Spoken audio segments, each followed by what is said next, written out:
A very good morning and a big welcome to Voices of Change 2022. My name is Masa Gigana and I am honored to be your MC once again this year for this phenomenal movement called Voices of Change. Now, can you believe it? This was birthed in 2017 when Accenture and Thomson Reuters partnered together with a common vision of impactful change. And since then, this movement has grown and grown and grown. We have grown in partnerships, we have grown in attendees. We haven't let the world's new normal stop us from what we are about to achieve here. We are still streaming, and I'm so glad that you are going to be joining us here today because it will be an insightful day, it will be a positive day, it will be an uplifting day. As I mentioned, my name is Masa Gigana, and by profession, I am a journalist for South Africa's longest running investigative journalism program, Carte Blanche. So if you thought it is a Sunday night and you were a little bit confused, no, I'd like to assure you it is a Friday, it is a positive day, and I am not here with bad news. I'm here with good news about corporate South Africa rolling up their sleeves and being a part of the change that this country so desperately needs. Now, we all know about this country's sad realities. We watch the news and me myself covering it, load shedding, violence against women, poverty, corruption, the list goes on and on and on. And it is our sad reality. We cannot bury our heads in the sand. However, why I have quit my day job for today and being here today is because I believe in also putting a highlight on the positive realities of this country. And what is positive is that these corporates have come together to bring about this change for women and men. Our theme, she, he, we is power, is exactly what we are all about. Joining forces. The fight against and fight for gender equality will only be achieved with men and women working together, with corporate and public sector working together, with civil society and communities and individuals working together. So I'm very excited because I know what this movement's all about, and I'm deliberately not saying event, because this is not one of those once off, you come, you tick it off. No, this is something impactful, and I have lived it, I have witnessed it, I have experienced it.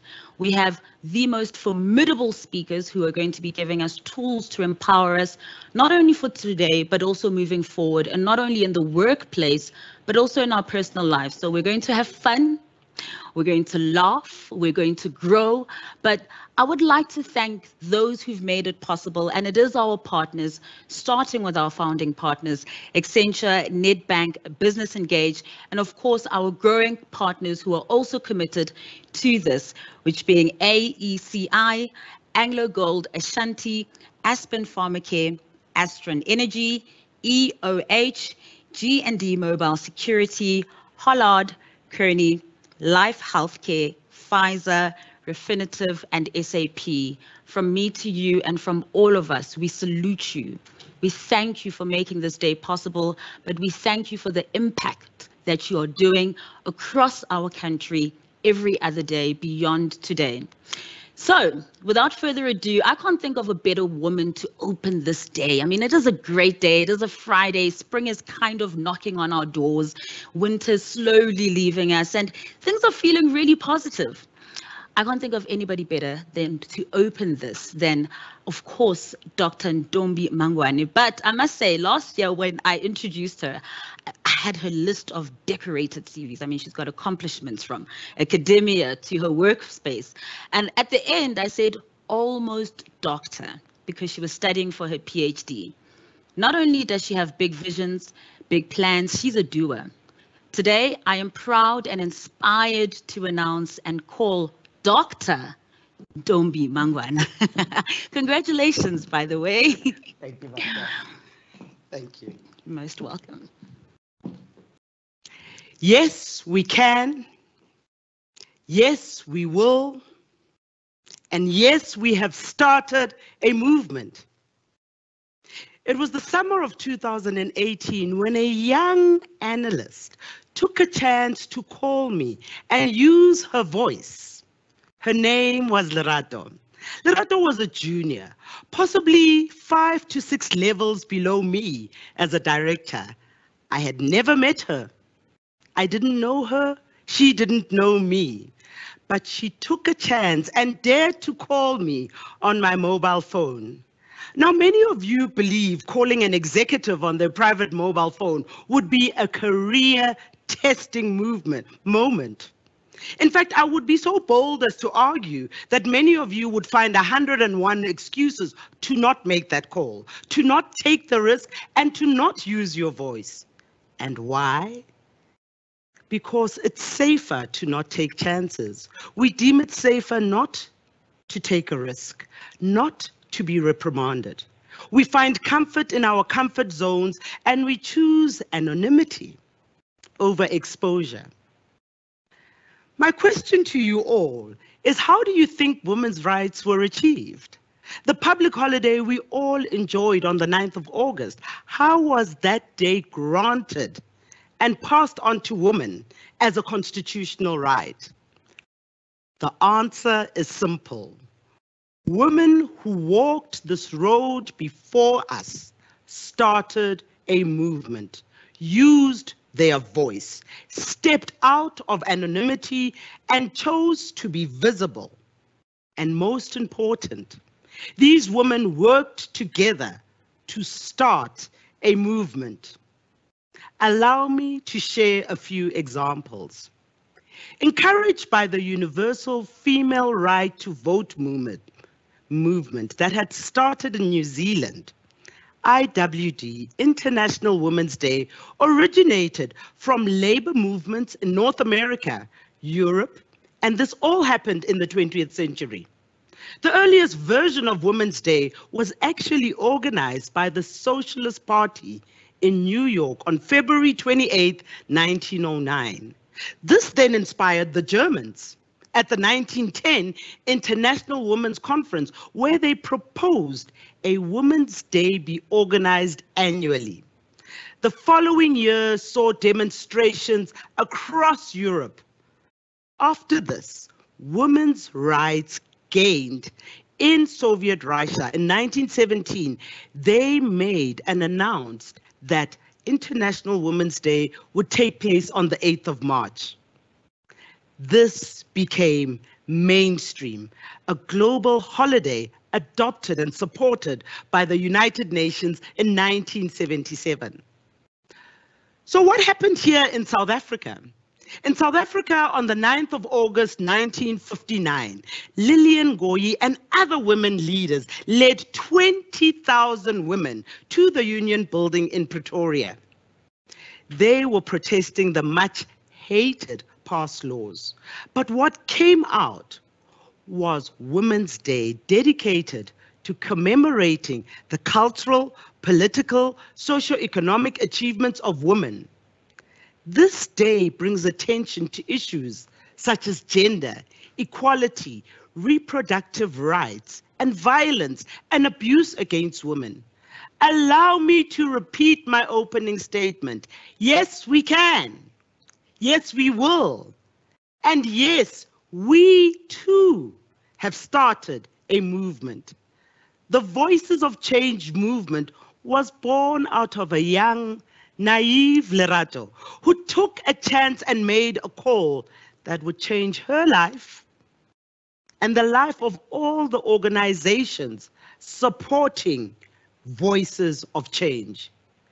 Today, we celebrate 5 years of the Voices of Change movement, which started with 200 delegates in 2018 and grew to 5,000 delegates in 2021.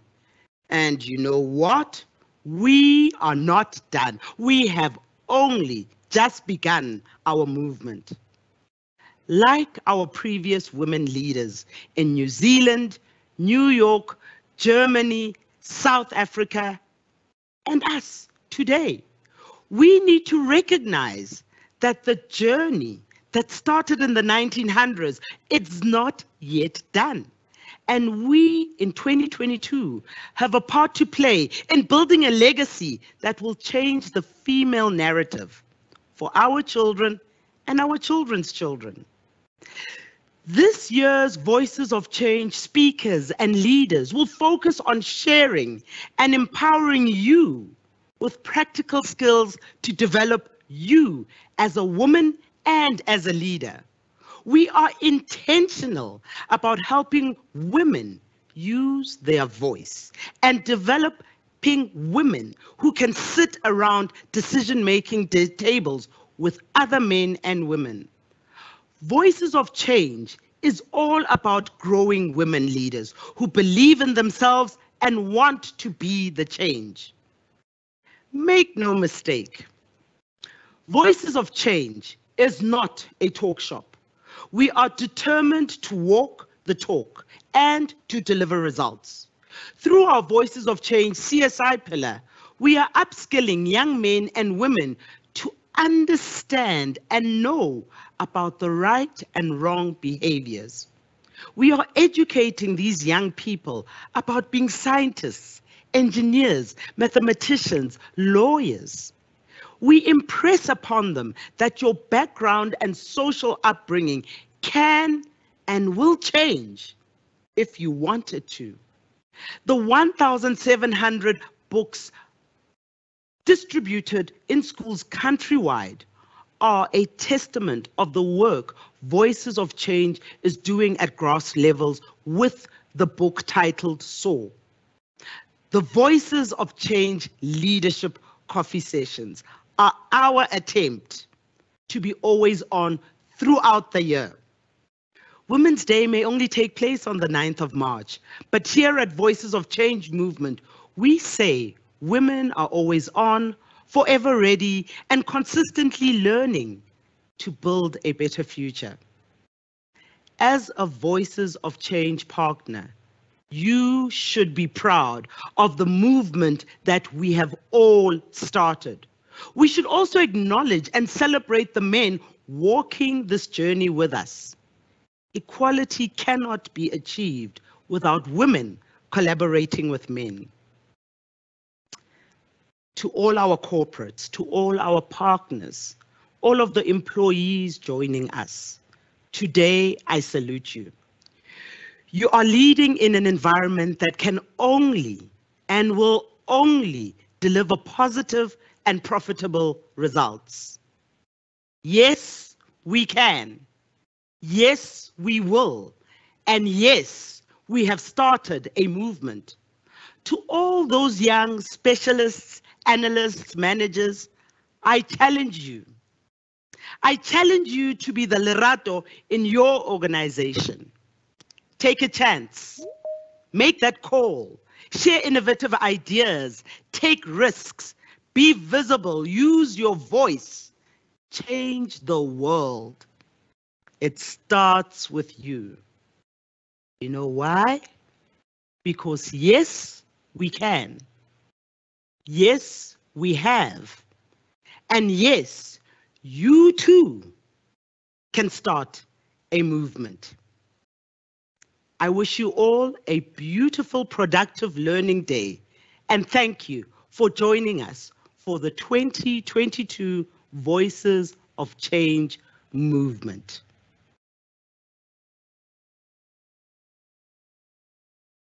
How inspired are you left feeling after that? I am also very, very proud, but also I must say to you that today you're going to have some very tough choices. Thank you very, very much to Dr. Mangwani. That was really inspiring and got us all geared up for the day that we have ahead.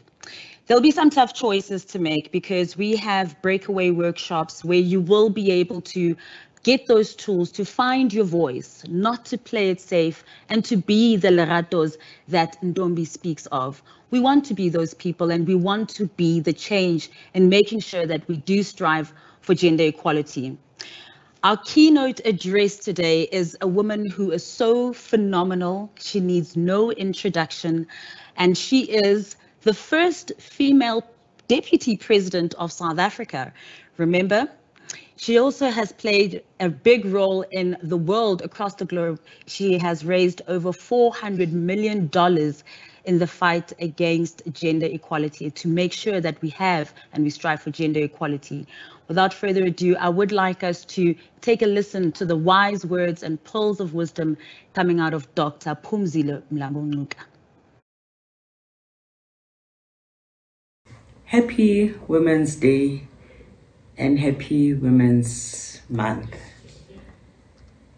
And I hope that this month your voices of change will be heard. The Women's Month gives us an opportunity to think very deep about the issues that affect women in our country, and hopefully to take some serious actions. The pandemic showed us that we have significant inequality, and the pandemic affected women disproportionately because of these differences and circumstances that women find themselves in. Women lost more jobs, for instance. 2/3 of the jobs that were lost by women. And this is because women are mostly employed in unprotected jobs right at the bottom. So it's easy to fire them and not have to bother about the circumstances. We also experienced higher gender-based violence during the pandemic. In fact, gender-based violence is a shadow pandemic. We also continued to see violence against women and femicide after the pandemic. We saw that women, because they are not generally computer literate, couldn't continue working. They couldn't just take their laptops and go home and work.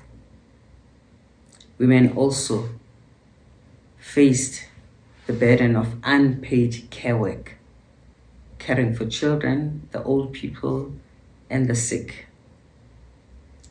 So yes, the pandemic showed us how our lives are, but what is important is what we do with this situation.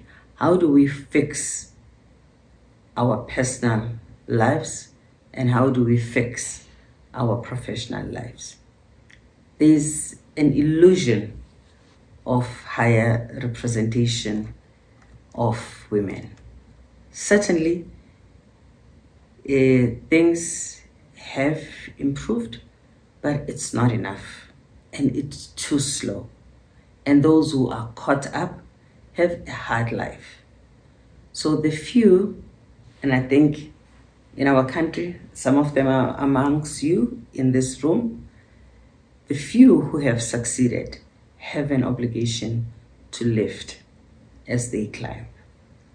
Not just to think about what's good for them, but to think about how they change the whole ecosystem so that all women benefit. If we talk about ending violence against women, we have to talk about what we do to end violence at the workplace. And so as women, we have to be very vocal about that, as well as provide answers. But also, how can we, as employers, be in solidarity with those who experience gender-based violence at home? Gender-based violence harm and hurts women. It is an economic nightmare. It is a social nightmare. It is a public health crisis. So as we think about how do we improve our lives completely, we should think about how do we address these issues that many women face at home. I hope that this year's Women's Month will offer you this opportunity to think about many of the changes that you can make because of the position that you have at work. You can change the situations for people, not just at work, but in their homes. You can also change your own situation at home. It's important for all of us to know that we are who we are because of what we do to other people. I wish you the happiest Women's Month. Oh, what a sobering yet inspiring message from Dr. Phumzile Mlambo-Ngcuka, who's reminding us of the pandemic that is GBV and the pandemic that COVID had on women and the workplace and job losses. There's so much that still needs to be done, as she reminded us. Yes, there have been improvements, and thankfully to corporates like yourselves who are coming together and making sure that there is that change, we are going to be seeing that progress. I'm feeling very positive about that. So you are going to have some very, very tough decisions to make, because when we come back after a little short break, I think you're going to have to think about this one. How are we going to hop from one workshop to the other? Because both upcoming workshops are so relevant, they're meaningful, and they will give you the tools that you need to find your voice, as well as be that woman of change and be that woman in the workplace and at home that you want and you see yourself being. We will be hearing from renowned businessman and speaker, Andre du Toit, who's also AKA known as the positive guy. Or you can have a workshop with Italia Bonanelli, who will be talking about formulating and driving your development plan. Now, that sounds very, very interesting to me. Andre will be talking about how to find your voice, which workshop to go to. Maybe you can bounce around one of the two, from one to the other. I think that's probably what I'll end up doing, because we really are spoiled for choice. These are tools that will come in very handy. So I will give us a break. The time now is 10:30. So let's take a short 15-minute break and then come back with that cup of coffee or cup of tea. Bring a pen and notepad, and I would encourage you to please join in on the conversations on the Teams chats, ask questions, take down notes, and get awakened. Let's grow together.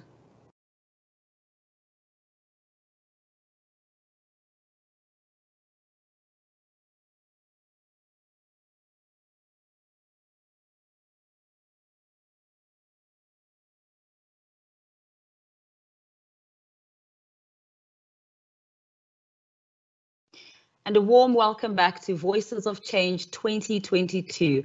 It is workshop time. This is the time there we will get those tools that we so desperately need. We have two options today. In studio, we have Italia Bonanelli, who will be talking to us about formulating and driving your development plan. And in the breakout room, there is a link to join Andre du Toit, also known as the positive guy. He will be talking to us about how to find your voice.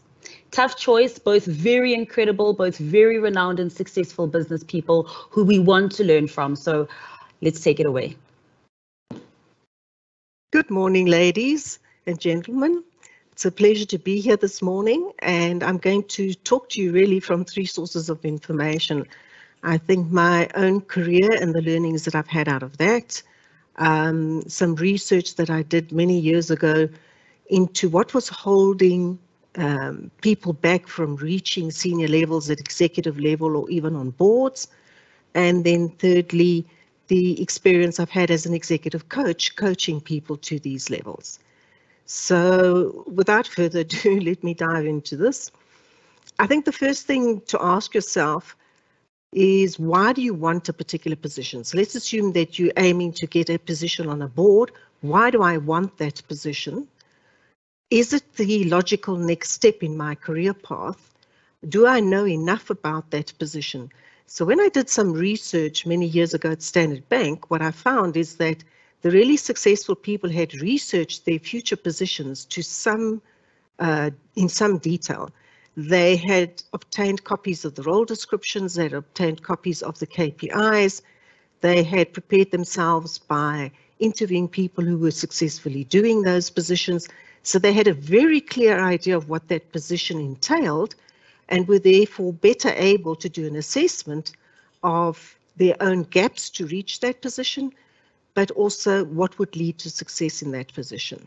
So I would say, and I'm going to talk here about reaching an executive role or moving into a non-executive role on a board, but whatever your definition of success is, that next step, ask yourself, why do I want that position, and do I have enough information to actually be formulating a development plan?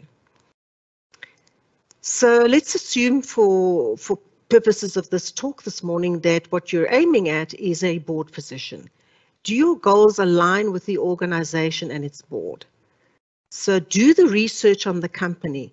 I find very often, and I've had 35 years of experience in an executive and senior management level, where I've interviewed people, and I've probably seen hundreds, if not thousands of CVs and done many, many, many interviews. And I find that people very often have not researched the organization that they're trying to join.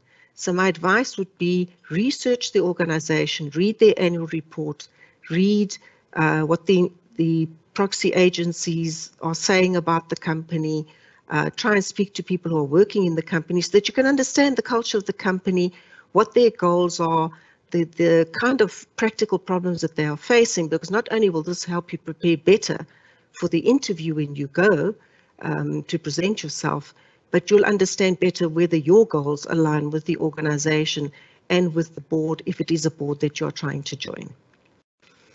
Then think very carefully, will my skills, experience, or expertise help increase the impact of the organization and further its mission? And here I have to mention the fact that by the time you get to applying for these senior roles, you should be rethinking exactly how you're writing your CV. So many people write their CVs from this year to this year in this company in that role. And then they literally go and cut, copy and paste out of their role description directly into the CV. The end result of that is, quite honestly, for senior roles, I can sometimes get 200 applications. They look so similar, the CVs, that very often I have to page back to the front page and say, whose CV am I looking at now? Because nothing makes it stand out. What I found when I did the research on what was leading to success at senior levels, the really good candidates for senior jobs wrote their CVs very differently. They wrote their CVs a little bit of biographical information at the top. They wrote their educational qualifications, but immediately under that they had something called key achievements, where they basically tried to summarize what they had done that would be of interest to that company and where they had had an impact on the company where they'd previously worked or previously done some consulting work. So I'll come back to that point a little later, but well worth, I think, just looking at your CV and saying, am I answering 4 questions? What was the business problem or issue that I was trying to solve when I did a particular project? What initiative did I take? And if you were part of a team initiative, that's fine. Then just describe your role in that team. What impact did it have on the organization? And what are the metrics that I can bring to support the impact that I've had? And try to rewrite your CV with that in mind. Then another thing I think to consider when you're trying to, and particularly for board positions, because very often people underestimate the time commitment that will be necessary to fulfill a board commitment. So there are regular cycles at board level.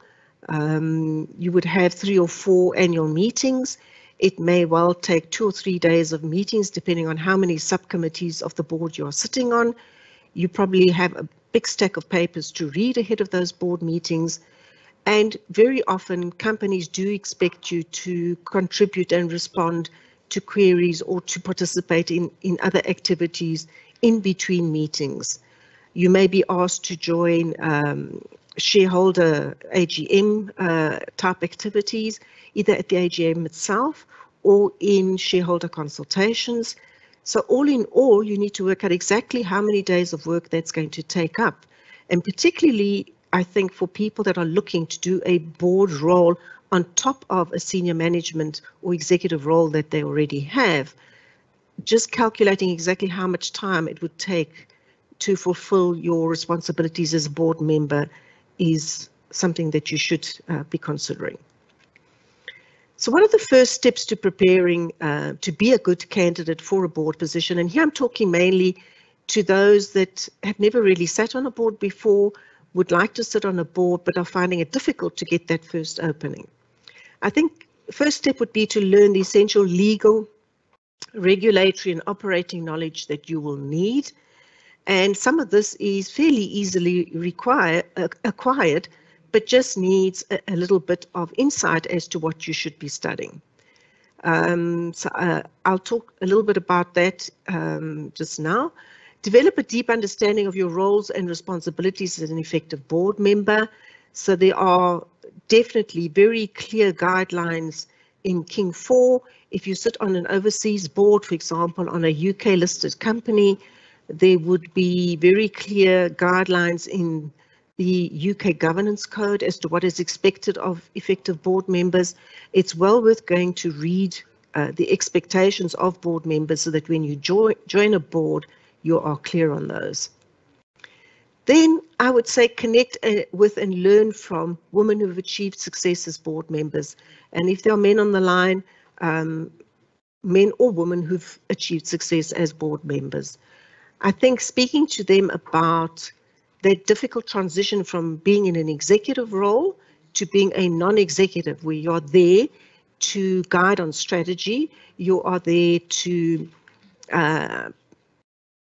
effectively be a custodian of governance and ethics for the company, but you're also there to be a sounding board to the executive without taking up an executive role or interfering in the work of the executive members.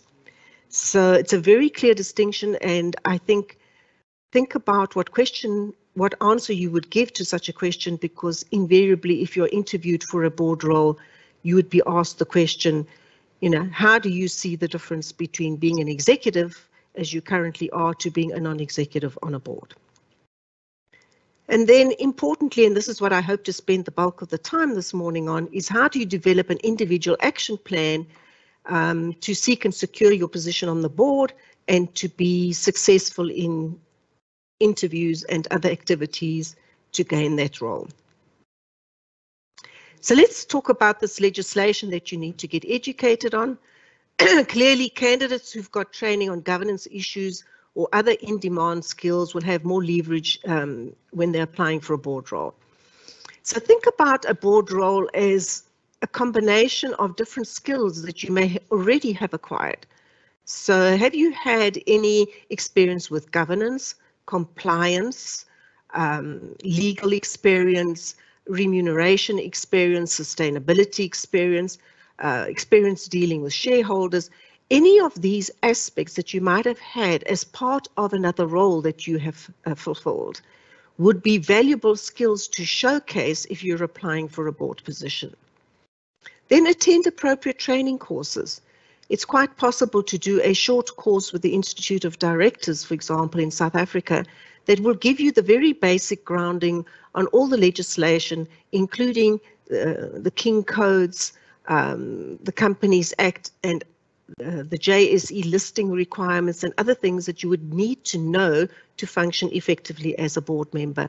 It's a small investment in terms of perhaps paying for the course and the time spent on the course, but would equip you to walk into that boardroom with a lot more confidence and to avoid obvious mistakes that you might make if you're not properly informed. You can also just read up on this online. So you will get copies of these slides.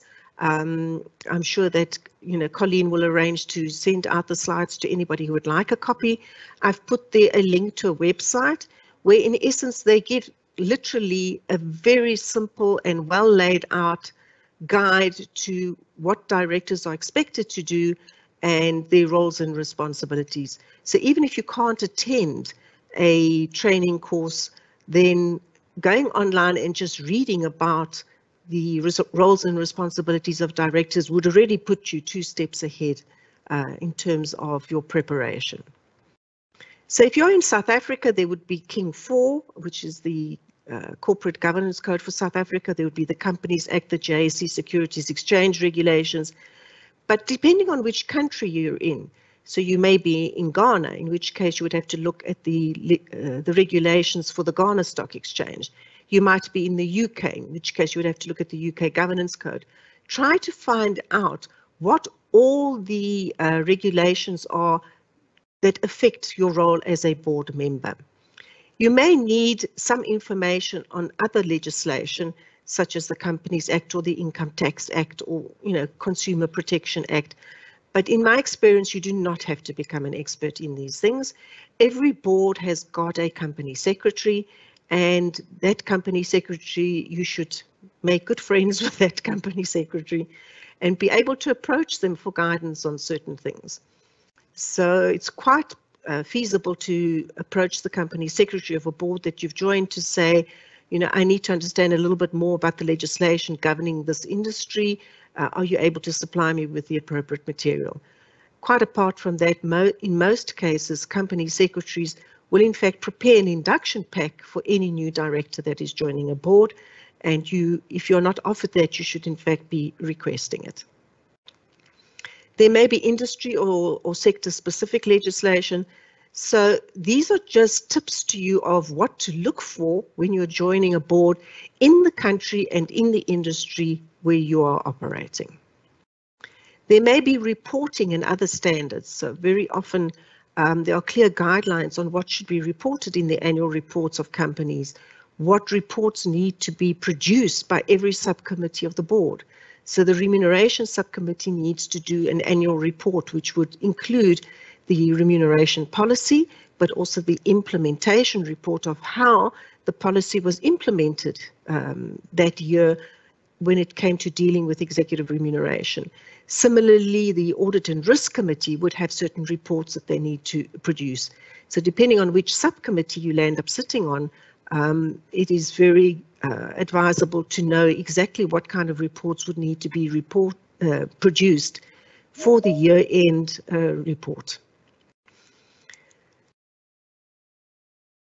Okay, so I'm going to just read some of the things from King 4 because I think they are relevant, and I have sat on the board of a London listed company and I found that these guidelines were pretty solid for any board that you sit on.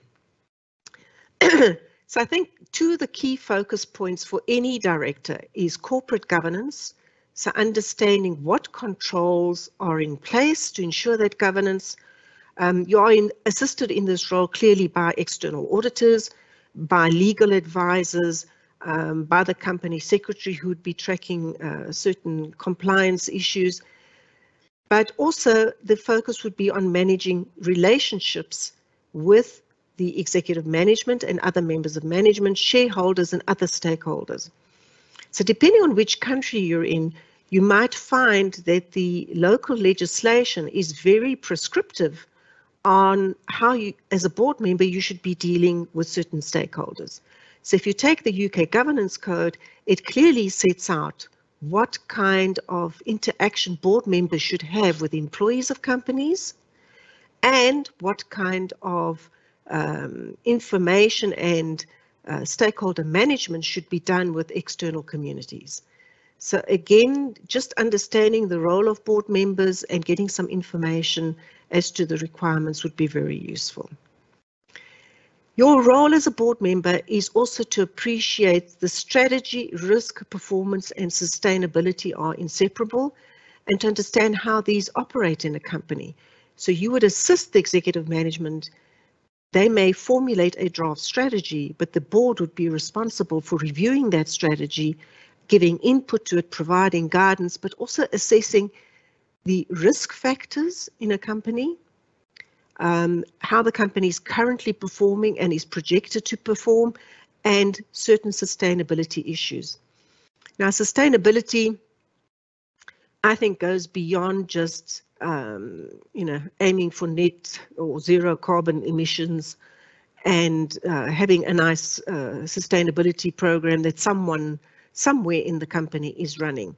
We are now at a stage, and I can quote a practical example in the mining industry, where shareholders are looking very carefully at this. And even if the strategy, risk and performance of the company have been good, and the financial results are good. You can have cases where shareholders will vote against the annual report and the annual results of the company because they are not happy with the sustainability performance. So you only have to go back to earlier in the year when Rio Tinto had their annual general meeting to find that because the shareholders were unhappy with the performance on certain environmental factors and certain community issues, they voted against the financial results and the performance of the company as a statement of protest about what the company was doing on the sustainability front. So important to understand that these things are interlinked, and it's not just the bottom line that will keep shareholders happy. You also need to be managing the risk and the sustainability issues.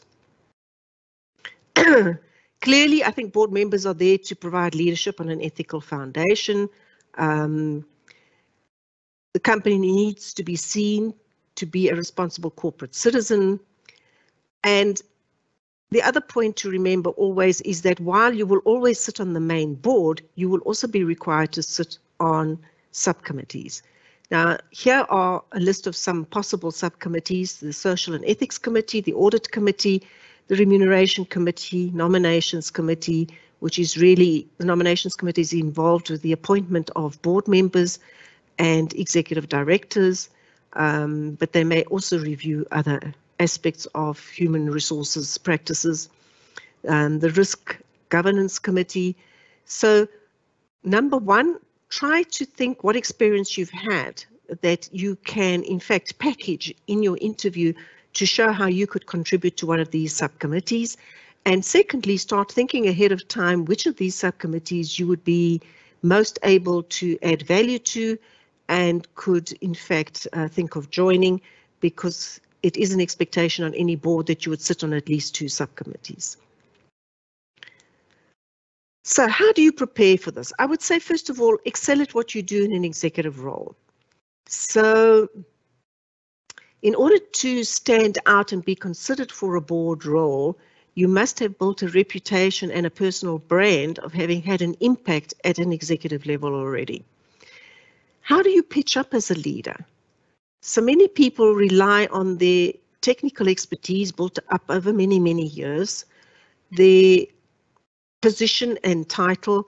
So in other words, they rely on the technical expertise giving them that sense of authority. But when companies are looking to place senior people into leadership positions and into board positions, they are looking for other things as well. They would look at a cluster of things that I've just called presence, but they include confidence and resilience, your ability to weather a storm, to literally dust yourself off after being knocked off your feet and pick yourself up and go back in, into the battle, your ability to connect with people, and your ability to do good stakeholder management. So a little later, I'm going to do a practical stakeholder management exercise, because I think what I can offer you this morning is some practical tips that you can easily apply, that you can take away, and that would immediately start making you more effective, not only in your executive role, but in any future board role that you might aspire to.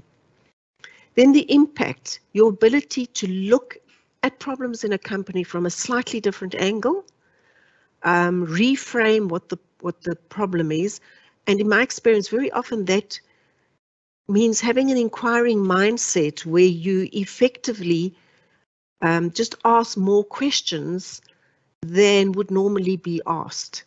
In asking more questions about how does this work and why is that an issue and what happened before we had this negative reaction from this stakeholder, those types of questions can often uncover additional elements that allow you to reframe a problem and therefore opens up the door to you introducing some innovative solution. And then the ability to make shift happen, being the change leader who leads the change, knowing where you can impact in a business. So as I've said, knowing what the business needs. So this requires really that you literally take off your technical blinkers. So we've all grown up in a particular discipline, be that human resources, finance, marketing, production, engineering, it doesn't matter what your original discipline is. You've grown up and built up a lot of expertise in that area. But that, in a sense, tends to box in your thinking, because every time you look at a problem, you come from the many years of experience of dealing with problems in a particular field. I think we need to take those blinkers off and start looking at how the entire business value chain works and where the links are and where we could impact the business in our own individual capacity, but also working together in a collective with people from other parts of the business. So get known for your impact on the business, and part of this is rewriting your CV to show that impact. Don't cut, copy and paste out of your role description. This is a serious recommendation, and it's one that you need to carry into any job site or social media where you are listing your CV or your experience in the hope of getting notice. Be this on LinkedIn or any of the job sites where you might post your CV. You don't want a CV that looks exactly the same or almost the same as 200 other CVs. You want something that actually shows your impact, and it's possible to find metrics for almost anything. Even in soft areas such as HR, I can find you metrics that will show the impact that I've had on a business by doing a particular intervention. It can be metrics around additional revenue generated, cost savings, process reengineering that is improved efficiencies, improvements in customer satisfaction, improvements in key talent retention, improvements in employee climate. You can find metrics. I think part of the trick here is being focused on this, and before you even go into a particular project or initiative, thinking about which metrics you will need to show your impact and actually starting to track those at the beginning. So you almost have the before metrics and the after metrics so that you can show the difference between the two. If you can get any profit and loss responsibility in operations or running a division or running a company, then this is a huge add-on for any application you may do to a board, because companies have an obligation to deliver financial return to their shareholders, and they're very keen to have new board members who've got proven expertise in that area. Then I mentioned that companies will look for board members that have got specific skill sets, such as financial, legal or remuneration expertise. So showcase that in your CV. You may, in fact, if you're applying for a board role, have to almost repackage your CV to highlight certain skills and expertise that you may have. And then, if at all possible, get exposure to dealing with shareholders. Now, for some of us who are in HR, we would get that exposure by dealing with shareholders on their queries on executive remuneration. For some who are in a legal capacity, they would get it through perhaps answering questions on compliance. For those in a financial capacity, you would get perhaps exposure to shareholders through answering questions on the performance of the company. But even if you're not in roles that automatically or easily have contact with shareholders, it would be worthwhile discussing with your boss or with the HR department whether, as part of your development plan, you could not sit in a shareholder engagement session or be briefed to present a very small issue to shareholders or assist with preparing responses to shareholders, because all of that experience will prepare you very well for a future board role where you will be in the hot seats answering questions to shareholders about what is happening in the company on whose board you sit. Then plan the transition. So I always look at people's career paths in stages. So the first career stage is more the technical and specialist part of your career. This is the part where you would have spent time building up technical depth in a particular field, to eventually get enough expertise in that discipline that you would have been promoted into a managerial position. That transition, which on this diagram is that first red T that you see there, is normally for people that I would put in a talent pool going to happen somewhere in your late 20s into your early 30s. The exact timing of that will depend quite a lot on the particular discipline in which you are, and also the kind of industry in which you are, because some industries tend to be more conservative, they move more slowly, other industries are faster moving, and you may find that promotions happen into managerial levels at an earlier age. Once you're in your second career stage, these are the heavyweight senior management roles. I would expect those career cycles to last 3 to 5 years. Why am I saying 3 to 5 years? Because let's go back to this issue of having an impact on the business. If you think of going into a senior management role, it may take you 6 months to really get to grips with the company, the entire business value chain of this new company that you've joined, all the industry factors that are impacting on the company, to have identified where you can have an impact. And even once you've done that, you may in fact have to spend time putting together the proposal of the initiative you want to take, motivating for budget to get that done. Then there's the implementation phase, which might take 6 months, it may take a year. And then before you can really measure the impact, might take another year. So it's easily 3 or 4 years for you to implement those really large projects that are going to be the ones that will make you stand out as somebody who really has an impact on the company. Then there's another transition point, somewhere where whatever your definition of success, and I've put there in the third career stage, exec, or it may be in this case a non-exec role, but you need to define for yourself clearly what your definition of the final stages of your career, what success would look like for you. And perhaps in your case, that is not what I've been talking about. It may very well be, I want to leave the corporate environment and have set up my own business and be running that successfully. Whatever your definition is, there'll be another transition point. And I'm saying to you, you need to prepare for that transition point well ahead of time. So it's all fine and well to be sitting in an executive role and thinking, actually, I think I've reached the point in my career where I could aspire to sit as a non-executive director on a board. It's not going to happen overnight. You need to have prepared for it. You need to have planned for it.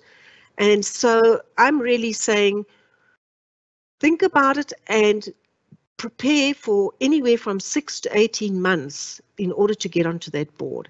You need to do the technical training, you need to have done your research, you need to have done the networking, you need to have built up the contacts that can actually get you onto these boards.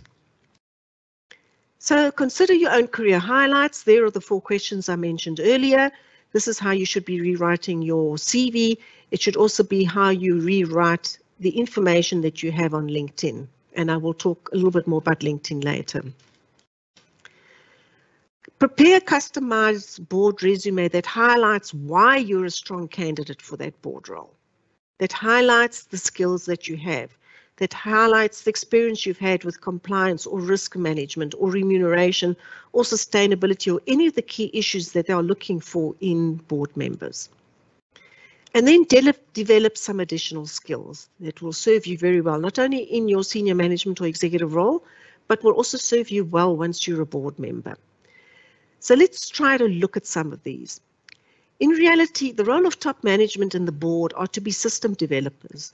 They are meant to stand outside of the system, almost like they were standing up on a very high balcony looking down on the crowd, and see all the factors that are impacting this company, how this company, which is a very complex system, is moving and how it's organized, and be able to reposition the company to be better able to survive and grow in the competitive environment in which it operates. So that requires really something that I call working from the outside in and future back. So the outside in comes back to the environmental scanning that you can do. The outside is everything outside the company, understanding who the key role players are outside the companies, understanding what key factors are impacting the company from the outside, what the competitive landscape looks like, what trends are coming down the line that might impact on that company, and then being able to be proactive because you become aware of those trends or you are tracking those trends ahead of time and you become aware of them long before the competition does. Now, anyone who's ever gone to a business school will have done the PESTEL model, and I've got it up there just as a reminder. But I'm going to suggest to you, and I know some of you must be thinking, oh, Italia, I do 120 emails a day and 10 meetings a day and 5 crises a day. I definitely don't have time to be sitting and scanning 120 trends out in the marketplace. I'm going to suggest you just try and work out, and if you need guidance on this, speak to somebody senior in the company or on the board on which you're sitting. What are the 1 or 2 key trends that could really impact the industry or your company, and track those? So at one stage, clearly, medical would not easily have fallen into that PESTLE model, but everybody was very much aware of the COVID impacts, and people who hadn't really considered medical factors before suddenly had to become experts on how to manage a pandemic. I've sat on a board where it was on the board of a mining company where there were a lot of crime issues to do with the theft of gold, and so crime became one of the trends. The presence and operations of crime syndicates around our mines, what risk management strategies we could put in place. I became a lot more informed on those issues simply because they were relevant for the company in which I was operating. So pick the 1 or 2 trends that would be really relevant, and then work out what tools you have in place to help you. I understand we're all busy. We all have those 120 emails and 10 meetings and 5 crises. What tools do you have in place to help you do the scanning? So think, who can assist me with information? Is it a colleague? So if I'm the HR director of a company, which I've been in several companies, one of the things that I would have to track regularly is changes to any legislation impacting employment regulations. Now, clearly, I will confess, I do not enjoy reading government gazettes, so I'm unlikely to be very, I think, fastidious in doing that. I then thought, who could help me with this information? And I thought of 2 people. I went to the general counsel in the company. Because she's dealing with legal issues all the time, I knew that she's much more likely to be on top of any changes to legislation than I would be, and I asked her to keep me informed if she became aware of any changes impacting employment conditions. And then I thought to myself, actually, I have an external supplier that I pay quite a lot of money to each year to help me with labor relations issues, to help me with labor court cases, whatever issues we may have in that area.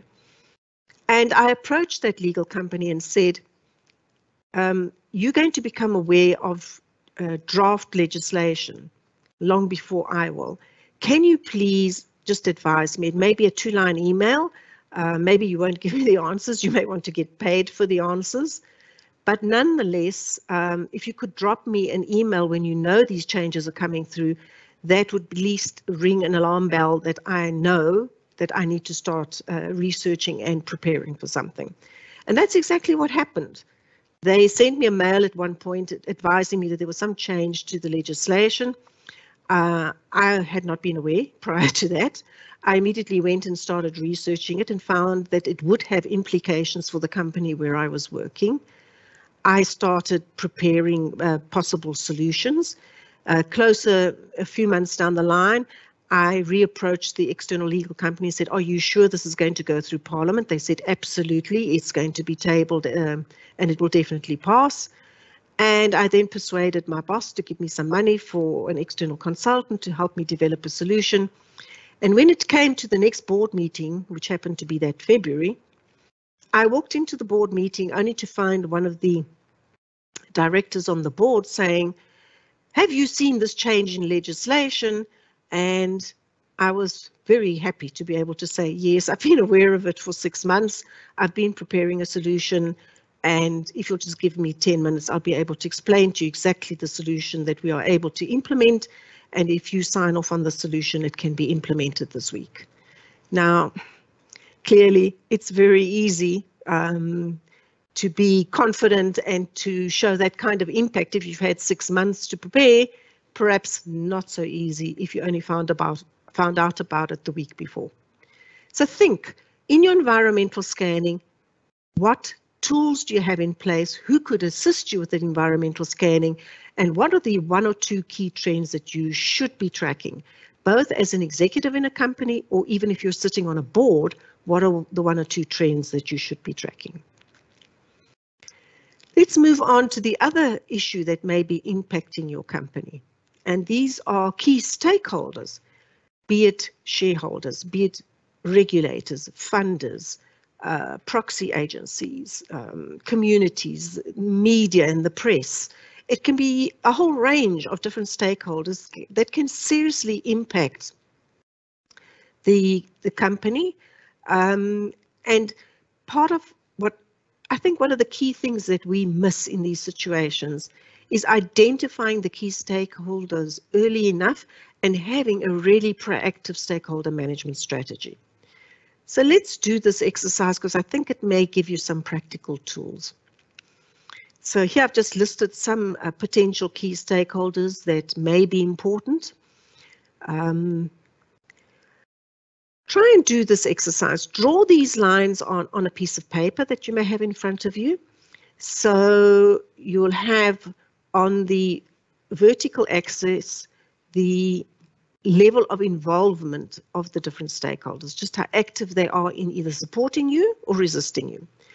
On the horizontal axis, you'll have on the right-hand side the people that are for you, they're positively inclined towards you and they want to help you. And on the left-hand side, you're going to have the people that are against you, are negatively inclined towards you, and are probably trying to either stop what you're trying to do or in one way or another inhibit your chances of success.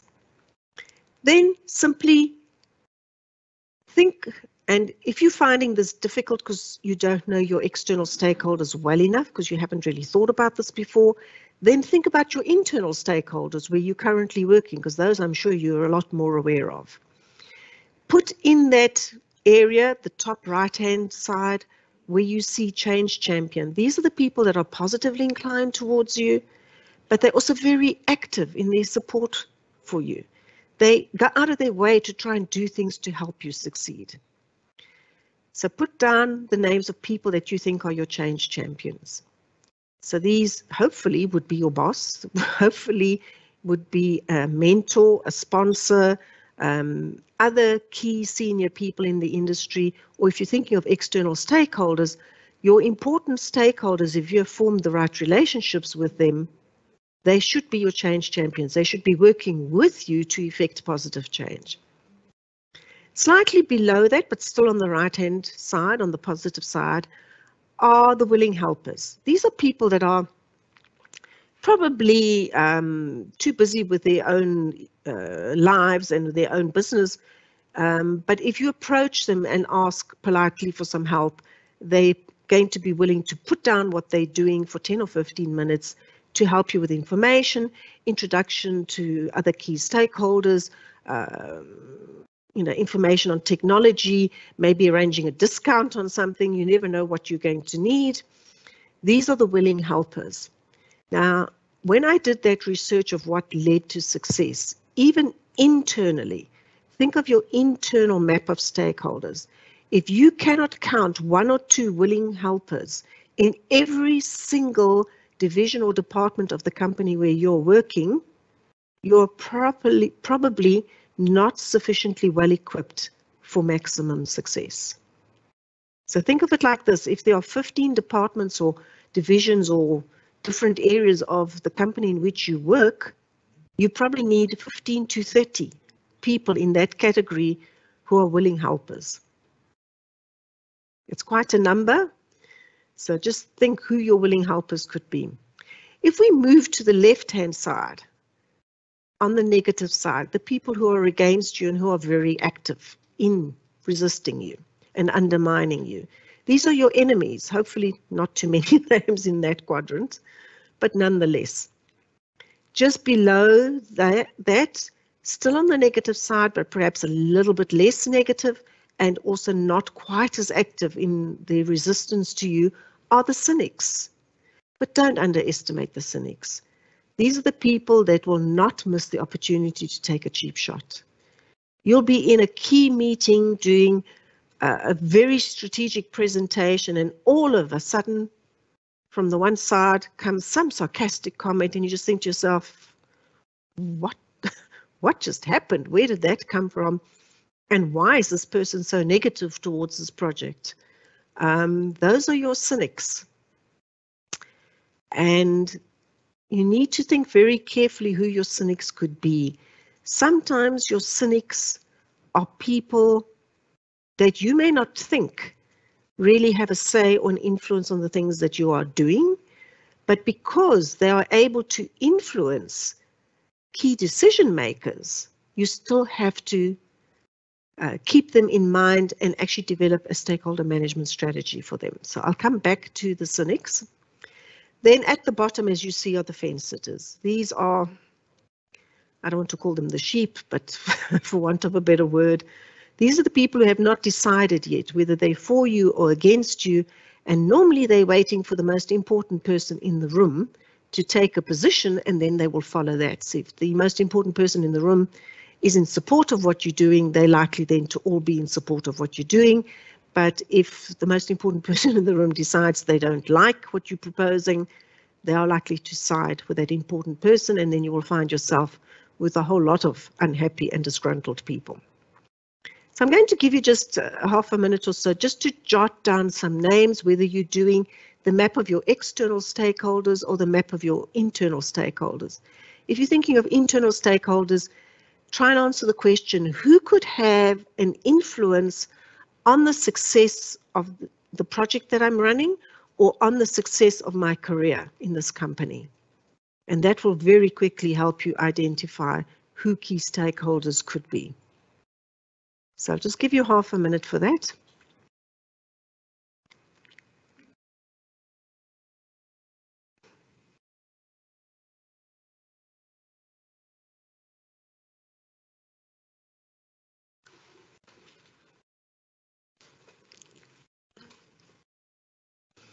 Okay, let's move on.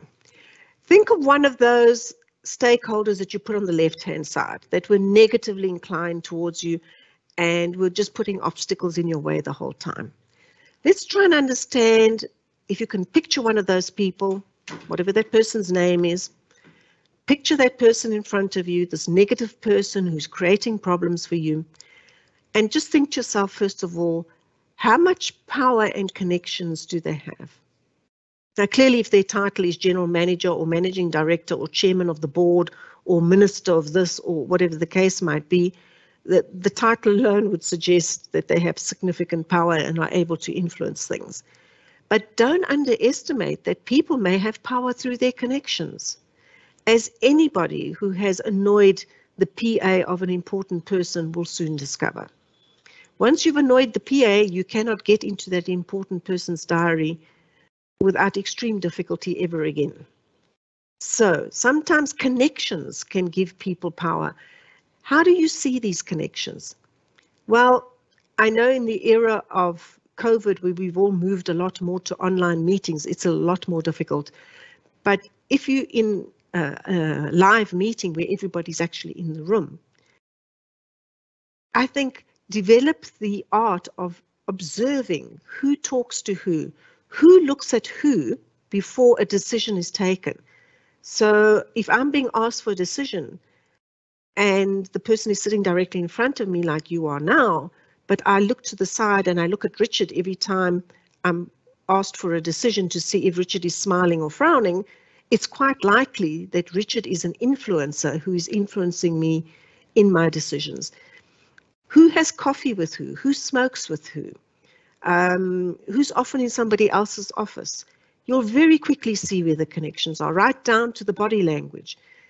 There's something about your personal body space where unless you're close to a person, you will not feel very comfortable having that person closer than about a meter away. So when people get into your body space, as in they stand closer than a meter, you can watch this interaction in real life. Somebody will actually take a step back to recreate that body space that they feel comfortable with. But when two people are standing that close together, they're very comfortable in each other's space. And clearly, if they're whispering under their breath to each other, you can imagine they are whispering some kind of secret, and there's definitely a connection. Then understand context and agenda. Think of this negative person. What is their context? What is their history? What are the stories behind them? And if you don't know, maybe you need to ask some questions and find out. Sometimes if it's an internal person inside the organization, if you have a mentor, they might understand the organizational politics. They might know the history of the person. If it's an external stakeholder, doing research and asking people who've worked with that stakeholder before or who have other dealings with that stakeholder might reveal some very interesting stories and background that will assist you in understanding how better to manage them. And then ask yourself, what is this person's agenda? And agendas are at least two, sometimes more, but at least two. There's the public agenda. The public agenda is that agenda where if it's somebody internal, it's roughly equivalent to their objectives that they've been set for the year, the things they're trying to achieve. But there's also a private agenda. And the private agenda is about personal goals and concerns. And even there, this may be difficult to uncover. But unless you're paying attention, you will never have any cues as to what this might be. So one of the things I suggest is if you go into meetings with a difficult stakeholder or stakeholders, I know it's very difficult to be presenting material or talking to a particular paper that you've been working on when you're so focused on the content and trying to get the content across in a way that everybody understands and can follow, that you often don't have spare bandwidth to be monitoring the reaction of everybody in the room. Maybe take a colleague in with you and ask that colleague to watch who's engaged, what is the body language, who perhaps a lot of people ask questions, a lot of people nod and smile. You might notice one person sitting back and literally like crossing their arms or continuously doodling and never looking up. You can see when there's a lack of engagement. I would normally not ask that person outright in the meeting, but I would definitely follow up with that person afterwards and say, you know, Bill, whatever the person's name is. When I was explaining this particular project, you didn't look 100% convinced. I'm not sure if I didn't explain in sufficient detail, or perhaps there's something else that you're concerned about that you didn't want to raise in the meeting. Is there anything that I can do to answer more questions for you, or if you've got concerns, to address those concerns? And the strange thing about this is if you approach people gently and politely, 9 times out of 10, they'll actually tell you what's bothering them. And sometimes it's personal. It has nothing to do with you. I remember working in a company where the one gentleman was a very grumpy person. You'd arrive in the morning all cheerful and say, morning, and he'd go, And you'd think, oh my gosh. And if somebody cracked a joke, he'd just go, a little bit louder. Nobody ever asked this man what was wrong. We only found out a year later when we saw the funeral notice that his wife had been dying of brain cancer that entire year. Nobody had asked him what was going on. So I'm suggesting, try to find out what people's personal agenda and concerns are. It may just be personal, as in they're going through a divorce, their child is sick, their spouse is sick, whatever the case might be. At least then you know not to take their lack of reaction or even their kind of grumpy face too personally, because it's actually nothing to do with you. But if it is something you can address, as in they have concerns that they're working on a project and from their perception, the project you were trying to push is actually going to become an obstacle to the project they're trying to push.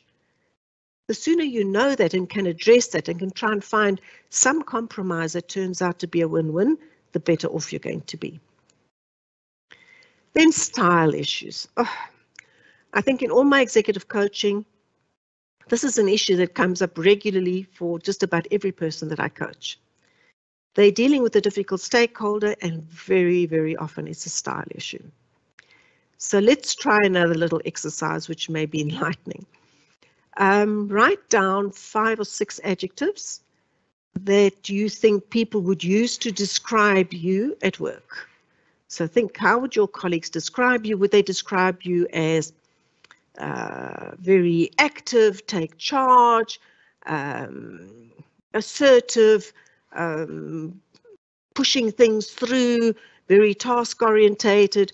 Would they describe you as friendly, sunny, enthusiastic, influential, able to make friends easily, always coming up with new ideas? Would they describe you as very organized, structured, process-orientated, a good community member, a good listener, a good support to the team? Would they describe you as being analytical, number-orientated, technically orientated, somebody who really follows the rules? I've given you probably 20 adjectives already. So try and find 5 or 6 that would describe you and write those down for me. I'll just give you a few seconds to do that.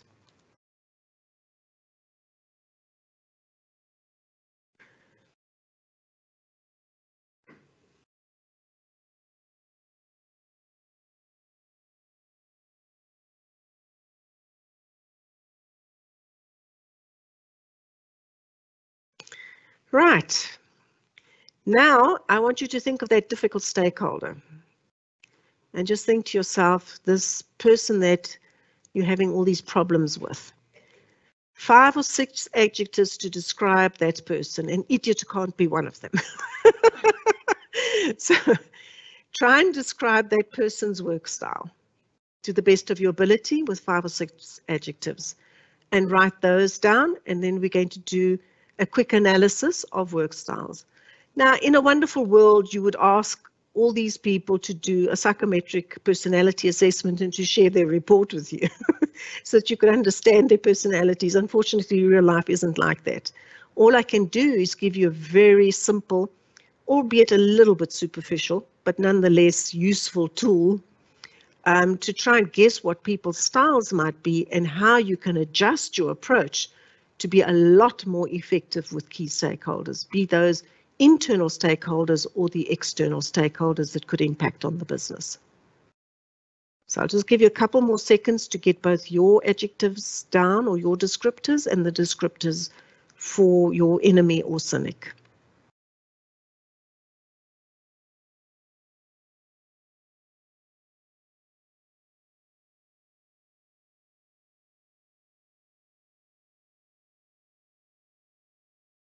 Okay. I think this is the right point to take a 10-minute comfort break. So I'm going to just leave you with the thought of writing down those adjectives, but maybe in this coffee break, it might be useful if you're with a colleague or if you're with family members to ask them for some input and to give you some adjectives as well. Why do I suggest this? I suggest this because sometimes we have a blind spot. So I know that early in my career, I was always very focused on what I needed to do, and I was very, very busy. And I would walk up and down the corridors of the company with papers in my hand, kind of like staring at it and walking at a fast pace, probably with a frown on my face. And the feedback I then got was that that made me appear unapproachable and aloof. And I didn't feel I was unapproachable or aloof at all, but that was the impression I was creating. So it was clearly a blind spot. And on the back of that feedback, I then took that into account. I stopped that bad habit of walking up and down the corridors with my papers, trying to mentally work out my problems, and actually took the time several times in a week, be it kind of late on a Friday afternoon when people are already kind of mentally slowing down and thinking of the weekend, and they don't mind if you interrupt them for 5 minutes, just to walk around the department and talk to people for 5 minutes. That immediately broke down that perception of being kind of distant and aloof, but also helped me to stay in touch with people in the department and just to hear what was happening with them. So very useful to get input from others. So in our 5 or 10 minute coffee break, please just go and ask for some input from somebody else, write down the 5 or 6 adjectives for yourself, but also get some input on what other people see about you that perhaps you don't see for yourself. We're going to take a 10-minute break. Thanks very much. We'll be back shortly.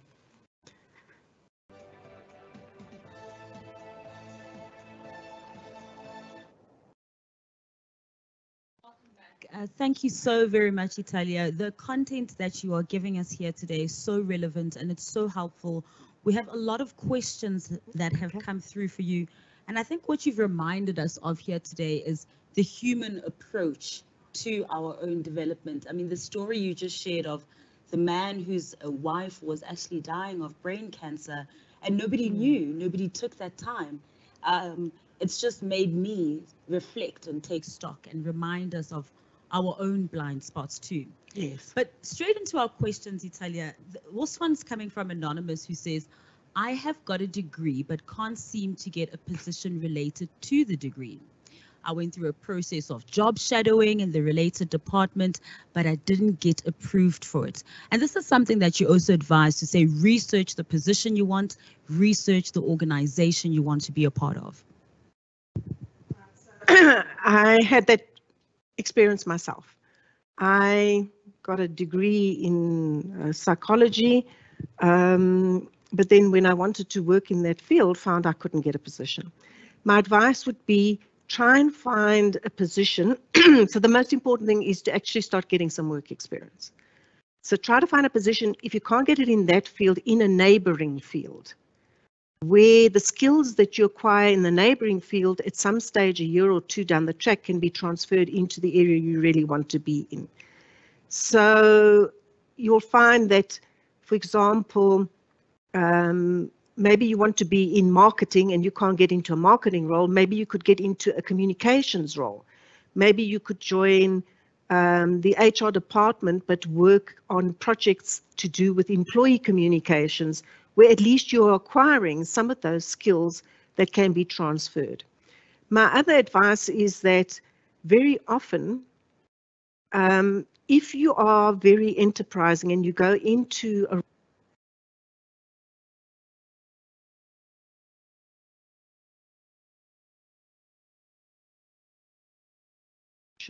because I found projects where I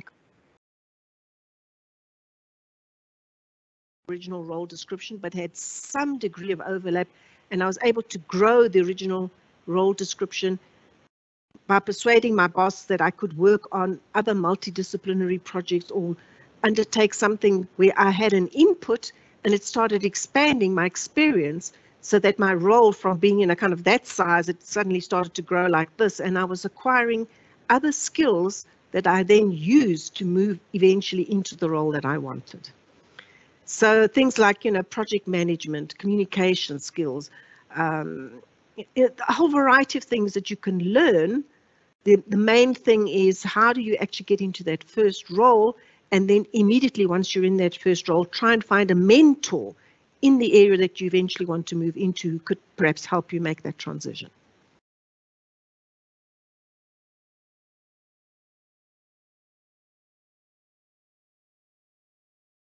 Turned out in journalism, so it's all about navigating those roles.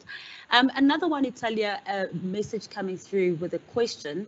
This one says, I found when being in one team for too long, one also becomes unmarketable or is deemed as only being able to do one thing. How does one remove the stigma from your own organization and externally? Yeah, well, the problem with being in one team for a very long time is that people see you then as kind of in that box. That's the only thing you can do. I would suggest, number one, same approach. Try and see if there are other projects you can get onto that would expand you out of that box into different roles. Rewrite your CV to showcase where you've had an impact in other areas. Get a mentor in a different part of the business. Go and join multidisciplinary teams. Do a training course in a different area that you can showcase. Because if you're still writing your CV as from this year to this year in this company, in this role, and copy paste out of your role description into the CV, then basically you'll only ever be seen as that role.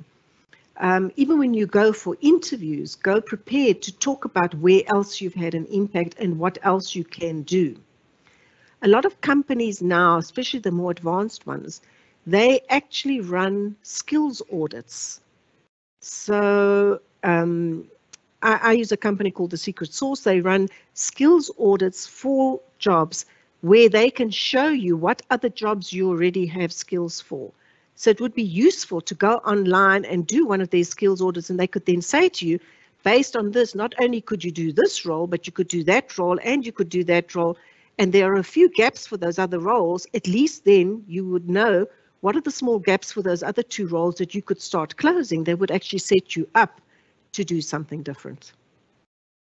Another question coming from Anonymous says, I find it very difficult to move from a junior level to an entry senior level. What tips can you provide on this? I think one of the big things about moving from a junior level into an entry senior level is that very often the success we've had in the past becomes the single biggest obstacle to success in the future. So success in the past involved working hard, being a good girl, sitting in the corner and hoping to get noticed by the boss and be promoted on the back of the hard work you've put in. I would suggest that once you're aiming for senior roles, that's not sufficient anymore. You do need to be building your personal brand. You do need to think about how well you understand the full business value chain and how well you're able to show that in meetings. So do you go to meetings and either sit quiet in meetings for the entire meeting, or go there and only answer the technical questions for the area in which you're working? Because in reality, what you should be doing, if you're going to key meetings where there are senior people, you should go prepared, number one. So never go to a meeting and have nothing to say. Because who's going to notice you or think that you have an impact on anything if you sit in the meeting and say nothing for the entire meeting? Read the papers ahead of time. Think more broadly across the business. Think what are some of the issues that are coming out of the papers you've read for that meeting, and be prepared to make at least 3 points, so that if somebody says to you, well, Sally, what do you think about that? You're not sitting there going, because you weren't prepared for the question. You've already got your 3 points and you can make them. I think the other thing is working on the personal brand, and I think if that's your question, you're going to find the second half of my presentation quite interesting, because I'll be talking quite a lot about how to position yourself with your personal brand for more senior roles. So watch out for that piece. And before we head into that second half of your presentation, we just have another question here I'd like us to get to. Anonymous says, what guidance can you provide? I have experienced that my senior boss passes on my achievements as their own, resulting in no one knowing about my successes. Speaking or speaking up, and they say, how do I navigate this challenge?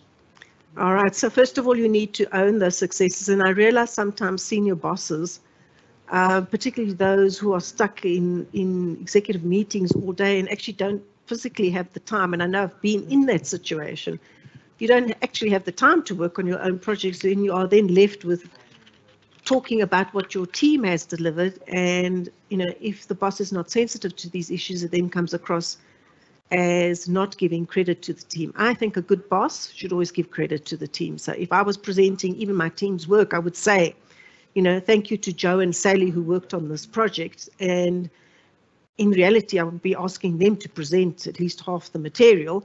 But even if I was in a situation where they couldn't be in the room, let's say it was a board meeting or whatever, I would still acknowledge their input. But if you have a boss who is claiming credit, you've also got to think, what have you done on your personal branding strategy? Have you spoken at a conference on this work you've done? Have you published an article? Have you published a blog?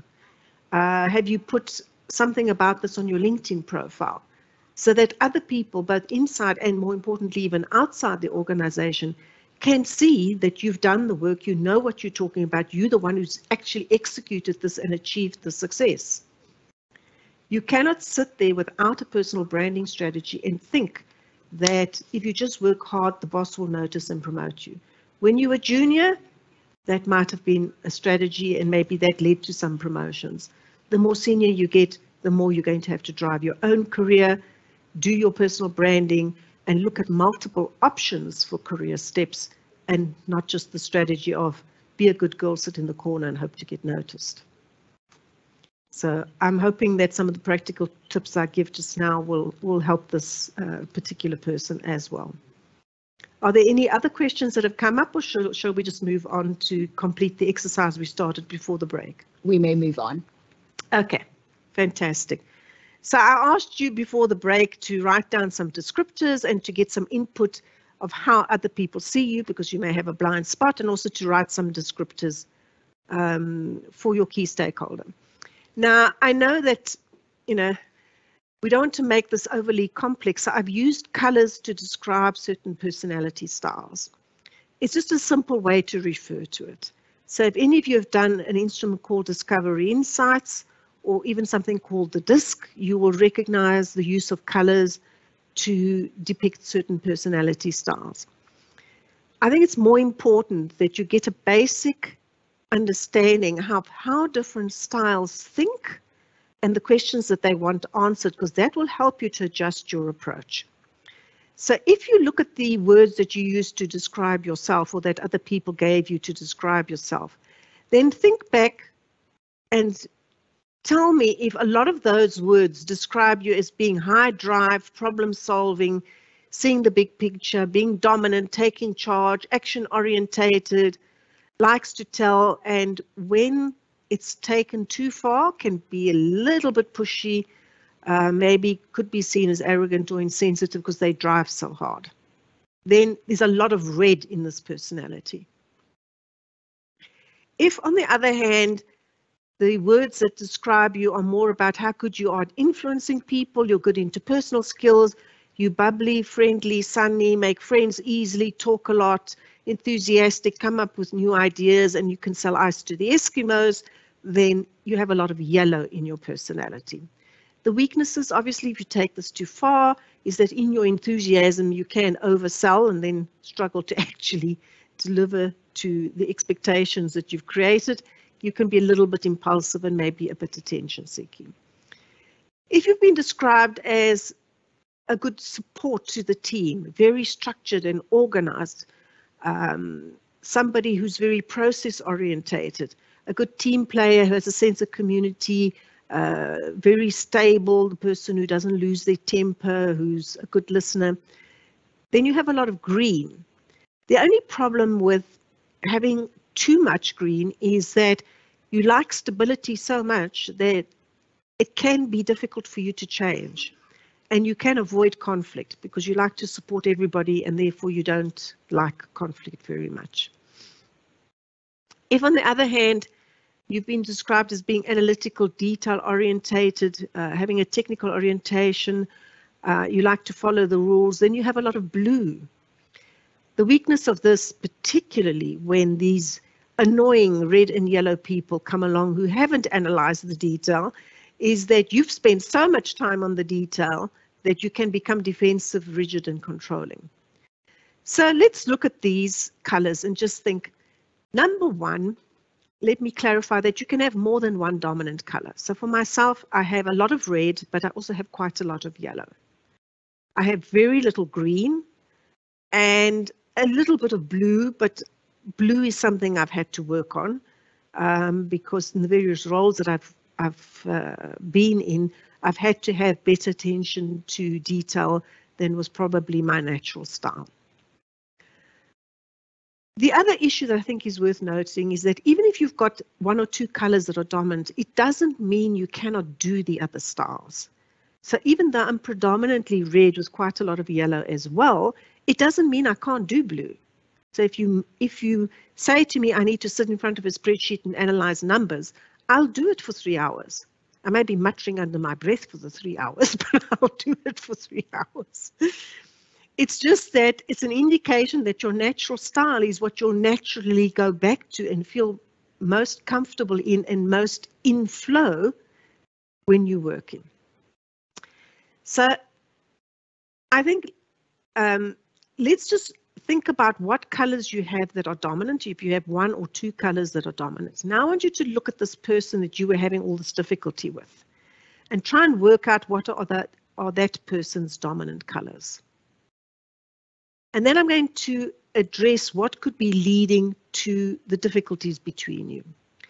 So one of the scenarios is that you're both red. And because you're both red, you're both trying to take charge and you're clashing because of that. Another scenario could be that you have very different styles and that you don't understand each other's styles and that you are approaching this person in the incorrect fashion. So I'm going to talk to you about a real life case. When I was in my first managerial job, I worked for a boss called Philip. And I've just said to you that I have a lot of red and a lot of yellow. And he was very high on blue and it was quite a lot of green. So if it was possible to have two opposites, there we were, two opposites. And I would think up ideas that I wanted to do and then arrive in his office unannounced, not having made an appointment, burst in, and literally this would be my body language. Hi, Philip, I've just thought of this wonderful idea. And talk away 19 to the dozen, and I would watch this man. He would physically cringe at this verbal onslaught. He would literally like curl, I could see like this curling up action in his chair. And then he would say, Italia, please sit down. And then when I tried to describe what it was I was trying to convince him of, he would ask me the following questions. Where's the project plan to avoid chaos? Do we have money in the budget for this? It sounds risky. Have you spoken to compliance? And after a few weeks of this, I went home to my husband and said, I'm going to have to resign. I can't work with this man. I'm coming up with brilliant ideas. He won't listen to anything that I say. And then my mentor pulled me to one side and said, Italia, you're not approaching Philip in the right way. Think about his style and think what questions he wants answered. And you're not answering any of his questions. And while initially I didn't understand what he meant, after a while of him explaining it to me, I realized I needed to change my approach. So the next time I went to see Philip, I made an appointment ahead of time. I put together an agenda, which I sent to him ahead of time. I came in very quietly. I knocked on the door first and said, is it okay if I come in, Philip? Went in very quietly, sat down, said, you know, Philip, there's this problem in the business that we've had, and I've thought of a possible solution. And this is the kind of impact it would have. This is the ROI on what we would spend to do this, which I'd never mentioned any of this to the man before. Here is my project plan, which I put down in front of him. I said to him, I'm sure with your superior experience and expertise that probably you'll be able to give me a lot of input. Because one of the things that people with a lot of blue like is to be recognized for their expertise. So I was now acknowledging his expertise and basically saying to him, please give me your input. And I have checked, Philip, there is money in the budget. And I'm on my way to compliance just to check with them that they're comfortable with my approach. I'll be back on Thursday to get your decision, because that's the other thing. While people with high red take quick decisions, people with high blue like to analyze things well before they take a decision. And lo and behold, when I went back on Thursday, Philip approved my project. What had changed? I hadn't changed my personality. I hadn't changed my values. I hadn't changed the projects I wanted to work on.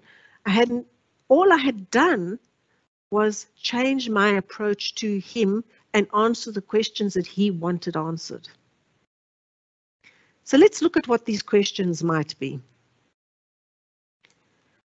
So if you're dealing with a person that has high red, it's all about winning and achievement.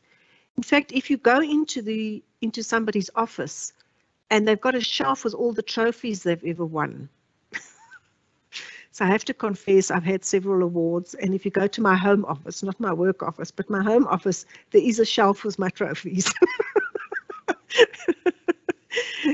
But you'll see they've got their trophies, so what they've achieved will be prominently displayed. The questions that they want answered is, how are you going to help me to win or achieve? They may not phrase it like that. They may say, well, how's this going to help the company to win or achieve?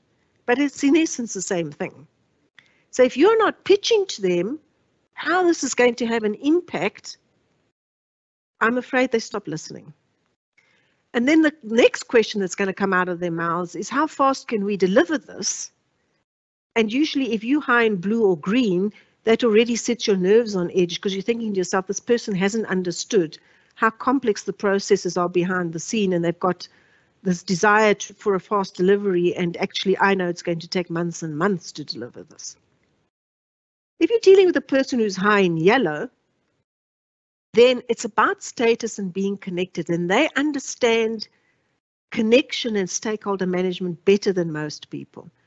But they also like things that are new ideas and that are innovative. So they're going to ask you, well, what's new about this? Why is this something new and important? But they'll also say to you, who are the important people connected to this?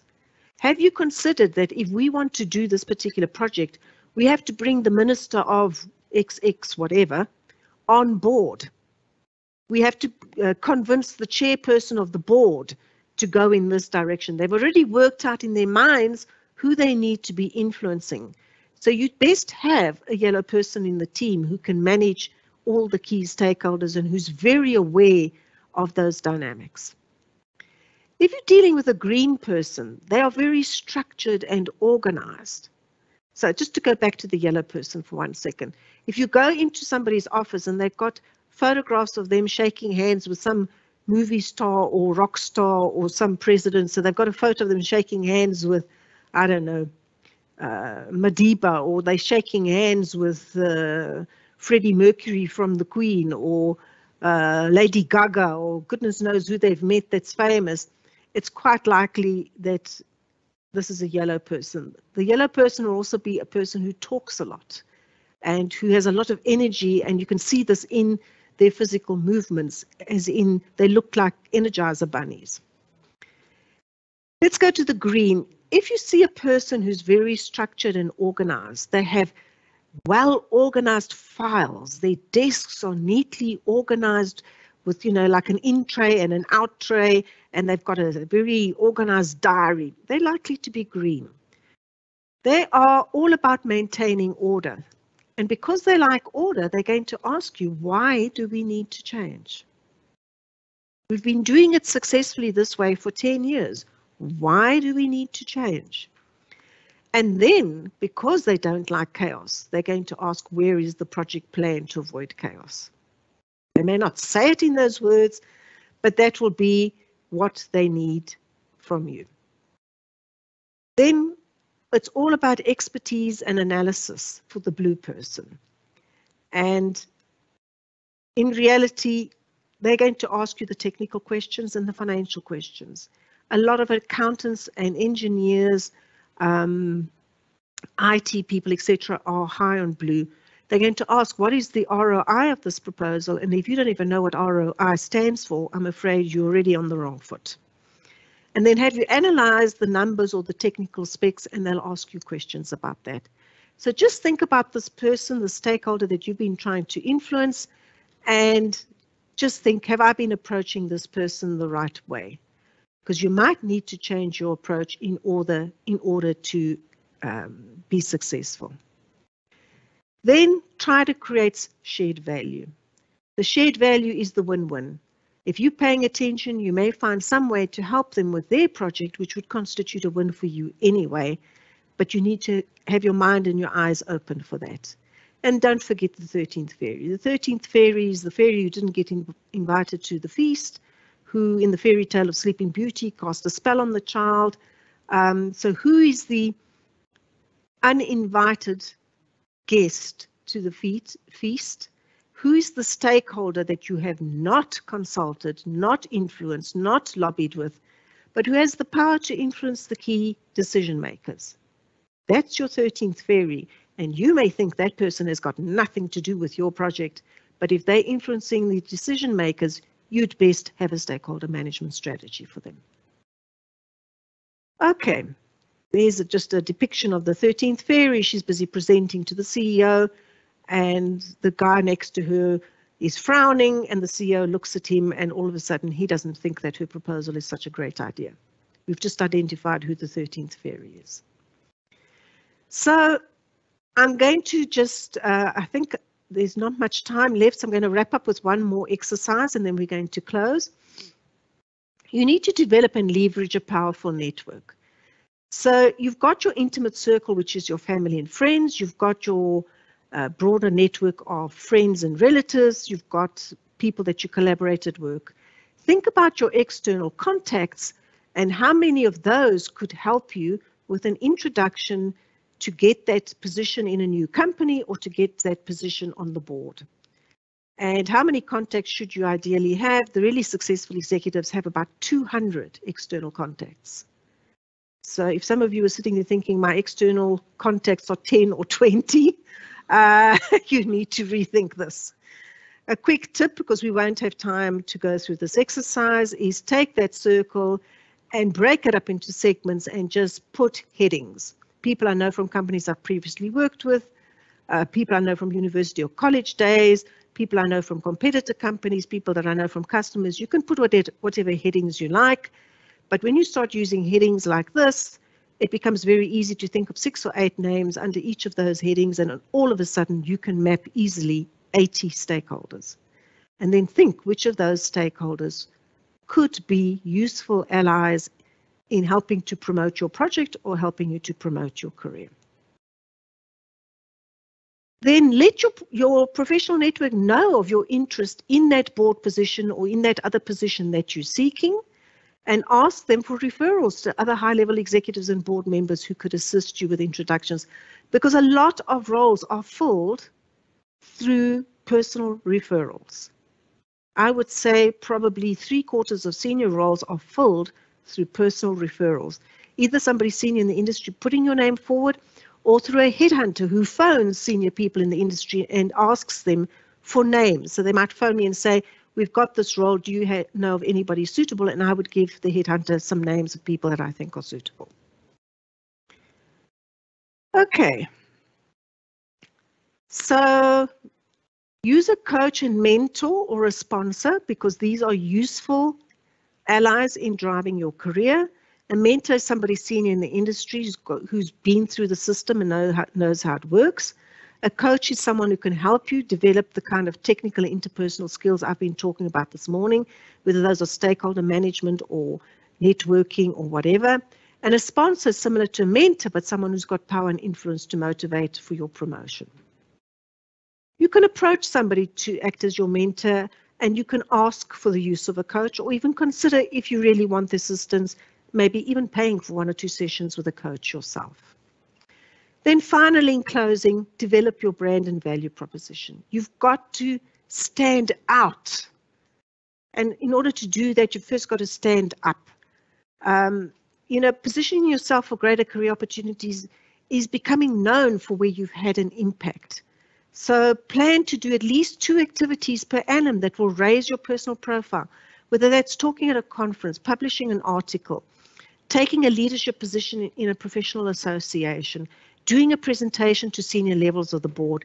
Think, where can I showcase my work? It's not looky me, it's here's the work I've done, this is the impact it's had, and by reflection, your profile will get the light. And know what your vision is, what you stand for, what you're good at, and use social media effectively to enhance your profile. So I just want to show you quickly the LinkedIn. Just 1 or 2 tips for fixing your LinkedIn. First of all, the photograph needs to be a head and shoulders shot. It's all very fine and well to put on your fanciest outfit and pose in some position in the distance. I don't want to see a stick figure, however elegant it may look. I need to see your face. Secondly, you can put there, as you see, open to certain types of work. And you can say, for example, if I'm looking for a non-executive board member position, you can say what type of work you're open to. The other thing worth noting is that there's a section in LinkedIn called About. Now, they should have called this the executive summary, but they've called it About. If you Google anybody, Google and LinkedIn must be linked in some way, or Google must have shares in LinkedIn. The top 3 hits on your name will always include your LinkedIn profile. And when search companies or headhunters run sophisticated algorithms on platforms like LinkedIn or other job sites, they use certain algorithms with keywords, and it is geared to go through this executive summary and pick up the keywords. So if you don't have the keywords in that executive summary, your chances of being picked up in a search are less. So please note, I was a non-executive director, a REMCO member, FTSE 100 company. I'm an OD consultant. I'm an accredited executive coach. I'm a human resources director. All the keywords that I think people would search for that would involve jobs I would be interested in appear in the first few lines of the About section. So make sure you've got that, and then just think that the networking and the connection works in LinkedIn as well. So one of the easiest way to do this is to get important people to put recommendations for you on LinkedIn, because every time their profile comes up, your profile will be linked. Gain other board experience. You can go on non-profit boards if you want to get onto a board, and then prepare for every interview that you go to in a way that you can showcase your key achievements. I'm afraid we've kind of run out of time, so I need to stop here, and I don't know if there's time for just one last minute question or if we're going to hand over to the next presenter.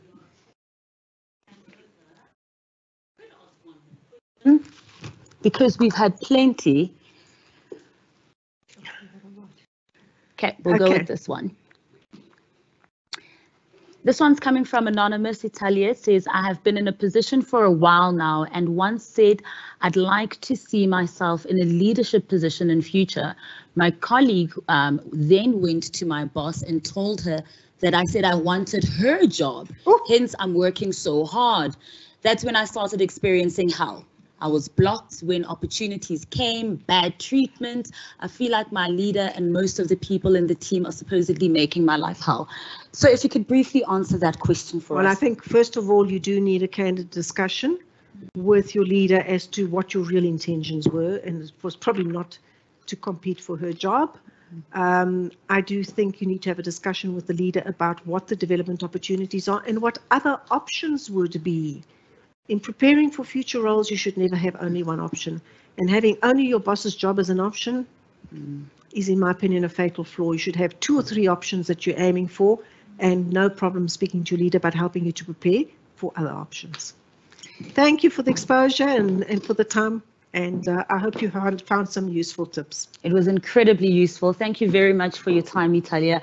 I know a lot of people have enjoyed that session between Andre and Italia. I mean, there were just so many pearls of wisdom. As you can see, my notepad and pen are out because I'm just here being a scholar, and I hope you're doing the same. We are running out of time, and we do want to go straight to our next session. It will be a 20-minute talk with Rosalind Karamba as well as Nikki Abraham. They will have their 20 minutes each, and at the end of that, we will have time for a question and answer session. Rosalind will be talking to us about salvaged and done, and Nikki will be talking about the gift of time, all about balance. And I know many of us want that balance. So without wasting any more time, Rosalind and Nikki, over to you.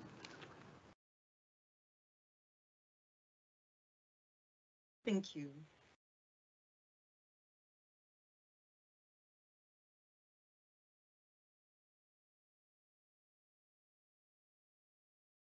I'm delighted to be here today, and I'm going to be going through salvaged and done. Essentially, we will be going through what happens now that we're in the 4 months, the remaining 4 months of 2022, but we had committed to delivering and achieving certain objectives. Before we continue, I'm just going to ensure that we are seeing the same screen.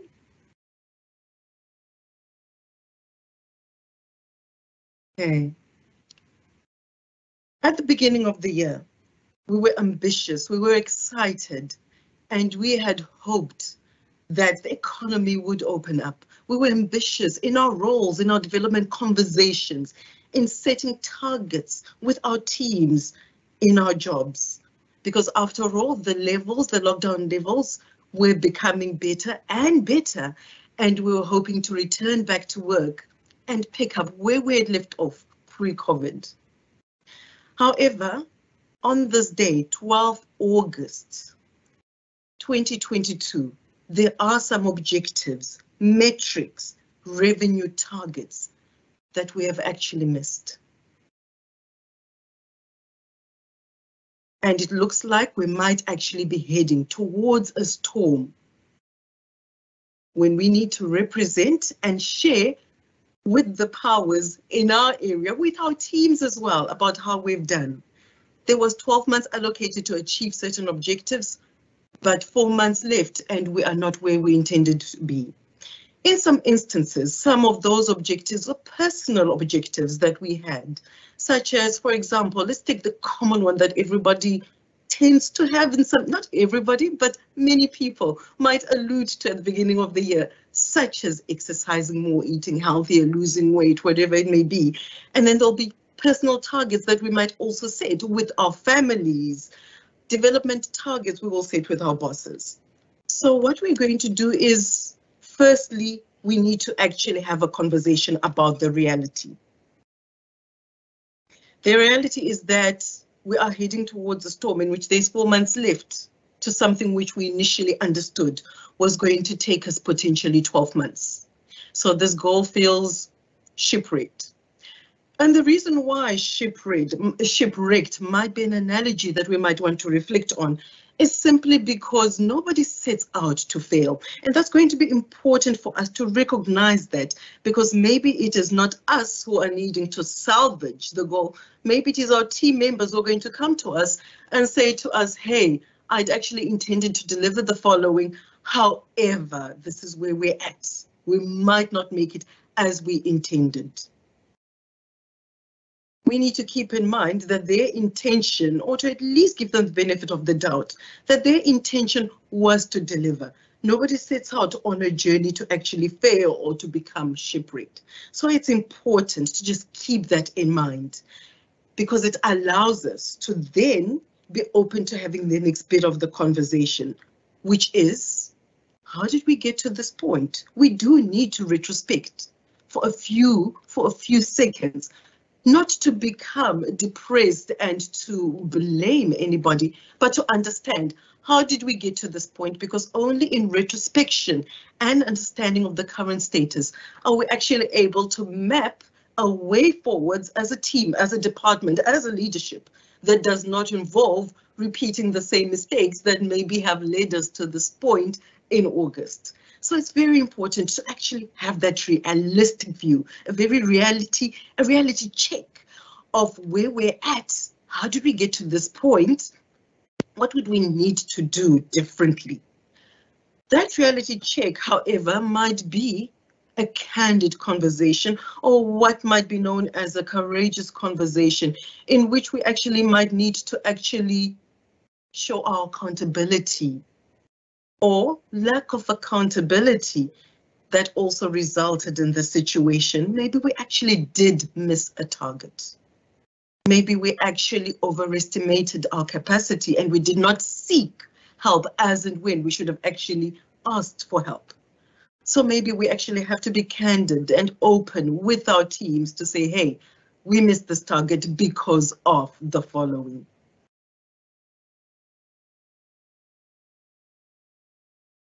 Feasibility, practicality. After having considered the reality, there is feasibility as well. And that means that we actually need to consider, are we actually going to be able to deliver this? And I know you've come to a session entitled Salvaged and Done and might be anticipating that, hold on, are we not going to just only speak about how do I get this from A to B, 1 to 3, and it is done? But in a business context, we know that it does not always work in that manner, and that it is important at times to actually take a step back and have that conversation very explicitly about whether it is going to be possible anymore. Now, if you look at that image of the babies in a womb, essentially, I do not know yet of any situation in which that pregnancy or those babies in the womb, whether the pregnancy could be fast-tracked so that the babies are fully developed in less than 9 months. No matter how many gentlemen could be applied to the initiative, the pregnancy would still take the same amount of time, which is approximately 9 months or so, as we hear from the medical experts, or at least from my experience, the pregnancies took the 9 months. Therefore, what we're saying is that in that instance, there isn't time to deliver on the target before Christmas or by 25 December 2022. What does that mean? Sometimes the answers then for that question about what that means are not within ourselves. And part of salvaging a situation might involve actually being open to hearing from others, tapping out into other people's brains and reaching out to say, hey, this is the situation we're in. There is 4 months left. We anticipated we'd get this completed by 9 months, and then we would spend the remaining quarter of 2022 actually achieving the targets or achieving and enjoying the revenue that would come from the implementation of this initiative. However, we're in August and we are nowhere close to completion. The feedback and the answers might actually come from those around us, because sometimes our own view is blinded, especially when we are in the storm and our view is actually filled with the panic and anxiety and sometimes the defensiveness of knowing what lies ahead or the storms that lie ahead in the steering committee, board meetings, and the exec sessions when we are reporting back on targets for 2022. We then come back to the next point, which is focus. In order to have focus, we need to be really clear on where we are at. So we've spoken to reality. We've spoken to the feasibility. Focus opens many doors for us. It enables us to actually zone in on what it is we need to do. Now, I want you to imagine binoculars. If you were in a ship that is in a storm, if you've got binoculars and you're actually looking through to where you need to go, that will allow you to steer and move towards where you need to go to. But however, that means that we might actually have to take away some of those distractions. I will not be able to focus on this and that because I need to keep my eyes on the goal. And very much in the same way, when you're looking through binoculars, we cannot be getting distracted by other things. So I'm going to actually ask you to just join me for just 2 seconds in a very, very simple exercise on focus. And that is, I can anticipate as many of us are sitting virtually in this session right now, to grab your handset, your cell phone, or your mobile, which might actually be fairly close to you, and to actually place it at your feet.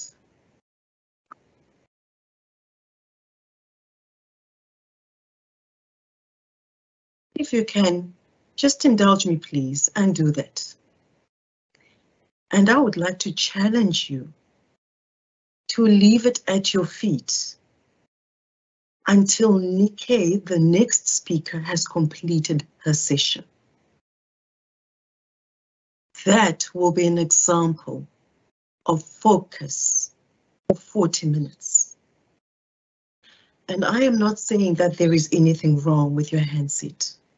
I can imagine there might be valid reasons why you might be needing to be attentive to every message or particular messages that you might be expecting.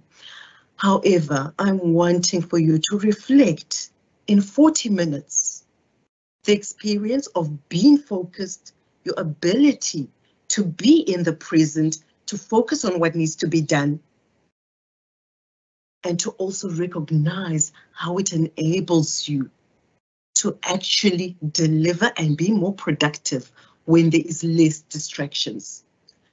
Our distractions as well might be from different sources. In an office environment, it could be the colleague who in the moment of passion wants to come and share what they have uncovered in the last report, in the last discussion, or in the last meeting. And we're going to need to have the courage to say, thank you for those insights. However, I'm not able to actually engage with you at this time. Would you be comfortable to set up 15 minutes for us to actually play back the conversation? Because I really need to focus on this. It might actually mean having courageous conversations to step out of a session where customarily you are supposed to be in that session representing the team, but because of the need to focus, you need to step out so that you can spend that 8 hours with breaks in between, of course, to actually focus. Because in order to achieve what we have not achieved in the last 8 months, we need to do something differently in the next 4 months. We also need to create pockets of time, and focus allows us to only zone in and zoom in only on those bits that we need to focus on. And I'm using the word focus again, because it is critical if you are actually going to be wanting to work on a particular target. There is something else that focus enables you to do. It allows you to think out of the box. It allows you to open your mind. So one of the things that Italia mentioned, and I got many golden nuggets and takeaways from that conversation, from that session with Italia just now. One of the items she mentioned is if you're going to somebody's office and they've got trophies around them or awards or certificates. And I am also one of the Reds, classified as a Red according to that classification. And I actually pulled out a trophy that was previously in the garage.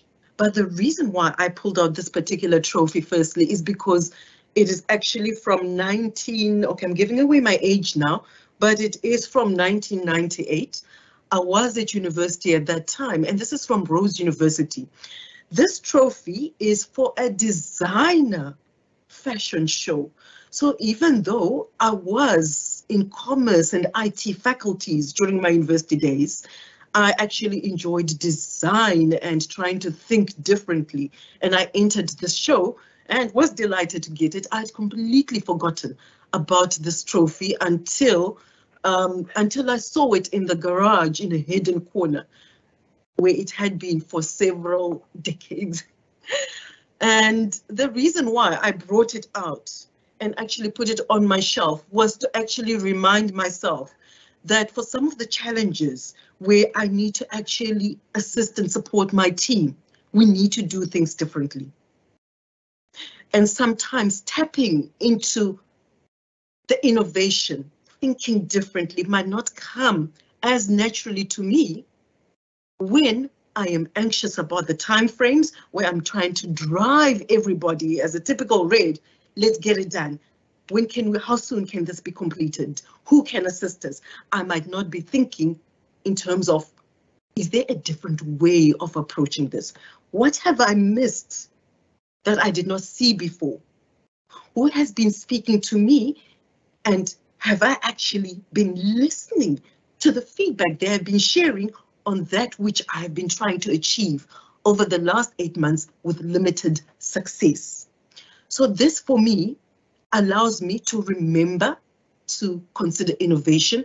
It allows me to remember to focus on the issue that I'm dealing with.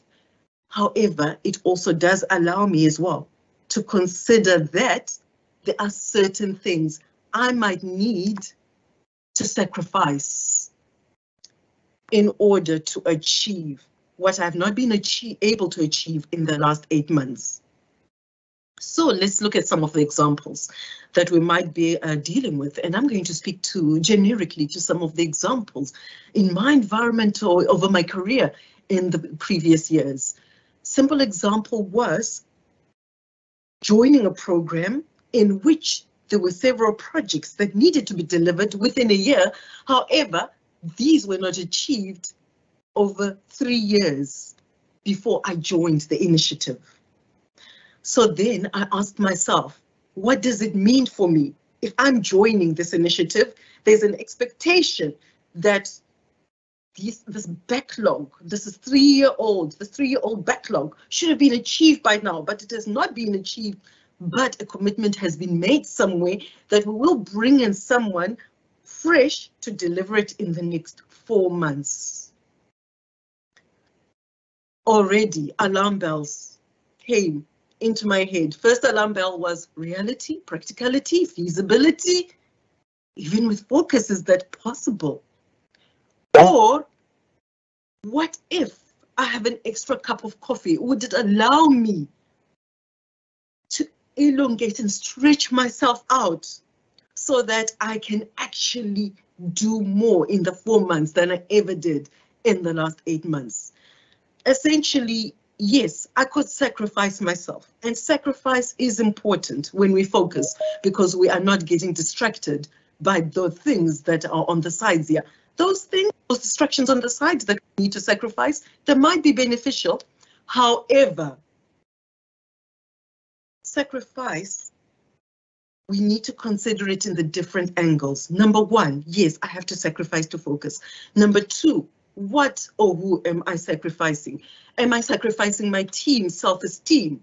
When I actually say their team did not deliver it, even though I was part of it, I was part of that initiative, i.e. distancing myself from the negative result that we've had as a team, because I do not want it to reflect on my KPIs, but suddenly, because it's time for the report, I refer to it as they. Am I sacrificing the other initiatives that are just as critical? Because then I need to have a clear, a very candid conversation with the team to actually say, maybe we actually need additional support. Maybe we need to bring in the person who might have actually been allocated to a different team to come in and assist us during this time. But whatever you do, I would like to encourage you not to sacrifice your mental health as well. Because as leaders, it's very, very important and very easy for us to actually think of how can I be an answer and a support and an assistance to this situation right now? How can I be the equal to in this 1 + 1 = 2? You know, I want to be the solution to this situation. I want to be the one who comes with a magic wand and the hero that everybody looks to and says, she delivered that initiative, that program after several years of non-delivery was eventually brought in by Roz. That sounds fantastic because it would allow me to have all those fantastic metrics that we would love to put on those reports, put on the departmental reports, and hey, even drop onto LinkedIn or wherever you need it. We want that sense of achievement and accomplishment, not only for our teams, but also for ourselves, but not at the sacrifice of your mental health. So you need to consider when you're salvaging, whatever you're salvaging, what does it mean? What does sacrifice mean? Because there's great aspects of sacrifice that you will need in order to buy the time to enable you to focus. But at the same time, there are other aspects of sacrifice that are not going to assist you by December.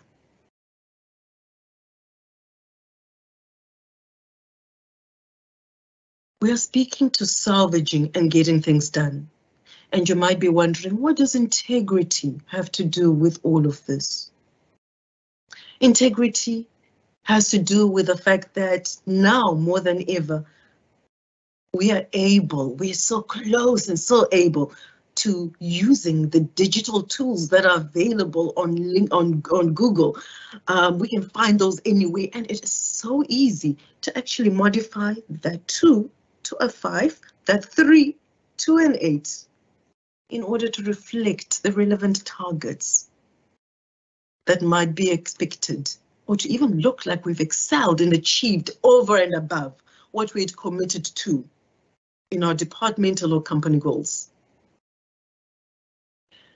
Whilst nobody else might actually pick up that alteration that we made in the figures, we need to consider the sense of accomplishment and the sense of achievement that we would have when we look at those statistics. And rightfully so, maybe they might only pick up that error or that change that we made in the reports and the figures and the stats. They might only pick it up maybe after you've moved on next year, when you're out of it and you've had the accolades and enjoyed the congratulations, that when everybody says, well done. It is so easy right now with digital tools, or even verbally, to fabricate what we might want other people to actually think we have achieved. So integrity does come into it, in that it is a decision we make for ourselves personally. No one else might be watching. However, we need to consider ourselves in terms of, what are my personal values? How does this reflect on my sense of integrity and achievement? Is there something that I will say I learned from if I've just modified the figures? Does that ultimately give me the learnings that I had expected from this? Or am I actually robbing myself of other learnings that I would have actually enjoyed if I'd followed through with the whole process? So that is where integrity comes in. Before I come to my last slide, I want to talk about support. And Italia was really awesome in sharing with us those circles. So you'll recall the circle from Italia. It was a circle showing our intimate network, extended network, external parties as well, or people in our wider network, or circles. I want to offer another perspective of those circles.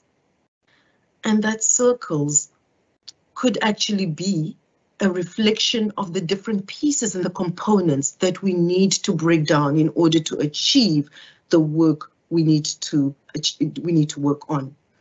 So what you need to do is, whatever you need to salvage in the next 4 months, take it, break it down into multiple circles.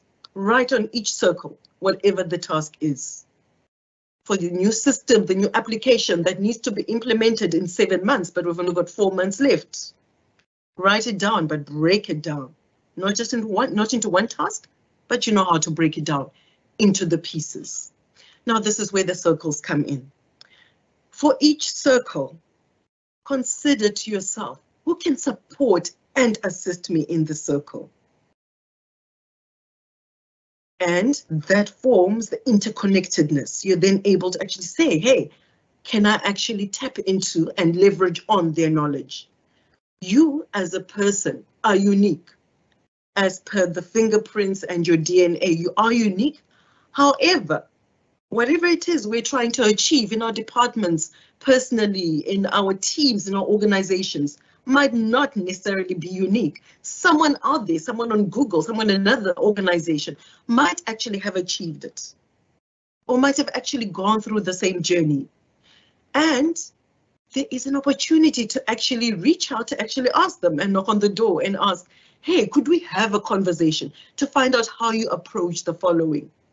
And I would like to say that sometimes we'll actually be really surprised that other companies, obviously a company that is not in direct competition, but maybe in a different organization. I am currently in financial services, and there was a time when we actually engaged with an organization in retail in order to understand how they navigated through various challenges.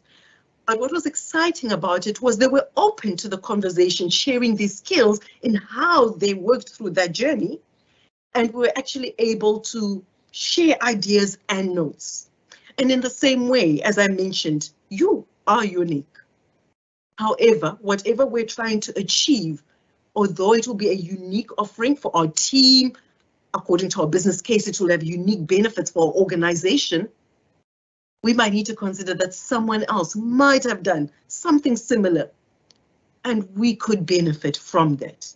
So that interconnectedness of the circles is something that you need to actually tap into and see how it can benefit you.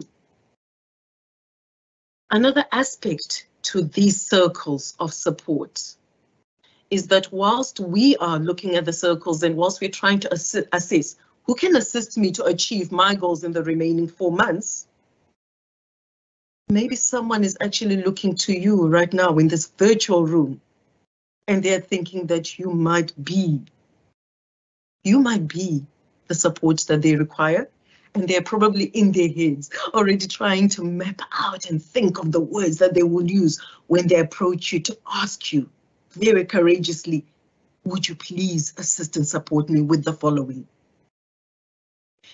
I really like the theme that we've got this year. It is she, ye, we as power.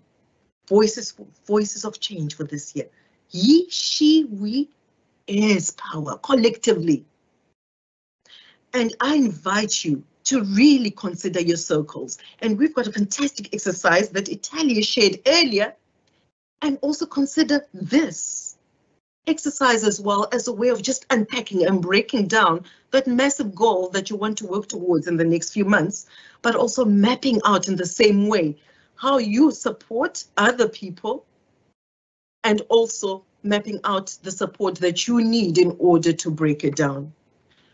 In order to salvage something, we would need to really go into finer technical details of your particular goal that you want to achieve, whether it is related to changing the reporting of an entire organization, implementing new systems, or actually training a whole workforce in a new way of working, or having a roadshow in different provinces within South Africa by a certain date, etc. Whatever your goal is, it might actually require very specific actions and very specific timeframes. However, as I close, I do want you to consider that no matter the different angles that you need to consider, and like a compass, there is different aspects, different actions that you will need to map out, because ultimately nothing will change by itself until we take the action. We can write down, we can take notes, but there is action. And that compass, remember a compass, it is required for us to take action, because there is no point pointing if I'm actually not going to stand up to move towards it so that I can salvage this journey to get closer to where I need to be in December. I've come to the end of my slots. However, I do look forward to engaging and connecting with anybody who needs to have a further conversation regarding how we can actually salvage and get things done. Ultimately, we want to achieve, we are leaders who are wanting to actually ensure that we get it done. Let's keep in mind the reality, the practicality, feasibility. Let's consider our circles of support, how we take advantage of them and how we support somebody else. Let's consider our integrity and let's get it done. I'm Rosalind Karamba and I'm available on LinkedIn if you do want to chat further. Over to you. Thank you very much to Rosalind there for sharing those insights and for helping us when it comes to the last 4 months of the year. Thanks for reminding us, Rosalind, that we've had 8 months. And if you haven't achieved what you set out on the 1st of January, you still have another 4 months. And speaking of focus, one thing I do know about Rosalind is that she's all about focus and sacrifice. She is also an ultra marathon runner. But not only for herself, you know, we're speaking today about being the support to others as well as getting that support. Rosalind runs marathons to raise money for charity. And using her ability to be able to run, to get that health, to help other people is the most beautiful thing that I've ever read as well. And I salute you, Rosalind, for that kind of sacrifice. I don't know how you run 50+ kilometers. I don't know how you do it, but I certainly do salute you. Next, our speaker is Nikki Abraham. Nikki is from The Winning Attitude. She will be talking to us about the gift of time and balance. And this is so important because I feel like all our sessions are just progressing from one and adding on to another and adding on, and it just keeps getting better. And hopefully at the end of this, you'll have a full toolbox of what you need for the rest of these 4 months, but also for long lasting for the rest of your life. So over to you, Nikki. I'm looking forward to what you have to say about balance. By the way, I am a Libra, so I'm all about balance. Thank you so much. How many of you feel like you live the perfect balanced life? That while you are at work, you can achieve all your goals. So when you get home, you have quality time with your partner, your family, and even yourself. Days off are spent on the golf course or pamper days at the spa. How about long, lazy lunches on a wine farm on a beautiful summer's day, or dinner dates with your partner? Are you planning that trip to the Maldives? Doesn't this just sound like the perfect life? Or is it just a dream? Many times when I'm training some of my courses, so many people say to me, Nikki, all we need is more time, more balance. How many of you feel the same? Well, self-disclosure, I have not yet mastered balance, but the tools I'm going to share with you today help me to stay on track or to stay consciously present to bring balance back into my life. Because the truth, can balance be mastered? Think about somebody walking across a tightrope between two high-rise buildings. When is balance the most important? The beginning, the middle, or the end? Well, you guessed it, all the time. So I would like to share with you how I mastered living the perfect, unbalanced life. Growing up, I often used to hear my dad say, girls were made to be barefoot and pregnant in the kitchen, and that is all we were good for. Well, that freaked me out. At the age of 15, my parents got divorced, and I immediately went and got a job working in a restaurant. Not only did I fall in love with hospitality, I fell in love with making money too. So much that I got a second job and started working every weekend, school holiday, and public holidays. When I was 18, 3 things happened. 1, my mom and her new partner decided to go off cruising on a yacht. And I thought they were coming back. But when we put a sold sign outside our house and I had to move out and find an apartment, I had to get a full-time job to pay for it. So I didn't have to go back and live with my dad. And thirdly, I had a premonition that I wasn't going to live very long. I'm not sure why. But at the age of 18, I started to say yes to life and then learn how. You know how Richard Branson says, say yes and then learn how? I think he got that from me. I worked incredibly hard for that first year in a casino, working 13 out of 14 shifts to save up enough money to go and visit my mom and now husband, who landed up in the Caribbean.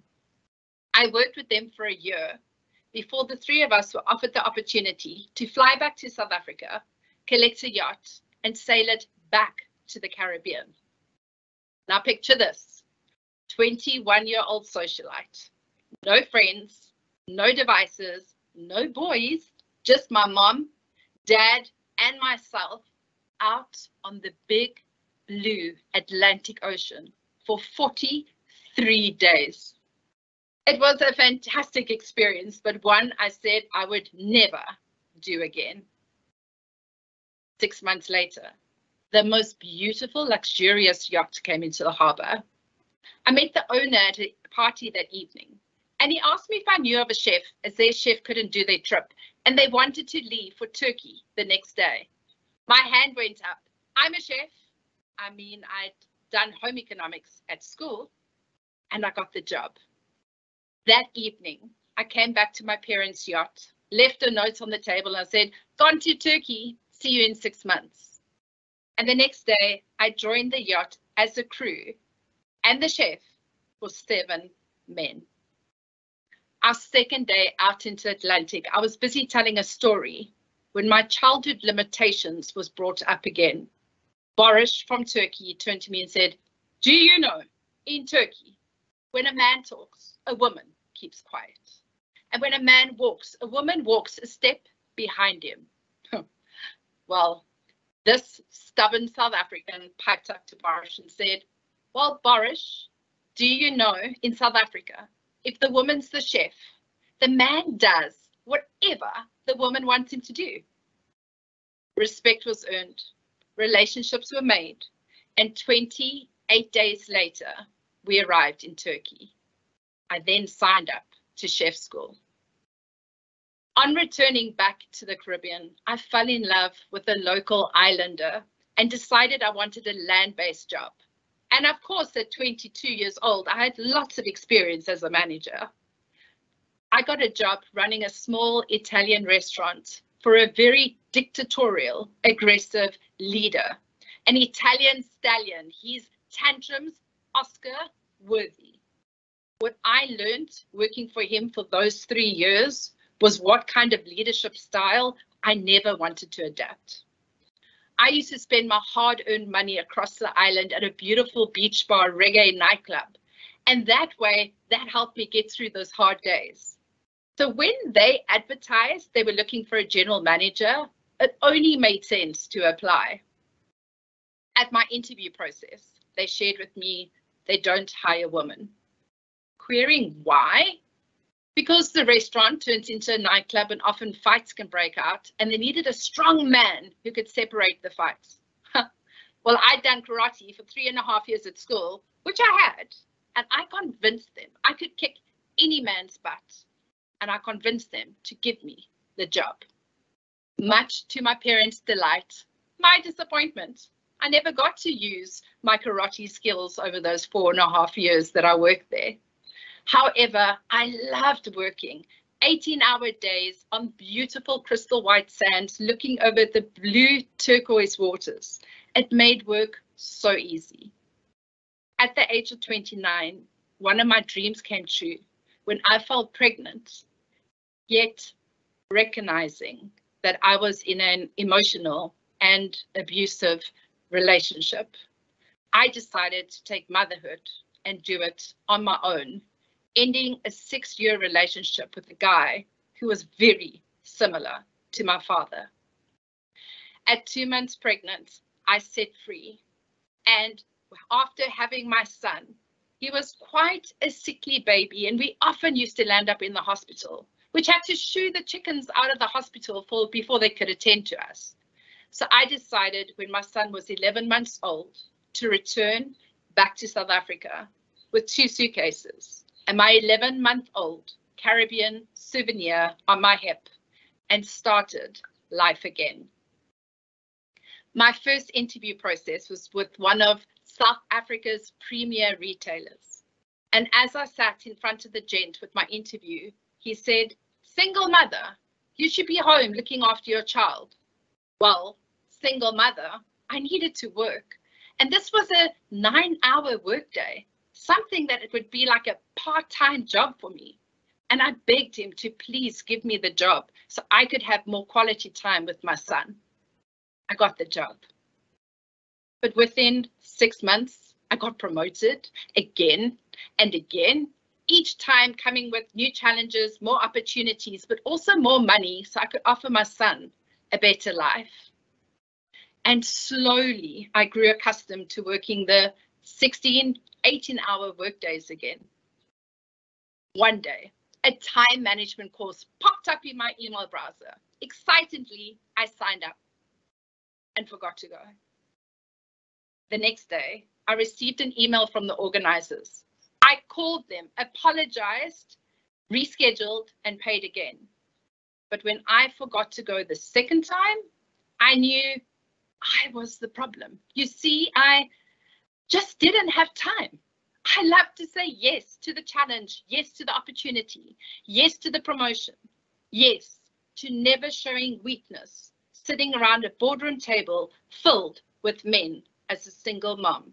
And yes, I mastered living the perfect, unbalanced life. And yes, I do have FOMO.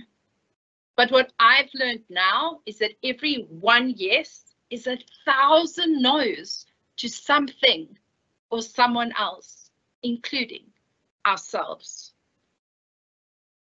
October the 9th, 2017. My phone started ringing early in the morning with beautiful birthday well wishes, but I could not hide my uncontrollable sobs behind my fake smile. I also couldn't answer why I'd been crying for 3 days. I was known to be strong, positive, dominant. I could handle anything, but I couldn't handle this. My friends highly recommended I saw a doctor. Now this red, swollen, blotchy face couldn't go down to my local mediclinic with a reception filled with people. So I found a new doctor in a private practice. And as I sat in front of the stranger, the only thing I could get out was, please just fix me. I needed to get strong, back to work, back to Nikki. But instead, she uttered 5 terrifying words.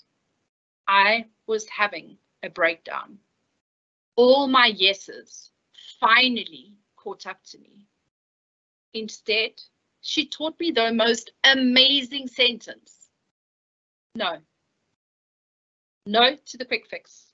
No to going back to work. And instead gave me the gift of 7 days of rest. Do you know guilt still swarmed my consciousness? What about my team, my commitments, my responsibilities? But the clock kept ticking and business went on. I spent a large part of that 7 days reflecting at my life. I had now met the love of my life, who was a single dad, his 2 kids, my son. We'd become a beautiful merged family, but I was spending so much time at work. And I decided I needed to find a job that gave me weekends off so that I could enjoy my son's sports games. A little too late, he said, at the age of 15. But I knew I could try be there for the balance of his school years. And I found a job, 40-hour work week, their values, God, family, then business. They taught me so much about balance and accountability. They introduced me to a book called The One Thing, which I read 5 times in my first year, each time focusing on one new thing and implementing it to make the change into my life. Gary Keller, who wrote the book, speaks about your work balls and your rubber balls. Now, your work ball is a rubber ball, and if you drop it, it will just bounce back. But your glass balls, your health, your family, your friends, integrity, and I've added passions, those are your glass balls. If one of those slip or fall, it could shatter or even crack. How often are we so focused on not dropping our work balls and not focused on our glass balls, when yet they are so important? May 2020, 2 days before the president put the country in lockdown, our entire leadership team was called into a meeting and we were retrenched. There were looks of terror, fear, gasps on my colleagues' faces, and so many people around the world heard the same thing. But I secretly thought, it's my time to start my training company where I can share my 26 years experience as a leader, but more importantly, what I've learned and how to implement the gift of time. April this year, I was busy scrolling through Facebook and I saw a post from a lady in the UK, and she said her best friend lives in Tableview and all she was going through a really bad time and all she needed was a big hug. Was there anyone out there who could go and hug her? Of course, I said yes. The next day, between a 20-minute gap between 2 training sessions, as I headed out to my car, my mom popped her head around the corner and she said, "Where are you going?" And I said, "To give someone a hug." And she said, "Who?" And I said, "I don't know yet, but I'll know when I get home." And I left. Anxiously, I drove to this girl's house, not knowing what I was going to get. So see, I knocked on the gate, shouted out, "June!" and June came out of our house with the biggest, most beautiful smile on her face. She got teary, and so did I.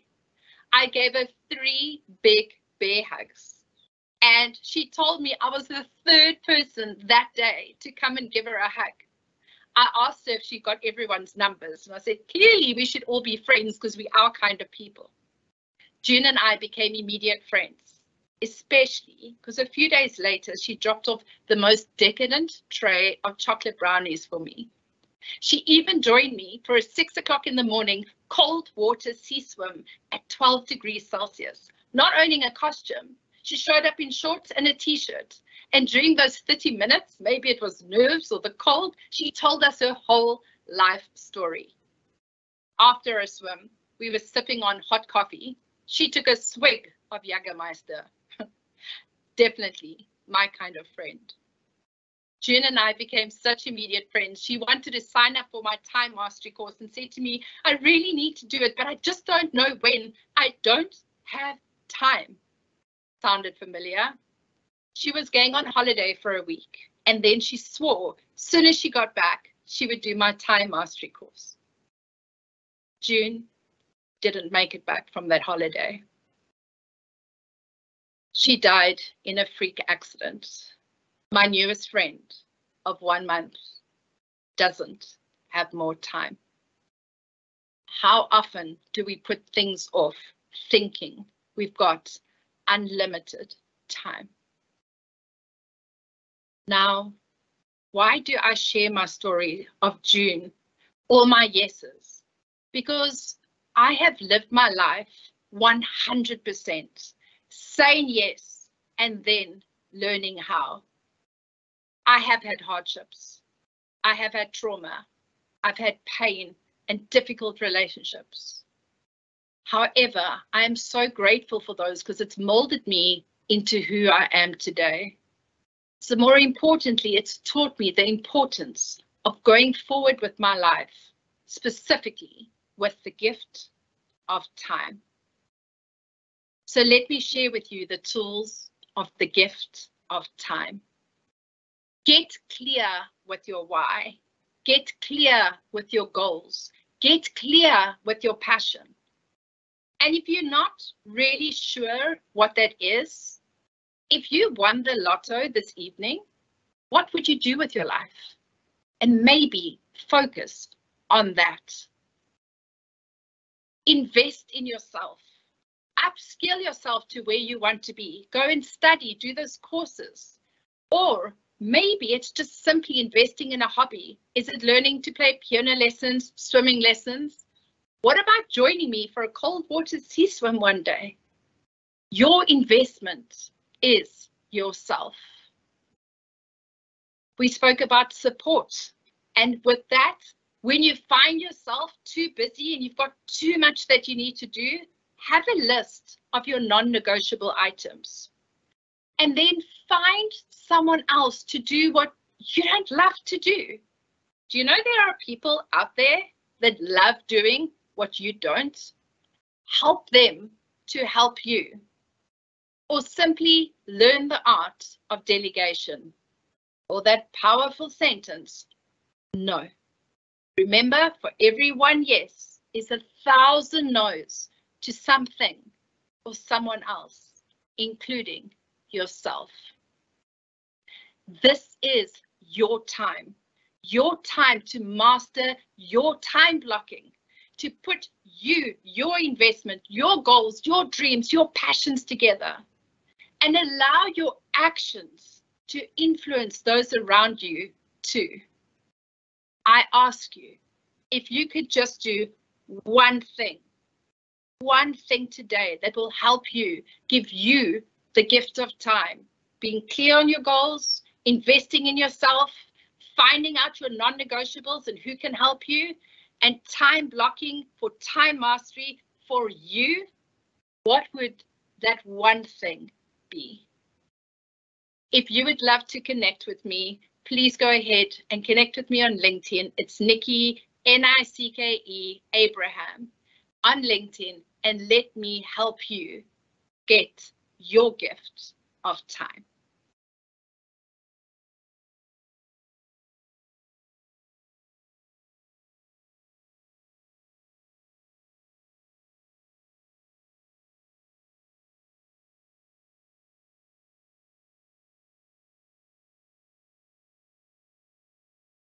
Speaking of a life where we have balance, where we can be on a wine farm for the whole day, where we can be on the Maldives Islands. Look, it sounds incredible. But getting to that balance, as you said, is so, so difficult. And I've got some questions here from you, from our audience members. This one says, I struggle to focus. I wish I nurtured that habit as a child. How do we develop focus as a critical tool? Oh, that's such an amazing question. And when it comes to implementing a habit, so that's where I would first start off, is implementing a habit. And they can say, for focus is your habit. Now, a habit can take anywhere from 21 days to 90 days to implement. So I say the sweet spot is 66 days. So what about every morning, starting with one thing, one key area of focus? And first start with a 35-minute time slot. So put your phone away, or set your alarm on your phone, but switch your email browser off, put your phone away and set your alarm for 30 minutes. 30 minutes. Focus on that one thing. And then take a 5-minute break. And then go back to that focus. What if you did that every single day for your first 90 minutes until you build up to your 90 minutes, or with the 5-minute breaks in between? And what if you did that for 90 days? How much further would you be with where you want to be? Those are such cool practical skills as well. Just start with that 5 minutes, start with the 10 minutes, start somewhere, crawl, walk, before you can run and then sprint, as well as Rosalind knows that one very, very well. I don't know if we still have her on the line so she can also answer some of the questions that we have here based off her session. But just some of the comments here, Nikki, Anonymous says, this is really informative. Thank you so much. Another one that says, we can relate to this. And thank you for sharing your story with us. And, as you were speaking of your story, traveling throughout the world and encountering, for lack of a better word, let's just call it what it is, chauvinist men, right? And how you navigated that and how you worked that space. This we encounter at work, we encounter at home, we encounter when you go to the shops. It doesn't matter where you are. What would you say to someone who deals with that on an ad hoc basis, where it's not your direct boss, but when you deal with it in a meeting, for instance, or you deal with it at a Pick and Pay or at your local store, and you're confronted with that kind of conflict? How do you then still maintain the balance? And that's for you, Nikki. And for you, Rosalind, when we talk about this focus and the sacrifice that is needed, for you to get to the ultra marathon level, you obviously started with a walk, right? So if you could also just elaborate on that art of sacrifice for us. Perfect. Rosalind, would you like to go first? Yeah, no problem. I'll go first. So in order to actually run the marathon, I actually had to have a realistic conversation with myself about the amount of training. So everything, as you mentioned, starts with a single step. And that applies to actually anything that we set our minds to. But in order for that step to happen, you actually have to start off with the decision and the commitment. And that means that setting up, maybe it means setting up the running kit, those running clothes, taking them out so that you don't have to look for them the next morning, and thereby having an easy excuse tomorrow morning when you cannot find the other shoe. So it is the mindset first. The war first is won here before we actually go outside to actually provide the physical evidence to everybody else, the mental decision. And then also the focus then, and some of the sacrifice that comes in, is that once you've committed yourself to saying, I'm going to be there, I've set out the kit, I will set the alarm clock, but have I actually armored myself to make this happen? And by armored, I mean, have I taken out the relevant things and put the armor on? And that armor on, really, I'm using an analogy of, have I actually removed other impediments that might impact my life or impact me when I need to step out and do this? So if it means I wear a jersey, it's winter, I actually too wear long sleeve jerseys, and I wear gloves at times when I run during winter mornings because I get cold. But at the same time, it means I cannot watch Netflix until 11 p.m. because then I am actually setting myself up for disaster because I will be too tired to get up at 5 or 6 in the morning. So what's in my armor? What do I need to add as my armor to ensure that I am set up for success? Think about it, when somebody goes into battle, they don't go without their armor on. So if you're going to go into a battle, anything that you set yourself up for, ensure that you've got all the elements to set yourself up for success. So mindset first. So all of these things I've mentioned is before we've even hit the road. So that's the first thing. So the sacrifices are all those steps beforehand. And in order to actually start as well, you need to ask yourself, why? Why am I doing this? If you have no compelling reason as to why, then there's no point in sacrificing. Why are you doing it? If it's not worth the sacrifice, then why do it? So it's also important to understand that. Love that. And to answer my question about standing up with balance, you know, in a very man-dominated world, I say, make sure you look in the mirror every day and know your worth, know your confidence, and know that you are equally important to every single person. My mother always says, kill with kindness. And that's something I take. So for me, it's not about necessarily being rude, but sometimes you do have to get your point across to share to someone. Like, I almost felt like I always had to convince someone I was good enough for the job. Yet doing it with confidence, that's why they said yes. So it's owning your power, owning your potential, and never letting anyone making you feel less than who you are. Fantastic. And you know, Nikki, you mentioned something earlier when you said every yes of yours was ultimately a no for somebody else, and sometimes that somebody else was you. So going about and just yes, yes, yes, yes, yes to everything, and not doing what Rosalind is speaking of taking time, reflect, put your phone down and take stock. You know, I was just sharing as you were speaking about the yeses that from an early age, my parents taught me to be quite liberal with the word no. Right. And then I got to a point where I said no for the sake of saying no sometimes. Right. So it is about that balance of not always just saying no for the sake of saying no, but that no actually really helped me in setting boundaries, whether it be at work, whether it be at home or with friends. But I must say it is much easier, and I'm much more liberal with it in my personal life than I am in my professional life, because we find that we want to give our best. You know, and you want to take that promotion, you want to show that you can do that. Of course, I can stay the extra 3 hours. Of course, I'll take the extra story. Of course, I'll take the extra work. But sometimes it is important that you take stock, as Rosalind said, and just reflect. Now, Rosalind, the importance of putting your phone down, something as simple as that. Talk us through that. The phone is an example of distractions, and we're all unique. We're all unique personalities. Everybody's got different distractions. Some people can actually be on Facebook for 2 hours and stop there, but some people will end up being on Facebook for 20 hours. What started off as 2 hours might be 20 hours.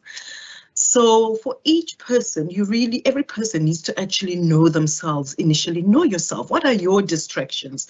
And I use the example of the colleague. I mean, if we were to list the distractions in the office, it might be the colleague, it might be the coffee, going for coffee every hour, going for a smoke break every 10 minutes, or whatever your preferred distraction is. They serve a purpose, but they might serve a negative purpose if we actually do not manage them. So the phone is just simply an analogy of, once you know what is more important to you, then you need to consider, what are those distractions? When they come, how much time do they take away from you? One of the things that I actually did I think it was during lockdown, because we were not able to engage physically with some of our friends or colleagues, I actually ended up putting an app on my phone that would actually tell me how much time I am spending on each app, because I was just very curious. I also had noticed that, hold on, I seem to actually, when I'm procrastinating, I might end up going to something and scrolling through pictures or whatever it is. And I realized that I'm forming a habit that is not really helping me, and somehow it's taking me more time. I actually learned on one of the days that I'd actually unlocked my phone about 200 times. And that simple action, you might not be aware of it. You might be doing it so spontaneously, well, subconsciously, without thinking about it. But then I thought to myself, if I've done that 200 times and each 200 time is times 2 minutes, what does that mean? And yes, maybe I could be engaging with colleagues or having very real, required, valid conversations.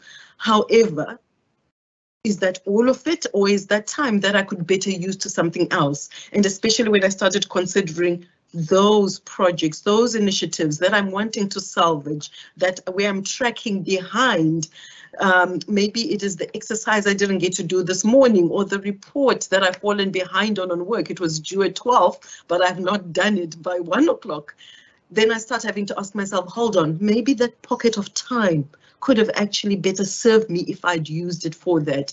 And for each of us, we really need to understand ourselves, what it is, what is representing the phone handset or the distraction in our lives, but not to make ourselves feel guilty about it, but to rather plan for it, plan for how I can ensure that this is a treat. It comes into my life at the right time, when I can enjoy it, and it doesn't distract me from the things that are critical to me achieving on my goal for today, my goals for this week, and my goals by December. Because ultimately, as Nikkei mentioned, it is the small habits.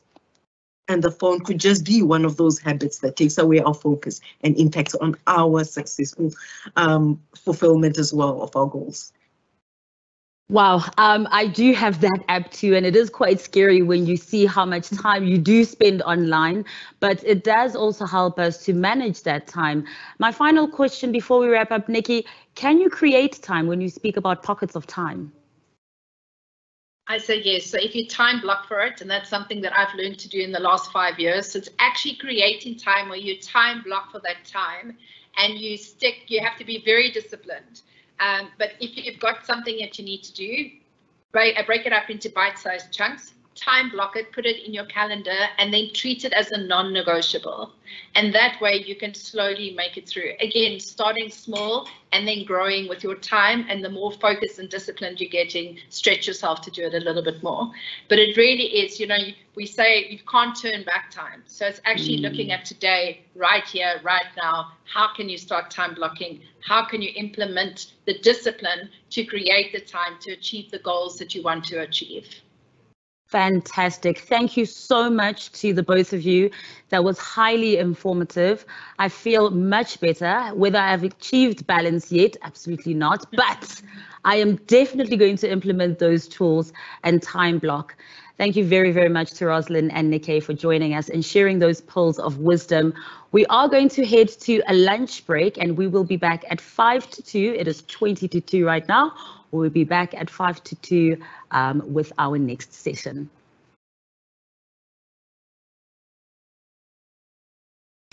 Coming up next, we're going to have another set of workshops. 3 will be happening simultaneously. How you're going to make your decision is going to be tough. Once again, I've been bouncing from one workshop to the other and just hoping to get all the pearls of wisdom that I can. So hopefully you're also able to do the same. We've got Jennifer Thomas, who is going to be on the main call, and she will be talking to us about how to communicate to influence. Very, very fascinating talk she's about to give us. We've got 2 other talks which will happening simultaneously. They will be in the breakaway rooms. There are 2 links on our Teams chats that have been put up right now. If you click on those links, you will be able to be a part of those workshops, which will be done by Tina, who will be talking about energy management.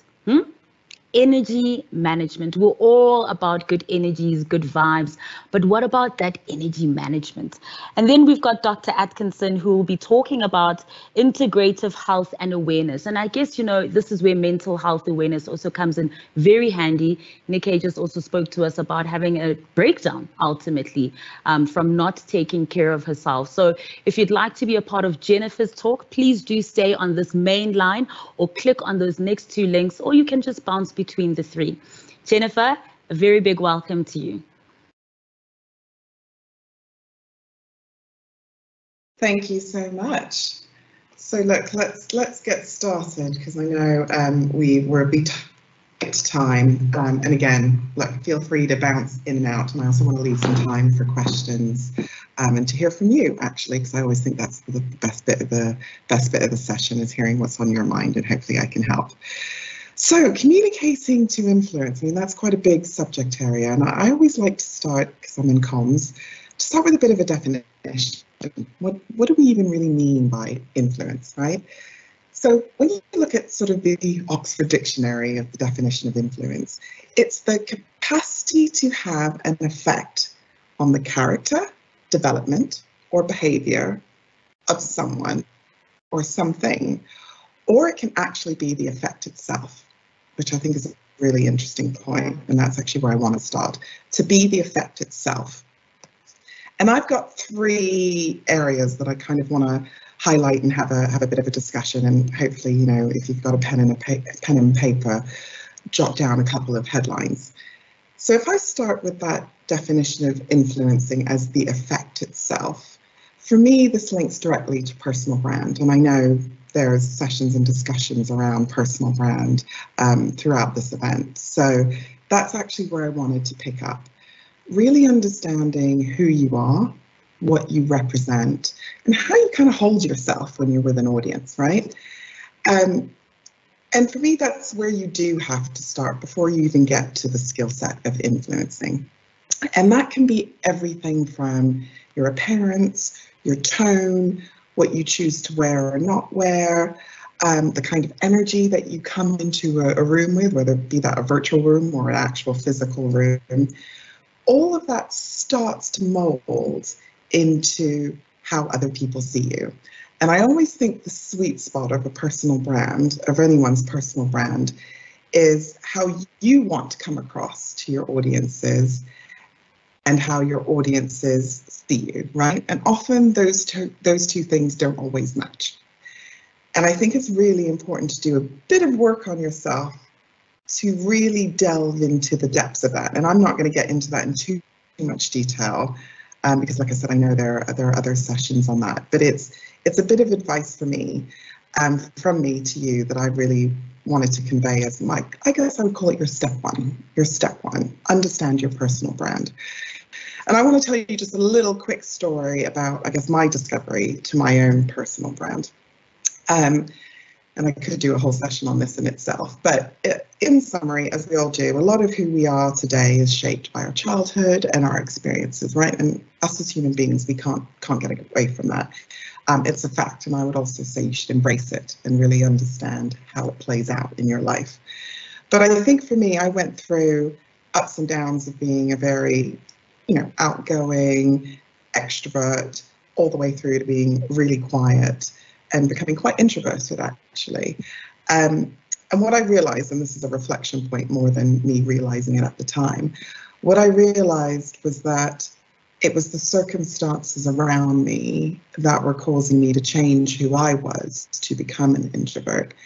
And it was because I didn't feel comfortable, I didn't feel confident. I had moved countries, into a new environment, into a new school, into new social circles, and I wasn't feeling like I was fitting in. And similarly, my early days in the work experience, I also felt like that.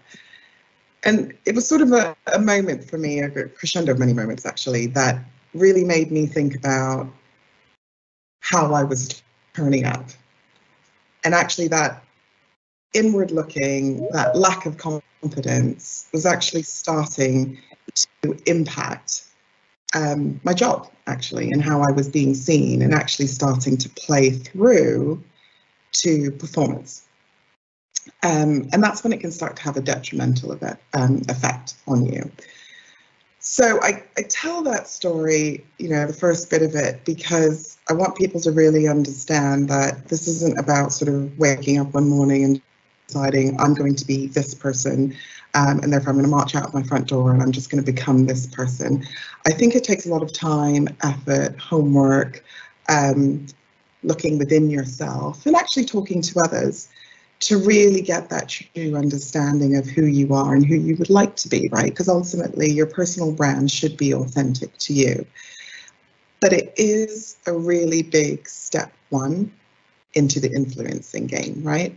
And before you can influence anyone or a situation, people really need to believe in you. They need to believe in who you are, and you need to start building a rapport. And that leads me to my second point, which is all about connections and connecting in. Again, one might expect me to say so, given I work in communications, but I believe, regardless of what your role is, what sector you're in, what company you work for, connections are just as important in a working environment as you place on it in your personal environment, right? Our whole ethos and way of being is about how we connect with others. And in some circumstances, I would actually say that's almost more important than your technical capability. And it's often the thing we hear, you hear phrases like it's about who you know, it's about, who's got a voice at the table, who's got a seat at the table. All of these are pointing to connections, rightly or wrongly, perception or reality, how others see you and then feel like they've got a relationship with you goes a long way in the workplace. And so for me personally, I have spent quite a lot of time actually cultivating relationships. And I often say, now that I'm a bit more grown up and I can articulate it a bit better, it's one of the things that I actually mention in interviews. It's a skill set that I put down. I pride myself on the relationships that I build in the workplace. And when I think about my job specifically, it's really important, whether that's relationships with the media, whether that's relationships with business stakeholders, whether it's the relationships with my peers within the team, my own team members. The premise of what we do, and to be able to do it very effectively, starts with the relationship. And in fact, in communications, a lot of the essence of what we're trying to do is influencing, right? I can write whatever I want, I can say whatever I want, I can arm my spokespeople to say whatever they want, but ultimately what you are trying to do is engage with people, either to get them to think about something or understand you or have an awareness of an organization. And to do that, you have to be able to influence, and to influence, you have to have some sort of connection. So I think if we bring it back to, I guess, the how you turn up at work and what really would help you as an individual, I always say to a lot of my mentees that when, not even just when you're in a new situation, but it's incredibly helpful for when you are in a new environment, a new situation, is do a bit of homework to understand how the jigsaw fits together. And what do I mean by the jigsaw fitting together? We all know there's an ecosystem that materializes in any work environment. Understanding who knows who the decision makers are, who the loudest voices are, who are the people you can really learn from, who are the people you can trust to go to when you have questions that you might not want to ask everybody or ask in a big forum, who can you confide in, who can you go to if you're in trouble or you have concerns. How do you bring all of those pieces of the jigsaw together? Because whilst relationships are important, not all relationships are the same and not all relationships are equal, and that's also okay. But understanding the dynamics between how individuals interact with each other, how you can then interact with those individuals is really, really important. And quite often, when I go into a new environment, I always talk about actually being quite quiet initially. And I'm quiet because I'm observing, right? I'm taking in, I like to call it people watching, which I generally quite enjoy. I'm sort of sitting back and I'm observing. I'm observing the language people use, not just verbally, their body language. And you can still do that even on a screen.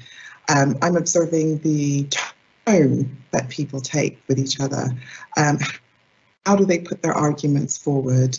Are they the kind of individual that welcomes feedback or opinions, or are they the kind of individual that sort of walks into a meeting, kind of sets the direction, decides what's what, and then that's it? It doesn't really do much listening.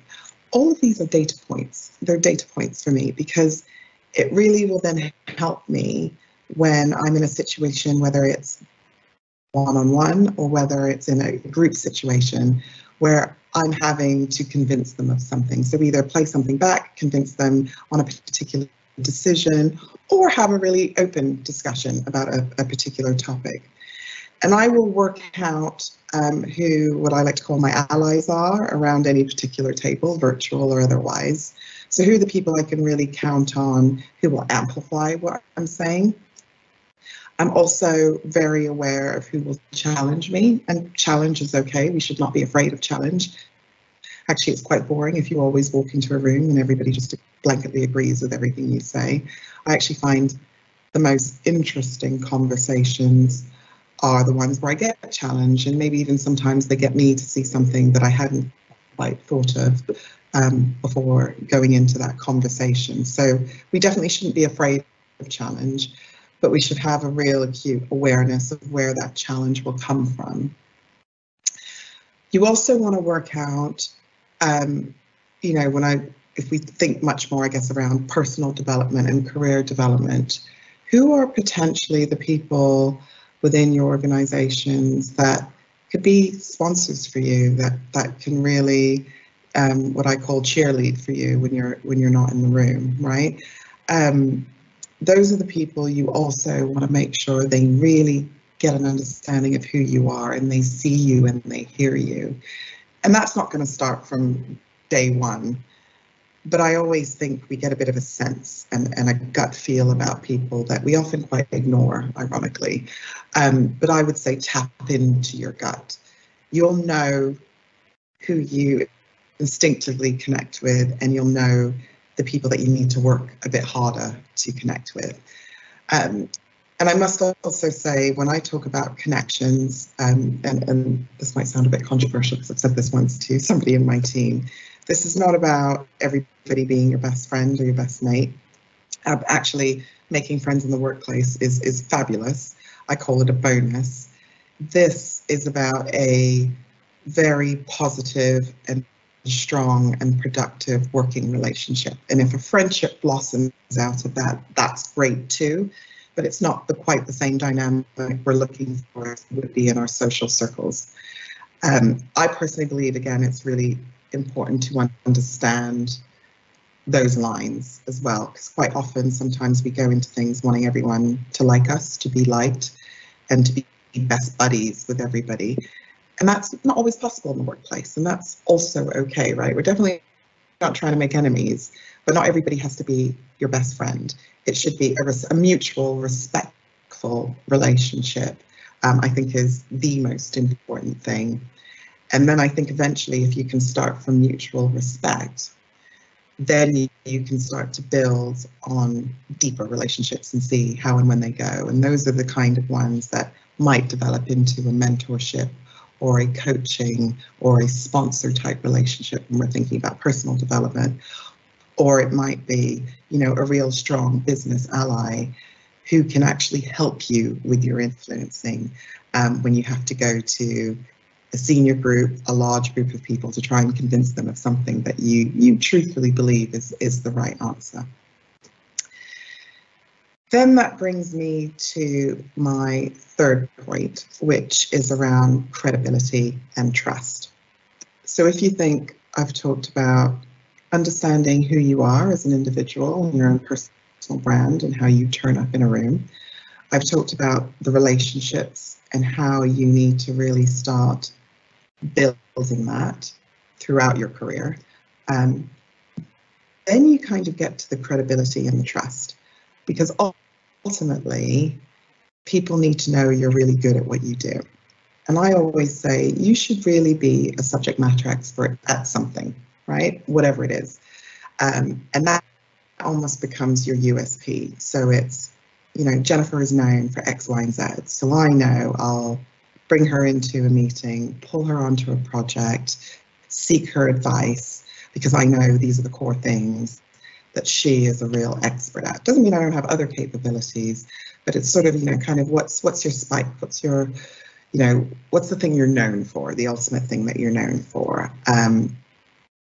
And if you don't really know what that is yet, again, this is where 360 feedback comes in really handy.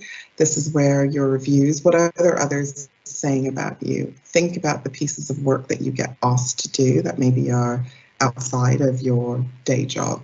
What are the things that people ask you about? And you'll soon start to formulate an idea of how people see you as the expert in the room. So it's really important that you're a subject matter expert at something, because that is the beginning of the credibility and the trust. Then when you've got that and you know that that's what your thing is, really dial that up, right? That becomes your superpower, if you will. That's what I like to call it, your superpower. And it's a way into a conversation. It's a way into a wider table. It's a way to get your voice heard. And it also helps to give you the confidence in the room, because you know more than anybody else in that room or around that table that you're the one that is the subject matter expert. And it's a real boost to your confidence. One of the watch outs and the danger is you kind of go into a meeting or a situation and you're trying to be an expert at all things, and we know we're not an expert at all things. So you immediately feel a sense of anxiety about that. And actually what you end up doing is spending quite a lot of energy almost pretending to fill your gaps rather than dialing up the thing that's probably the reason why you're in the room in the first place. So you'll end up being a detriment to yourself if you focus so much on the things that you don't know. But that said, in addition to being that subject matter expert at something, I always say to people, homework is key, right? So you don't have to know everything, but you should be prepared for anything, is the way that I would describe it. So really thinking through, and this starts to play back to the relationships and understanding the dynamics in the room, where the challenges might come from. What other things do you think people will ask about that you need to be ready to have an answer for, that you might not be the subject matter experts? So try and do some of that homework before you walk into a situation. Where might you actually need to do some studying? And I'm going to say studying because often it's a bit more than just finding out a piece of information. It's upping your knowledge in a particular area or focus. Where do you need to spend that time ahead of going into a situation so that, again, you are super prepared to be able to do that influencing, right? So it's a real combination of know what you know and know what you are really strong at, and the knowledge, that can just ooze out of you without you having to put very much effort in. Do your homework on the areas that you don't know as much, but you might get challenged on or asked about. And then my last point is, for the bits that aren't as relevant for you to have a point of view on, don't feel like you need to talk for the sake of talking. Don't feel like you necessarily need to be the loudest voice all the time in the room, because that doesn't always play to the influencing strength. Be really considered in the arguments that you put forth, how you present yourself and information, and really importantly, how you listen, right? Because there will be other voices around that table. There will be other people possibly trying to influence with a counter view. And actually what we don't want to do is step in and start being forceful with only our way of thinking, where we become really blind to maybe another discussion, a parallel discussion that could be going on, which may inform the opinion that we went into that room with in the first place, right? So influencing doesn't mean you're always right. It means you've got a very considered and strong point of view that you're trying to get across to enable the rest of the people to either get on board what you're proposing and or make a decision about something. But the outcome may be different to what you came into the room thinking, and that is also okay.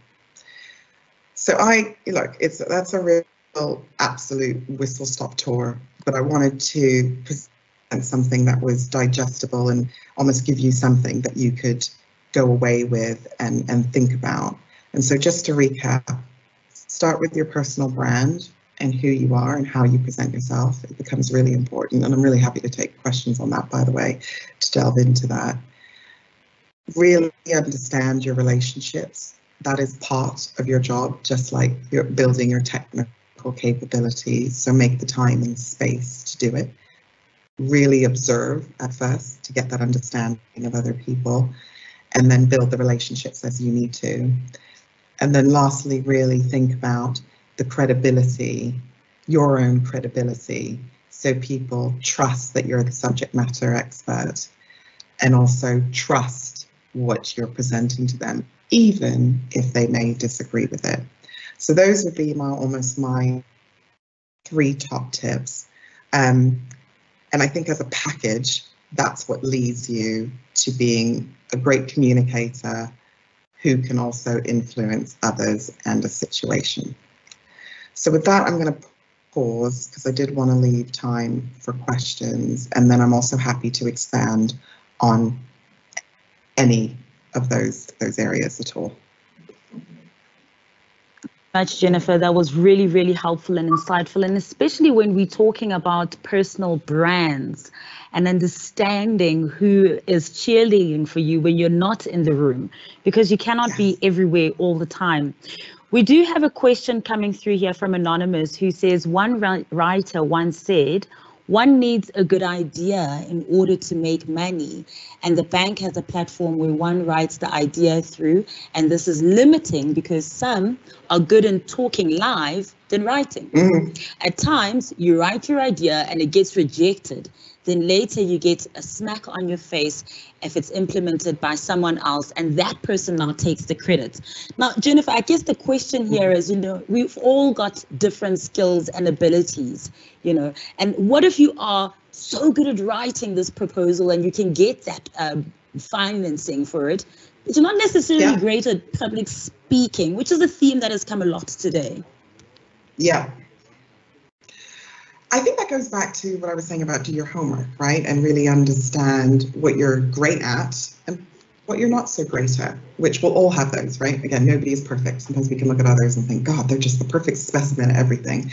And that just isn't true, right? So I blow that myth away. Nobody is perfect at everything.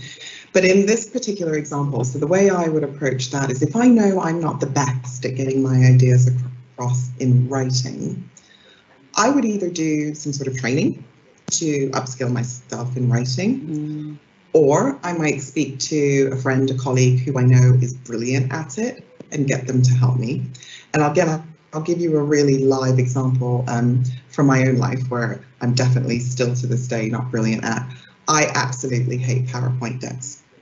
And in the world of work where you get these beautiful decks, that can do all sorts of busy things, I'm gonna have to keep it's not talking. me. And I actually have done PowerPoint courses. I can do the basics, I don't know what time but I'm never going to match what an agency can do or a consultancy can do.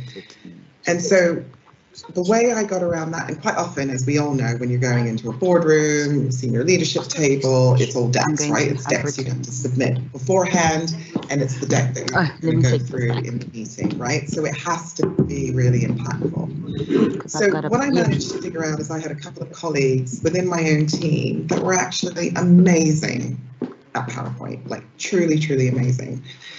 And so what I did is I had a bit of a conversation with them that said, what I'm really good at is the core idea and coming up with the crux of what I want to say and building, a structure for me to be able to put my argument forward. And I said, if I do all the bare bones for you and sort of drop it into some slides, could you make it look busy and beautiful for me? And actually that became, obviously not a big part of their role, but it was almost part of the work that they did into the team.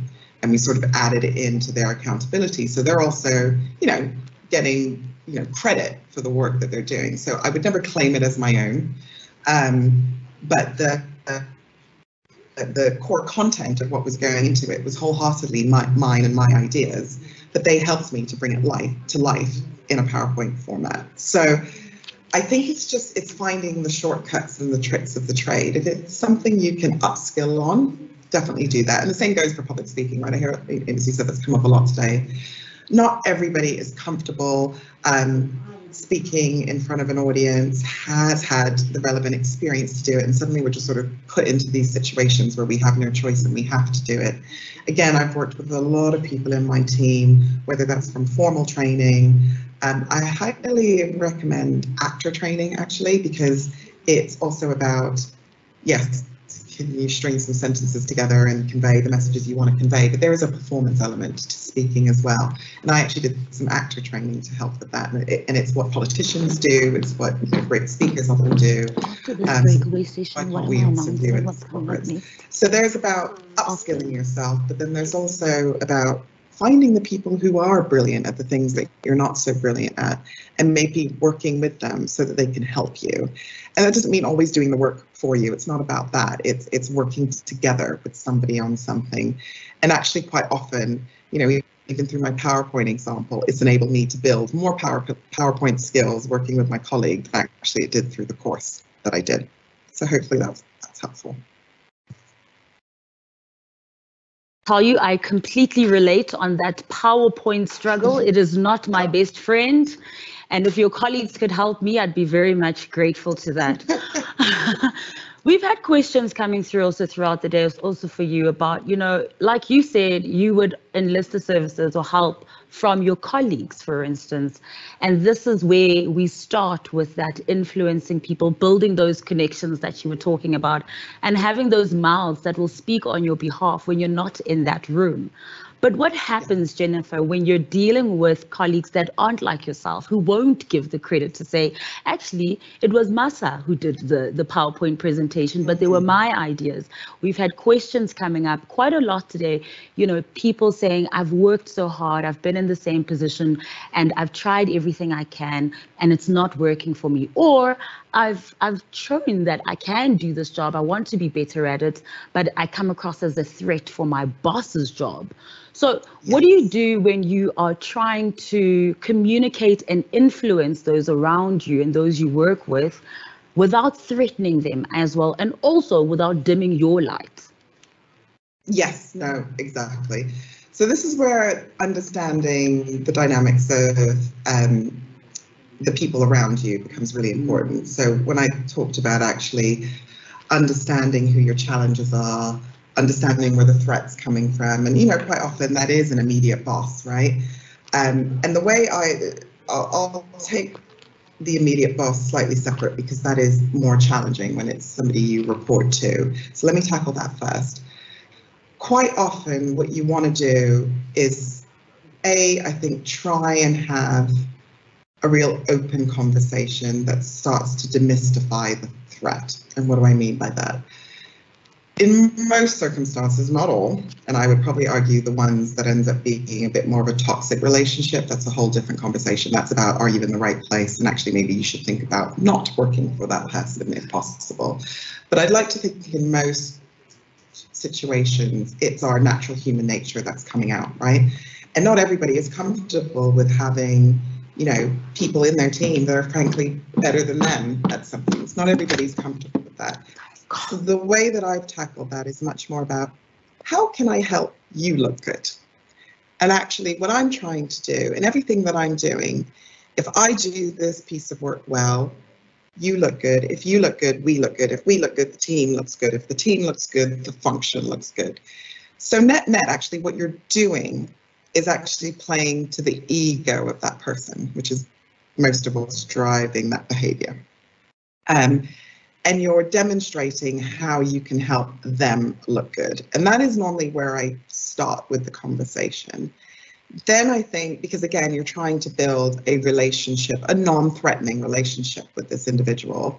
So you don't want them to see you as a threat. If we go in with but I did this piece of work and I felt like I didn't get credit, you just make the threat worse, actually, and you become somebody who they don't actually want to deal with. So I would start there. And then I would build to actually how you're feeling in particular situations. So when a situation comes up with maybe they have taken whole credit for your work, the time to bring that up is maybe a performance review in a one-to-one, and just say, look, I really enjoyed working on this piece of work, but I noticed, you know, when that report went out, it only had your name on it, or, you know, when it was presented through, I just wasn't able to showcase the role that I played in it. And it would be really helpful and important for me if the other stakeholders knew that I played a part. So again, you're not trying to claim everything either. Back to, I'm trying to help you, but also I need to think about my own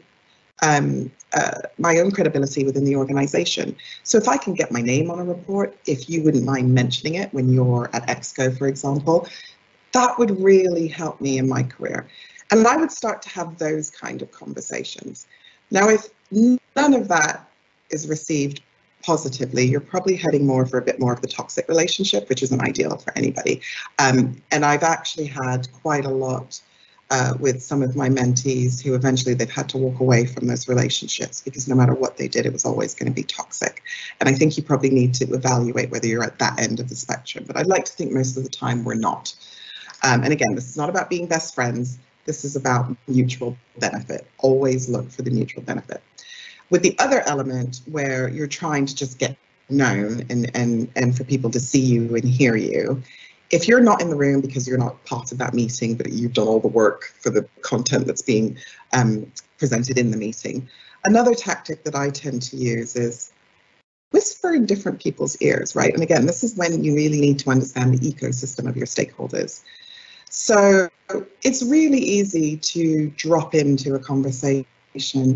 Yeah, so I know that meeting that happened on Tuesday. Yeah, I was working on that, piece of work that, the presentation that went there. Yeah, I was working on A, B, and C on that.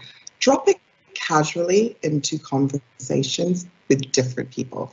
If it's over email, it's really easy to put into an email. So as I was working on this bit of this report, my thoughts on X, Y, and Z that have fed into this particular presentation. Some of the language, you can subtly drop it in, but really proactively look for the ears you need to be whispering in, and it might not be in your immediate sphere. Think about the wider stakeholders that will be part of those conversations, because I can guarantee you will find people that will want to listen, will want to know you've been part of that solution, and may, quite frankly, be sick of hearing that one person always take the credit for everything. So different approach, different results. Hey, Jennifer? Yes, definitely. It's a tactical game. We have a question here, and it's actually a very, very relevant question. It's from Anonymous, who says, one profound observation shared with me during the past 2 years was that Zoom and Teams has been a great equalizer for many, because we all have the same window size screen that is shared on the screen. And this has helped people to have a voice or visual and identity and show up. Could you share some tips, suggestions around reinventing a personal brand as we head back into the office, as we move from a virtual environment back into the office? I'm really glad that person has raised that, actually, because I completely agree with you. And I think all of us being on Zoom or Teams has been an equalizer, but now we're faced with the dynamic of hybrid.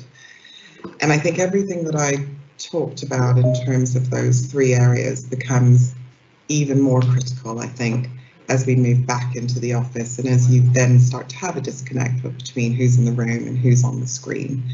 But the principles are the same, right? So if you were originally the person who wasn't very vocal when you were physically in a room, but actually you felt more vocal when we were on the screen, tap into what enabled you to do that. And it won't be just because everybody was in the same size box. There'll be other elements that help to fuel your confidence. And some of that will be the things I've talked about today. It'll be about, because you're a subject matter on X, Y, and Z, because you're not sitting at the back of the room, you're on a flat screen so people can see you, right? So when you go into the room, make sure you physically sit somewhere you can be seen. Don't sit at the back.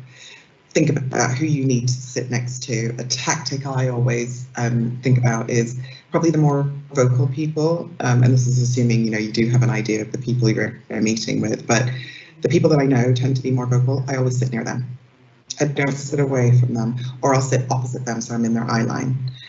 And it's real tactical seating, because you want to be able to quickly dip into a conversation. The further away you are from the action, if you will, the harder it is to jump in.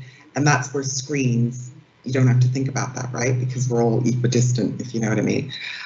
So really consciously think about your positioning in a room. Think about your body language. We don't want you sitting back. We want you sitting forward. You want to be making eye contact with people, which is what we do on screen. You're making eye contact with people. So all of these elements should enable you to tap into the same confidence that enabled you to have a voice virtually, that will enable you to have a voice physically. But you're going to have to probably put more effort in and do a bit more homework, but it will be valuable, because the danger is you end up getting left behind, because that disconnect is going to return. You know, all best will in the world, no matter what technology we have, that disconnect is going to start to appear. And I know organizations and individuals were really alive to it, but it's really hard to prevent from happening. And that's out of your sphere of control. What's in your sphere of control is how you turn up in a meeting, whether it's virtual or physical. And the last point I would say in that, as we're all in different phases of coming back into the office, there are, different principles around when we come in, when we don't. Make conscious decisions about the meetings that would benefit for you being physically there, and then make sure you're physically there, is what I would say. That isn't within your control. Don't be passive about it. Be really active and considered about why you should be in a room, and maybe when it's not so important, then it's okay for you to be virtual. Thank you so much, Jennifer. Really appreciate those insights, and what a way to actually end that session. I'm quite intrigued by Jennifer, because I felt like I was also in the energy management workshop, because she has just this calming energy about her, while she's also giving us these pearls of wisdom about communicating to influence. So really much appreciated, Jennifer. We look forward to hearing more from you. And if you'd like to reach out to her, she will be online and social media, so you can look her up. And that is Jennifer Thomson.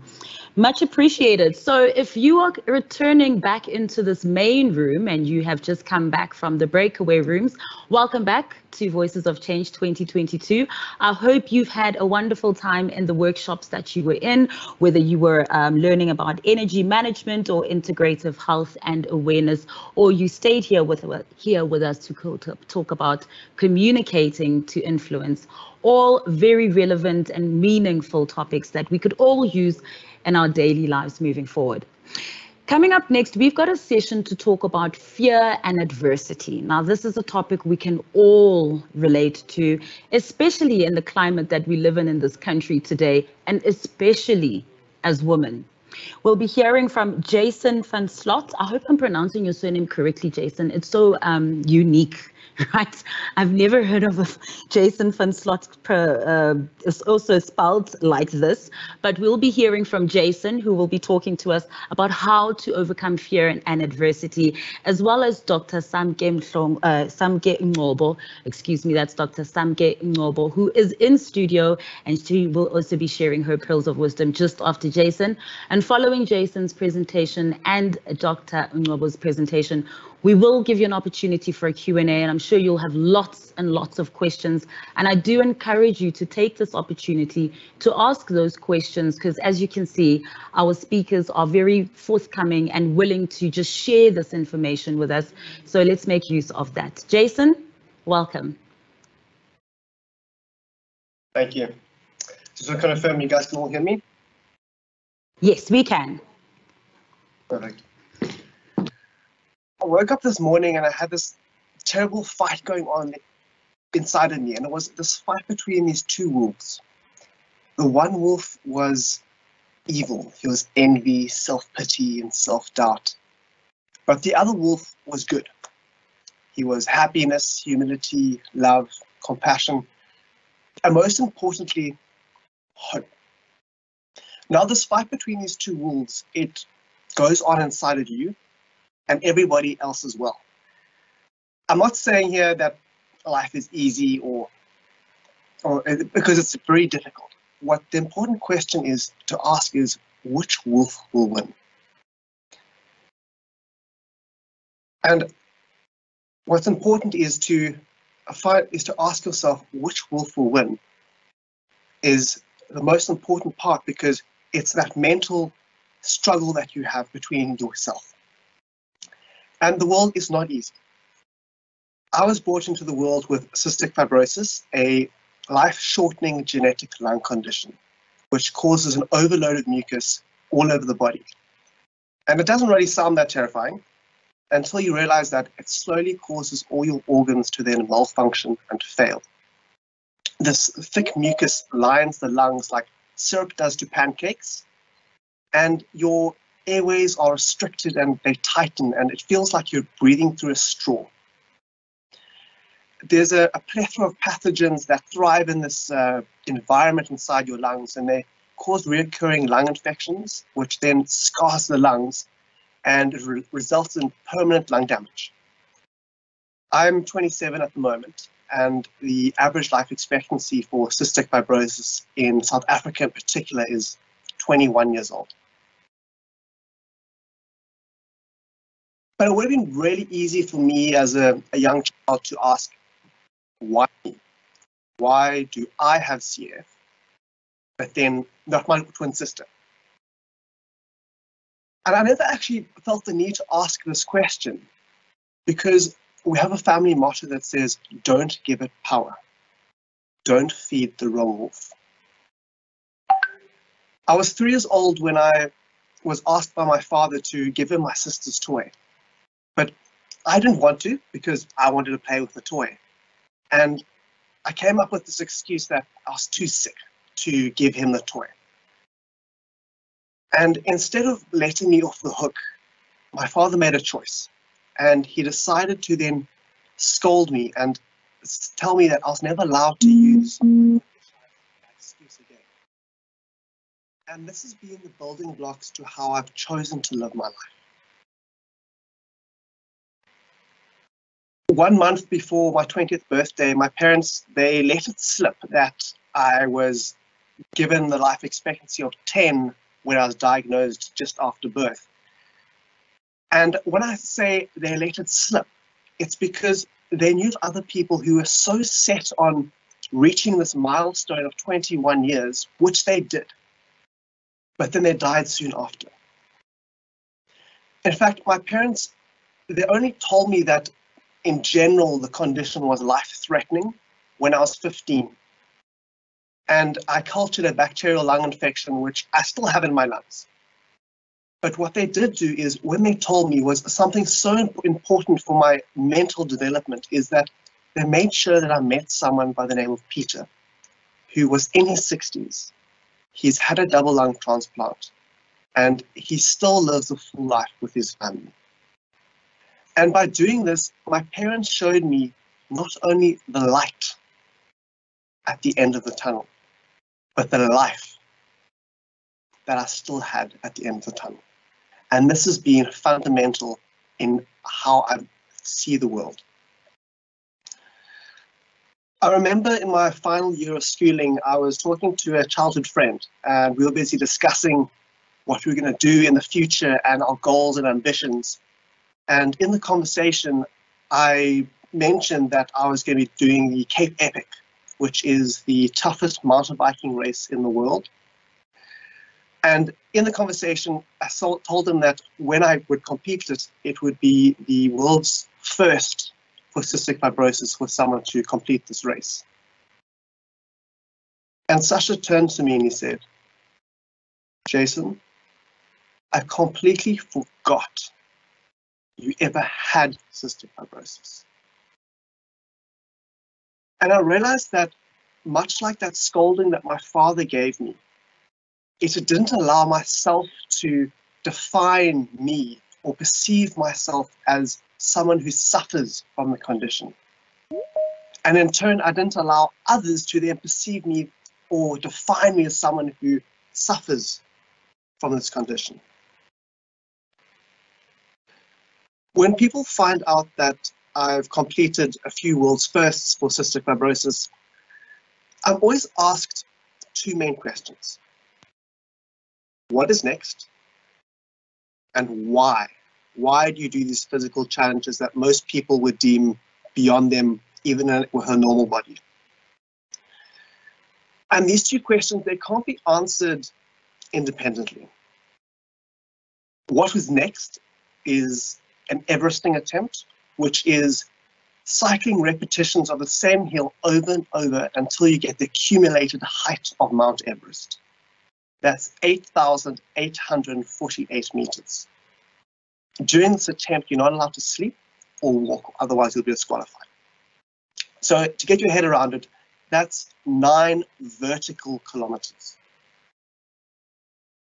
What my why is, it was never to be the first person with cystic fibrosis to attempt an Everesting, because I'm not the first person to attempt it, or the first person to successfully Everest.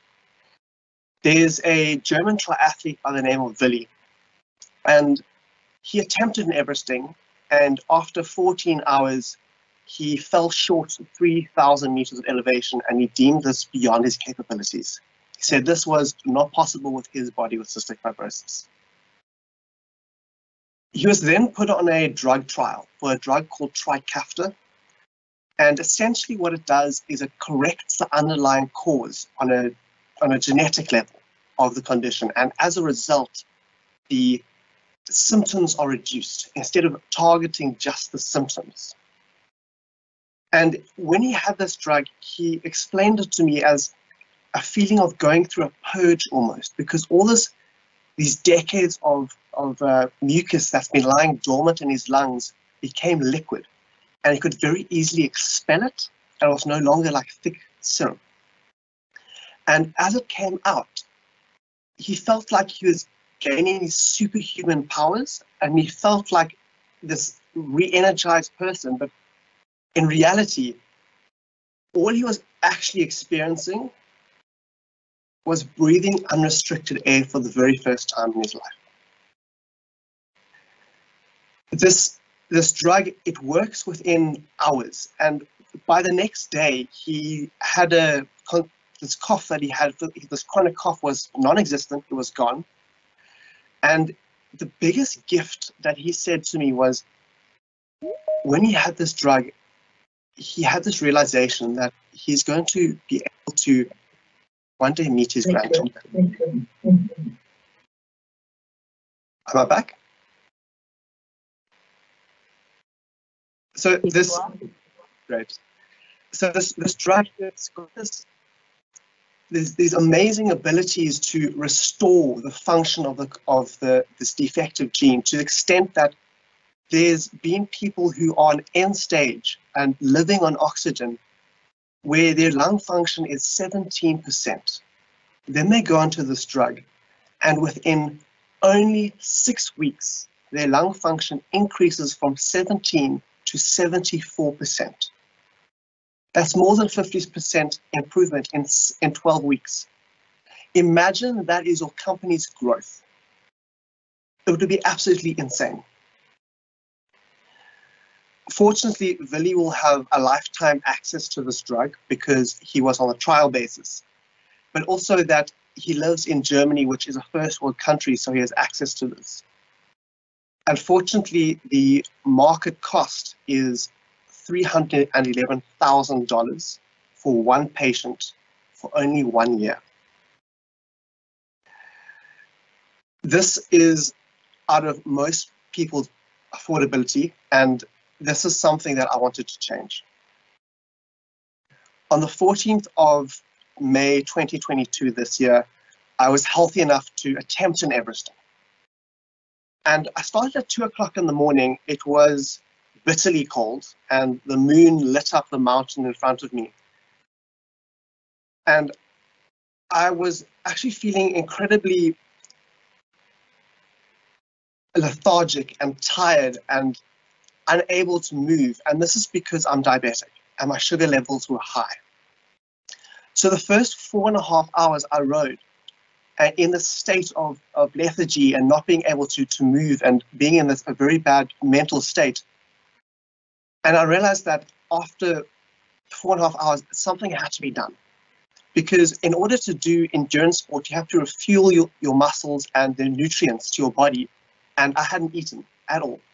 So I did something which is a very high risk, high reward strategy. And I actually gave myself insulin with an energy bar. And the reason why this is can be so detrimental is because it can put you into a coma, and it has before. So it was a very risky situation, but I needed to do something or I would fail. And fortunately, it was the right decision. And much like the sun rose, and so did my mood, and I was able to continue, and I had this sun belief. It was a real good morning Vietnam moment as the sun rose. After 10 hours of riding, I reached the accumulated height of Mount Everest, which is 5,900 meters of elevation. This was going into uncharted territory for me because in my training, I'd never done more than the height of Mount Kilimanjaro. But it was a surreal moment because I realized that the ride had just begun. I had 7 hours left if I was going to beat Billy's record of 17 hours and 22 minutes. After 12 hours of riding, I was in an absolute world of hurt, and I was entering what is called the death zone, between 6,000 and 7,000 meters of elevation. And this is where most people fail, and so did Billy, because it's not only mentally draining, physically draining, but you're so sleep deprived. And I remember my grandfather's words before the attempt, and he said to me, in endurance sport, you go until you drop. And I promised myself that I would push on and continue going, even if it killed me in the process, because I knew the purpose was so much greater. I was very fortunate to have friends and family with me, and even strangers came along and rode with me and just kept the morale going. And this was so important in the last 3,000 meters of elevation. But what was so important for me was keeping my purpose close to my heart. And that was that I kept the thought of a friend, Natalie, who had passed away just a few weeks before the Everesting attempt. And I knew that I had to finish for her. I knew that I had to finish for Damien Aldane, who passed away 2 weeks prior and took their last breaths. I knew that this purpose was so much greater than a record. This was never about a record. That was the why, was to get this drug into South Africa. And there's this quote by Eric Thomas, is, you'll only be successful until you want something as bad as you want to breathe. And I wanted to finish for Natalie and Damien Aldane, and I wanted it as bad as I want them to have had Trikafta, as bad as I want to experience breathing unrestricted air for the very first time in my life, as bad as I want everyone in South Africa to have this drug, as bad as I want CF to stand for Cure Found.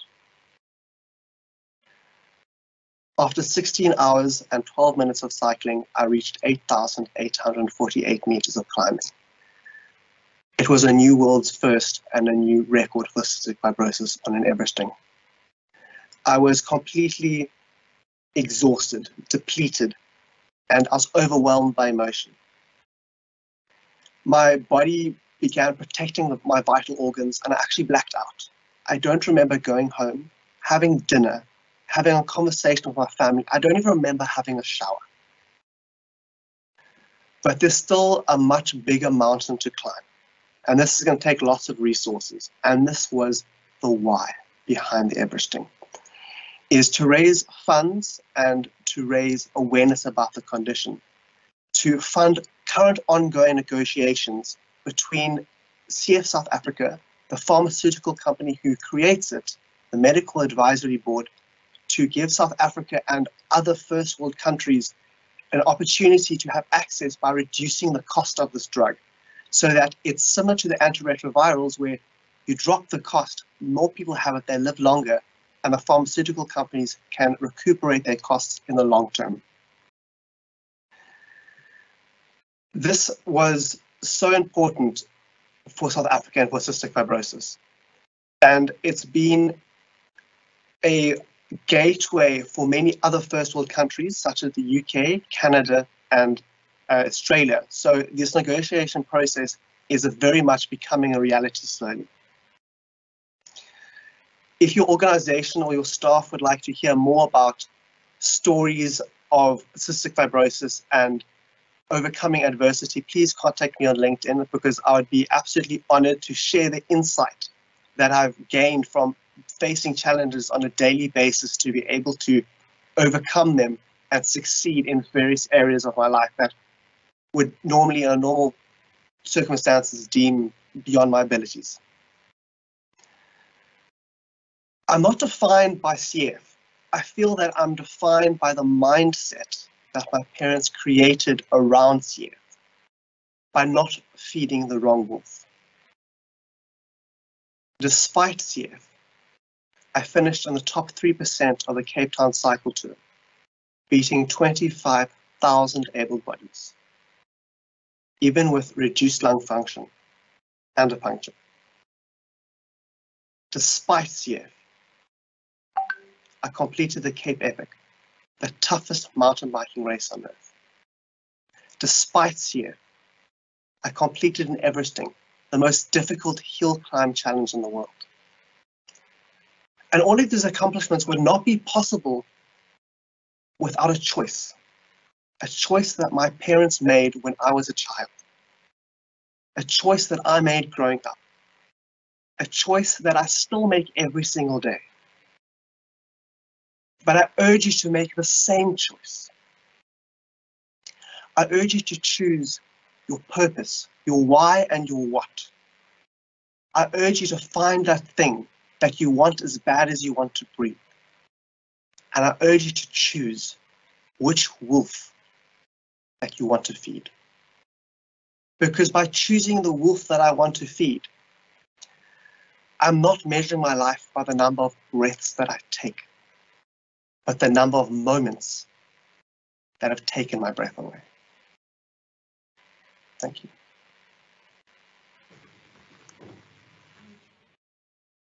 Samke's next. What does a mentally ill person look like? Is it somebody on the streets, unable to control their mind, speaking to themselves? Or could it be somebody that walks along, has a profession of their own, and is living a quality life? Well, I have decided to make my life a statement against stigma, a statement against prejudice, and a statement against stereotyping. You see, I'm Dr. Samke Ngobo, a medical doctor. Not only am I a medical doctor, but I'm somebody who's living with bipolar disorder for the past 21 years. My journey began at the age of 14 years, but despite this, I've lived with this illness for 21 years, which means that my mental illness is twice the age of my medical degree. It's sad to say that a mentally ill person ends up being defined by their mental illness. I'm here to say that I'm not suffering from bipolar disorder. I am living with the condition. I am not inferior to my colleagues by virtue of living with the mental illness. And I'm not superior to other people living with the mental illness because of the fact that I'm a medical doctor. I actually have an opportunity to sit on both sides of the consulting room where I'm a patient and also as a doctor. You see, I use this as an opportunity to work on my rights as somebody living with the mental illness, but also to be an empathetic medical professional towards people who are just like me. Unfortunately, we have a very long way to go. I call mental illness the uncommitted sin due to stigma, because you end up being accused and blamed and judged by virtue of something you did not create on your own. I have walked a long journey of difficulty, struggle, and pain, but I'm glad to say that my story ends in hope and triumph. I have been a victim of social stigma, religious stigma, cultural stigma. The worst stigma that I've been faced with is related to self-stigma. With religious stigma, I was described as demon-possessed. With cultural stigma, I was deemed to be bewitched, in vernacular, utagatiwe. Social stigma meant that people did not want to eat the food that I was eating or eat from the containers that I was eating from, for fear that what I brought was contagious to them. And as a result, people ended up fearing me. I would say that the worst form of stigma is related to self-stigma, because like a dark cloud, it follows you. It follows you every moment and every day. You are pushed to a corner of being embarrassed and shy and apologetic. My story spans for 21 years, and I have a long story to share. At the age of 14, the young girl, that is me, I was hearing things that other people could not hear, seeing things that other people couldn't see, and I was doing things that were highly abnormal. When listening to the radio, I felt that the radio was speaking to me directly. When speaking on the phone, I felt that everybody could hear my conversations, so I felt very fearful. I was running away from home because I perceived my home to be a prison, and I felt that people were trying to lock me up and would not allow me to ever escape. This became increasingly scary for my parents, who were witnessing something they did not understand. Their daughter saying she's speaking to dead people, their daughter completely out of touch with reality. Sure to form, I was rushed to hospital, and this was my first contact with mental health care services. I was seen by a psychologist who then referred me to a psychiatrist. I was then admitted to hospital. I was so violent at the time that I had to be tied to my bed. And many of these memories are so candid and so clear in my mind because of the trauma that I encountered. While I was in hospital, many people came to pray for me, but this was no ordinary prayer. You see, each and every time they speak to me, they tell me to shout the name of Jesus. So complying with the big people, I respected what they were saying and I did as I was told. Say the name of Jesus. And I, as a young person, said Jesus. Say the name of Jesus. I said it again. The room became louder and louder until the entire ward was on a standstill as I was being made to shout the name of God. It's only in hindsight that I realized that I was being exorcised. The look on their faces was not a look of compassion, of love and care, but it was a look of saying that I was the weakest link. I had brought this to myself. I was somebody who was housing demons. As a result, I wanted nothing to do with the God who would place a demon in the body of a young girl. I left hospital and life continued. The sleeping giant, I call it, was quiet. I continued my high schooling career, went to matric, performed very well, and was able to be accepted in medical school. The first 3 years were phenomenal. I was living the life of a young lady with a bright future ahead of them. But my illness came to the fore and came like a ravaging giant with trying to show its might. I then became ill every year until I finished medical school. At times, I'd be admitted once a year. Other times, I'd be admitted twice a year. Each rotation, such as anesthetics, other disciplines, would take six weeks, but I would be away from school for 5 weeks. As a result, I did not finish medical school on record time. I say this because we need to realize that there is no such thing as record time. It's not written on my forehead that I did not finish medical school in this time written or expected. It was a difficult time of being isolated and frustrating for my parents because I could not accept that I had a mental illness. What made it worse was when I was doing the rotations in psychiatry. I would see people who were unclothed, speaking to themselves, were violent, and I couldn't identify how I was similar to them. I refused to believe that when I'm ill, I behave like that. As a result, it was a them versus me situation. It is only in hindsight that I realized that when I'm unwell, I behave exactly like that.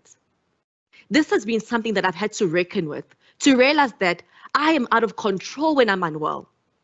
Contrary to how I look today, I'd like to believe I look great. My illness is not glamorous at all. It is a journey, an ongoing journey of walking and striving despite a condition that threatens to move me back. Medical school was very difficult and I was fighting using medication. So as a result, I was in and out of hospital. One of the most difficult things related to my medication or being with this diagnosis was gaining weight that was 30 kilograms in a space of 4 months. As you can imagine, being a young person, I was judged heavily for that. How was I so deformed? Why was I so deformed? It was frustrating for my parents who could not understand why I was flushing the medication, why I was throwing it away, why I was putting it under the pillow. It was a colorful journey, and I might say it was very scenic. I managed to finish medical school. I started to use my medication, but did not understand what this meant for me. Fast forward to 2017. In 2017, it was my first contact with comprehensive care related to my mental illness. I had the multidisciplinary team that was attending to me. It was engaging with the psychologists, the psychiatrists, the occupational therapists, and this helped me get to a point of understanding. So with an illness that is 21 years old, it took 16 years to get to a point of accepting and understanding that I could thrive despite this illness. I could thrive despite bipolar disorder. Unfortunately, there are still jokes that people make. Maybe some of you are watching me thinking they've made a joke about a colleague of theirs.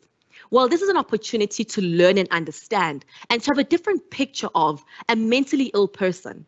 My illness is quite severe. I'm on maximum doses for every single treatment related to me. And to be honest and candid, my medication costs the installment of a German vehicle every month, despite medical aid costs. Maximum doses mean there's also side effects to reckon with. But here I am, despite this difficulty. My illness brought me to my knees 2 years ago. I was building up in terms of my stress levels. I was not coping in my work environment because there were many politics related to it. I continued to soldier on until I couldn't. This has brought you to the Samke that you see today. That moment was my watershed moment and my turning point that has shifted my life forever. During this time, I had a public mental illness breakdown. I completely lost touch with reality. Using a social media platform has its pluses and disadvantages. Unfortunately, I came to the disadvantage. While I was unwell, I created a WhatsApp group, which later became an organization, but the start was not glamorous at all. So with this organization that I started, it was just a WhatsApp group called Sisters for Mental Health. I was trying to gather people to create an environment where we could walk, take hikes, connect as people and discuss mental health issues in the presence of professionals. But this came while I was unwell, when I had all these grand ideas. So in a WhatsApp group that had over 100 people in it, many of which were my colleagues, others not my friends, others acquaintances, here I was in the fore. In the fore, where my illness displayed itself. On a Sunday of the 2nd of February, 2020, my life shifted and took a turn. I was speaking to myself, swearing, making statements that did not make sense. Other people were concerned. They tried to stop me, but as smart as I am, I did not do something that was smart. I blocked everybody out and made myself the primary admin of the group, so nobody could even remove me from that group. I continued to speak and make nonsensical statements, which were worrying to my parents and disturbing to every other person. This was so humiliating and so painful. But at the time, I was completely unaware of what was happening around me because I was so ill.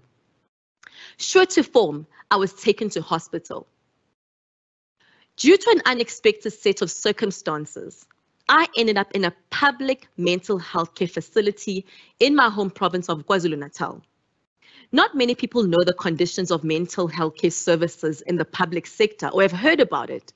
I had always enjoyed the luxury of private health care where you're in there for 21 days and boy have I been in and out. But at this particular time, it was humbling to say the least. I came into a facility that made me realize that I'm not a person. I was not seen. My dignity was not seen. My presence did not matter. I had to comply. This was an involuntary admission because I was also so unwell and could not have consent to anything that was happening to me. It was a difficult time. Not only was I unwell during the time I was admitted, but the treatment there was so punitive. It made me realize that many more people living with mental illnesses, this is their reality more than it is in the private sector. And being a doctor in that space was even more difficult. It was humiliating and dehumanizing, to say the least. It was while I was in this hospital that I decided that I'm going to use my life as a statement against stigma, a statement against judgment. I decided to be an activist for people like me. I decided to use my journey to be an activist and speak up. Gone are those days where I walk around in shame, ashamed that I have a mental illness that often puts me in a space of ridicule. As you're looking at me today and connecting with me, I want you to have a different picture of what a mentally ill person is. I'm definitely not my illness only. One of the most powerful things I've learned is that through vulnerability, you can carve resilience. Through vulnerability, you can carve bravery. I don't want to say that I emerged from that hospital already feeling like a freedom fighter of sorts. It was grueling, it was painful, it was difficult.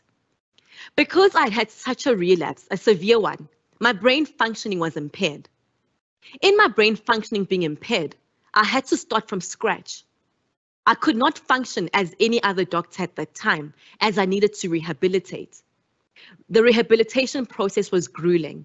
And I find it important to say that so that you don't think that me emerging from the circumstance I was in was something that was a click of a finger and I went back to my ordinary life. It's because oftentimes we ignore the part of suffering and pain in our lives. We don't want to focus on the space of struggle because we're so focused on the point of achievement. I'm here to say, let us embrace struggle. Let us acknowledge it. This is not to say let us parade it on social media because as we know, it is an artificial world anyway. But I'm here to say, in those dark moments, in those dark corners, may that be an opportunity to reckon with what makes life so difficult, because as much as we embrace joy and happiness, we need to acknowledge the times of suffering and pain, because all of us face those, but we don't know what to do with them. I was booked off work for 6 months on an incapacity leave that had to be formalized so that I would recover. So one may think that I had a paid holiday, but there was nothing that felt holiday-ish about it. You see, I thought I would walk at Walter Sisulu every Wednesday. I had this calendar set out saying that on a Monday I'll be there having coffee, I'll be doing this and that. But COVID-19 and the lockdown came. You see, I was booked off 2 weeks before level 5 lockdown started. So that ended my plans in a quick jiffy.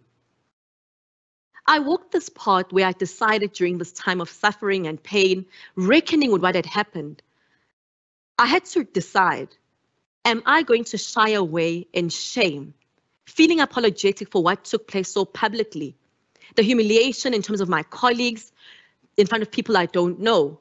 Or did I have to come to a decision where I say, I am going to walk with my pain, with the shame, and say, I'm going to use myself as a statement to say that no matter how harrowing an experience is, no matter how humiliating, no matter how shameful, I heard a voice saying to me, Samge, you can't escape yourself.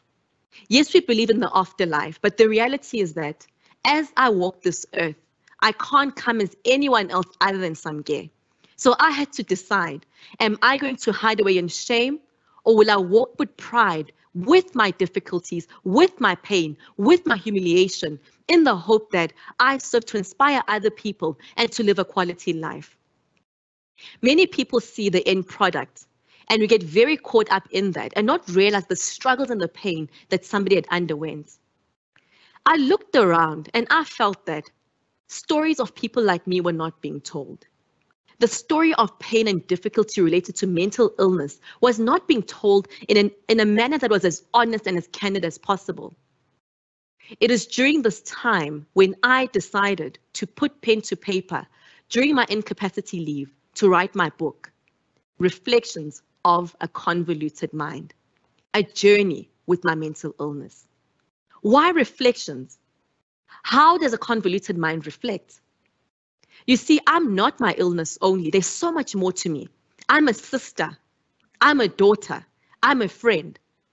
I'm not only the bipolar, as people used to label me. I'm not only the demon-possessed person. I'm not bewitched. There's so much more to me. So I decided to put my reflections on paper and say to people living with mental health struggles, because You don't have to have a diagnosis of mental illness, but if you have a mental struggle, you can relate with the fact that our lives are not as beautiful as we want them to be all the time. I wanted to give voice to people like me. I wanted families who struggle with loved ones, who are struggling to accept their journey, but also just losing this battle that is so difficult, to give them hope, to inspire patience, to inspire an understanding. It's become my life's mission and calling to use my experiences to inspire others. While I was on incapacity leave, one of the challenges I had to reckon with was my identity. You see, day in and day out, I was doing calls, attending to work, and oftentimes we made to put our patients ahead of us as doctors. This was put on pause in my life for a period of 6 months. So who was I? Because everything about me at the time was circulating around my profession. What was I? I didn't know. I had to find an identity for myself because other than finding that break of going for coffee, everything was circulating around my work.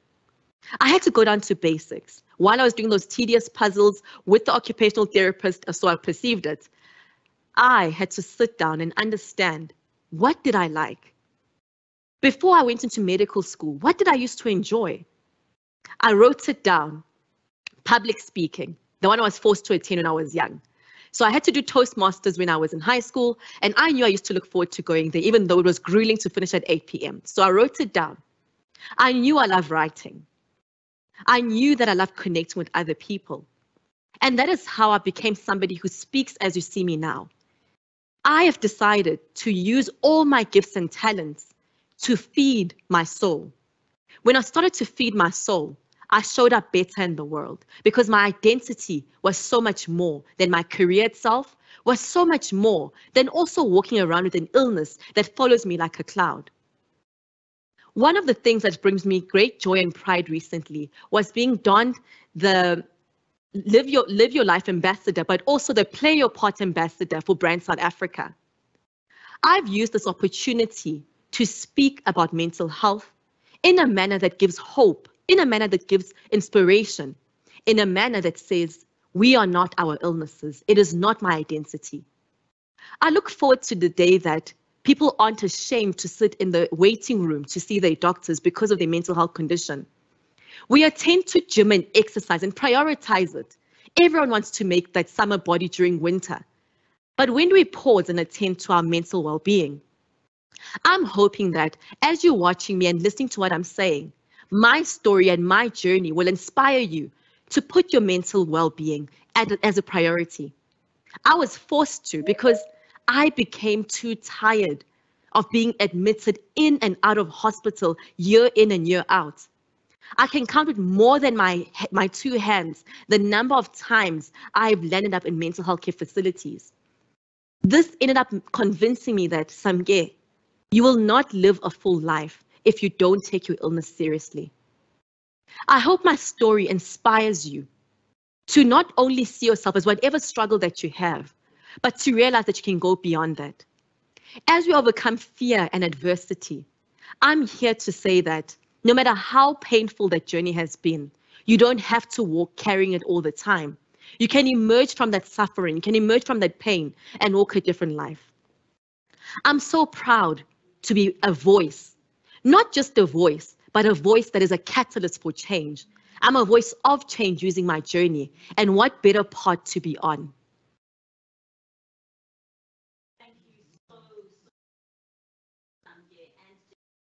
And Samke, we've got so many comments here saying, you look amazing, okay? When you were saying, what does a person living with mental illness look like according to us? And you said, you think you look good. While we are confirming, it is confirmed, you look absolutely amazing. What an inspiring story. Thank you so much for being so open and sharing. And for Jason as well, we've got some comments for you too. Someone who knew Natalie and says thank you, and your story is inspiring. Someone who has a 12-year-old who's been living with T1D, and she says that she'll be talking to her daughter when she gets home today about your inspiration and your great life motto. And there's something that you did say there, Jason, when you were talking about keeping your purpose close to your heart. And before we let you go, Jason, what do you mean by that? You know, on the 14th of May, when you were supposed to go up Everest and you were feeling lethargic and you were feeling like you don't want to and suffering as much as you were, what made you keep going? What is it? What do you mean when you say keeping your purpose close to your heart? So the entire Everesting attempt was to bring the greater good of bring this drug to South Africa, and to fund the negotiations to try and bring this drug here and make a proper physical impact in people's lives and a real impact. And that was what it was for me, is growing up and with parents seeing their children and knowing that there possibly isn't much life left. It's doing what I can and being privileged enough to be in a position where I am to have the choice to be able to go cycle up a mountain for 17 hours is something that I'm honored to be able to have that, whereas I know that, for example, Natalie didn't have that choice. And it was keeping my purpose close to my heart to be able to choose to have that choice to suffer, to make a difference in people's lives. Samke, there's a question that's coming through for you here, and it says, I usually joke about my illness because I don't want to be judged. And so it's the only way that I can make people around me understand. So, you know, that's a very powerful comment, because I can relate with that. I stopped doing that 5 years ago in 2017 because I always used to joke coming to my psychiatrist's rooms. I used to say, here I am again, you know, trying to attack myself before anybody attacks me. And I realized that this was part of the self-stigma, because people can say it, I can't control it, but overcoming the self-stigma is more empowering. So I can't change whatever forms of stigma I can be exposed to, but I can have the control to deal with the self-stigma, and laughing about it and joking about it is part of what feeds the self-stigma. So I can fully relate with doing that, but I learned to hold myself from doing that when I realized that it is fueling the self-stigma, which I have more control of. Another question coming through for you here, Samke, saying, what advice would you give a family so they are able to support a mentally ill person who has not yet accepted their condition and refuses to take medicine?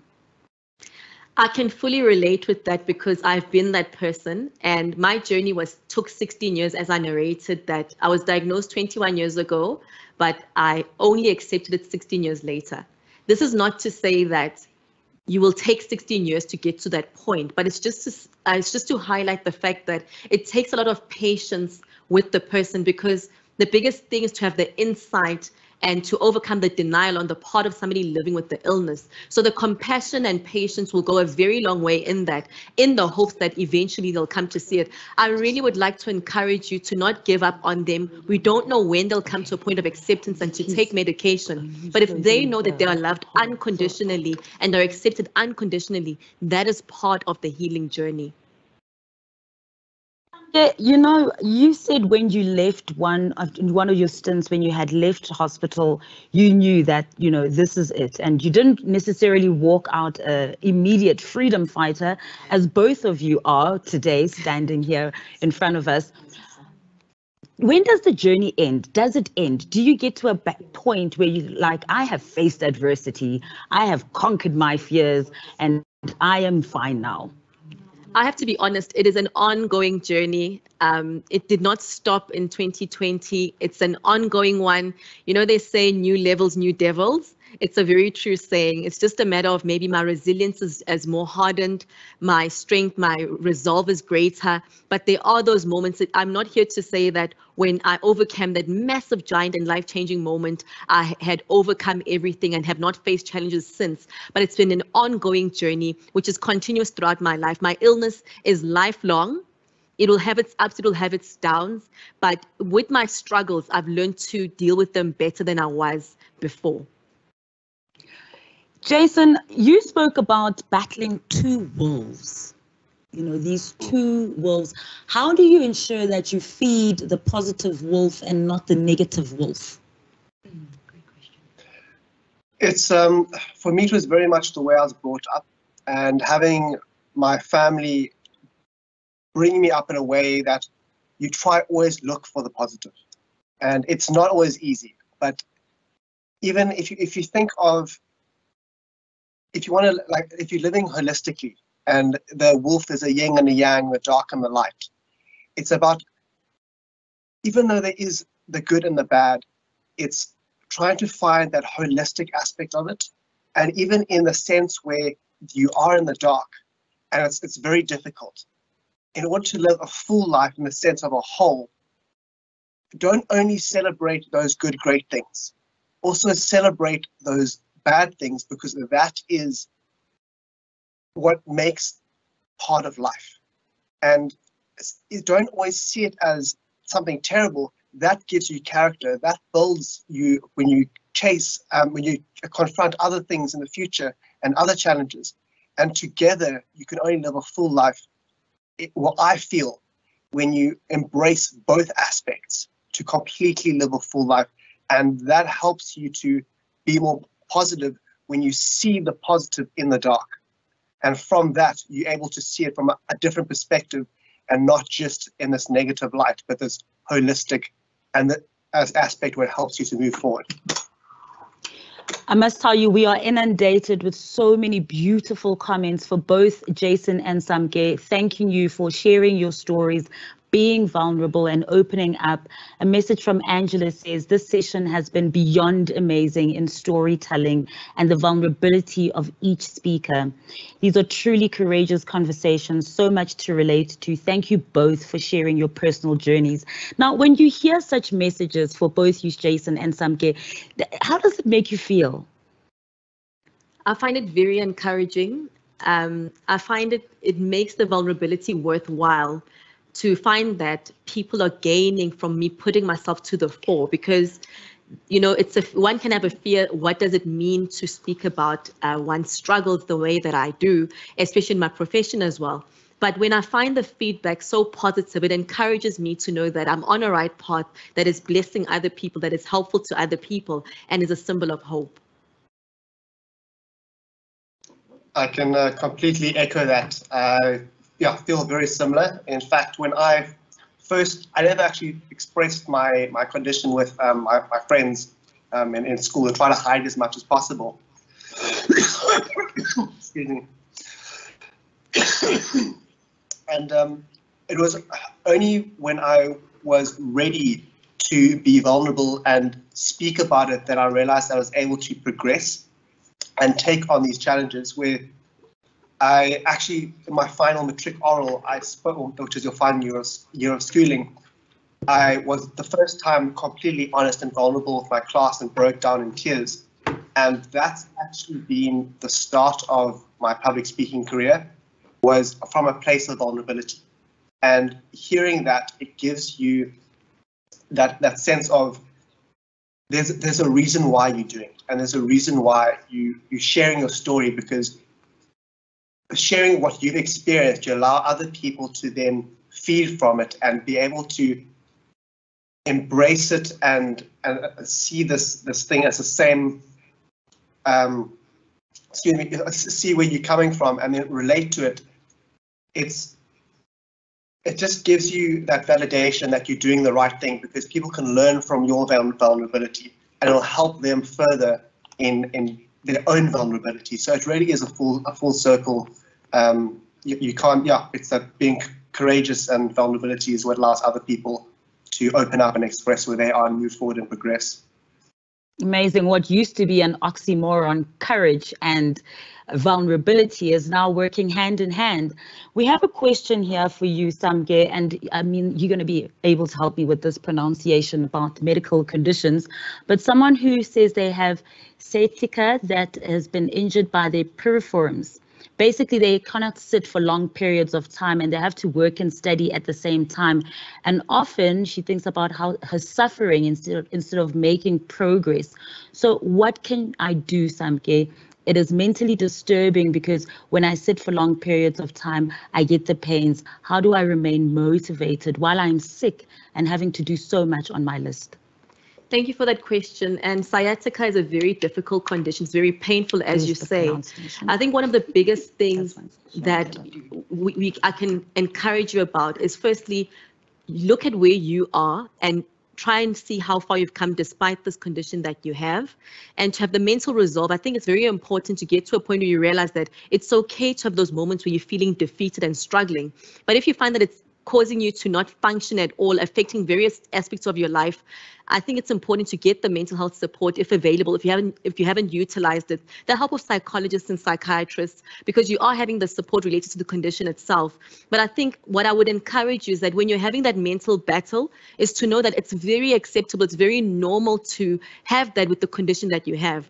One of the things that I've learned to do with my illness is that I've learned to forgive myself and also to be kinder to myself, have self-compassion that, you know, I live with this condition, other people don't live with it, and they still, you know, they have their own battles, but I know that I have a set of challenges that makes me have to work harder than maybe the next person because I have it. And I think I commend you for the fact that you are thriving despite this condition that you're living with. But be kind to the fact that there are days where you'll feel hard done by and struggling and want to maybe cave in. But to get the mental health support is very important, and I'd encourage you to do so, that as much as you're getting the help with the sciatica, that to also attend to your mental health and prioritize it as well. Thank you so very much to both our speakers for their inspiring stories. Thank you so much, Jason. Thank you so much, Samke. We're wishing you all the best. We are going to be right behind you as you continue in your journey of activism and being the freedom fighters that you are. We really appreciate you. Well, you can stay with us because coming up next, we have our keynote closing by a man who is so phenomenal. It's Mr. Timothy Morris Webster. He's an author, he's a podcaster, a columnist, a sought-after consultant, and so much more.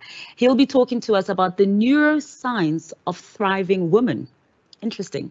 Thank you so much, Timothy. Take it away. Well, good morning from my side, guys. I'm in the United States right now, and what a privilege it is to be able to be invited to have a conversation with so many extraordinary women and men. Right now is a deeply emotional time for me. I listened to this last talk, and there's so much happening in my mind. Two of the women that I care about the most had struggled with mental health challenges, starting with my mother. When I was 18, my mother had a manic depressive breakdown, and that neurological event triggered my interest in the brain and a career where I've dedicated my work to women and my mom. So there's a lot of synergy, there's a lot of synchronicity in this moment for me. And at this very moment, at this very time, my sister is going in for brain surgery, which is why I am here in the States to support her. And so as I've thought about this, I've thought to myself, what have I learned from women? What have I learned from my neuroscience colleagues? What have I learned from my time studying the brain, where I can offer some value as we wrap this conversation up? And let me just tell you that wherever you are, wherever you're listening and wherever you're engaging, what I'm going to share with you is going to radically alter your life. I say that with extreme humility, knowing that whether you are a woman in the middle of Limpopo, whether you're a woman in the Eastern Cape or the bustling Johannesburg, Gauteng, wherever you are, you face microaggressions, you face challenges that are extraordinarily unique to you as a woman. And from the 10, 12 years I've spent writing for Forbes Woman, Destiny Woman, and doing a show on CNBC about women, what I'm going to share is insights that I've learned from women, but also in the next few moments, cutting edge insights from neuroscience is going to help you ensure that you keep your mental health thriving, but also that you proactively navigate this complex world of work and personal life. Now, let me just start by saying that I you know, it is 9:30 in the morning, so I am extremely full of energy. So if I come off really hyped, then, you know, you'll know where that's coming from, because we're in very different spaces in terms of energy at this point of the day. I want to say that I'm going to give you 5 strategies, and I'm going to put up on the screen on 2 different occasions what these strategies are. And if you want to do a screenshot, you're welcome to do that. But I'm going to share this slide. It's only one slide. Let me just share this with you.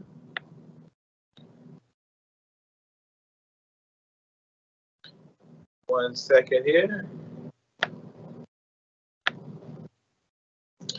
So I'm going to share this on, as I mentioned, on 2 occasions. This is just a snapshot of what we're going to go through in the next few moments. 5 strategies for female power in your brain, the neuroscience of thriving women. I'm going to go through a holistic process that are going to give you some phenomenal ways to proactively add capacity to your brain, build stronger relationships with people so you can have more cognitive brain power, but also be more creative and more resilient by using these strategies. And they're going to be fun and very, very insightful as we go through this. So if you're making notes or taking a screenshot, I'm going to leave this up for 30 more seconds, and then I'm going to remove this, okay? So the first thing I want to say is that sometimes we get caught up thinking we need to tackle the big things in life to make a phenomenal change, to increase brain power. But I want to stress in this conversation that it's about the little things, the really small things. I'll give you an example. You know, I grew up on a farm in North Carolina with 3 uncles.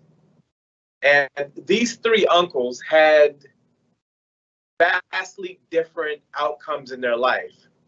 And I think it has a lot to do with the little things, like their name. Let me tell you, I got one uncle that's a mega church pastor. So this currently.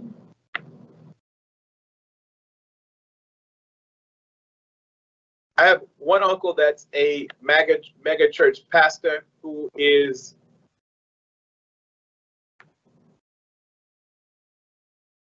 a phenomenal human being. And then I've got another uncle that spent a huge chunk of his life in prison.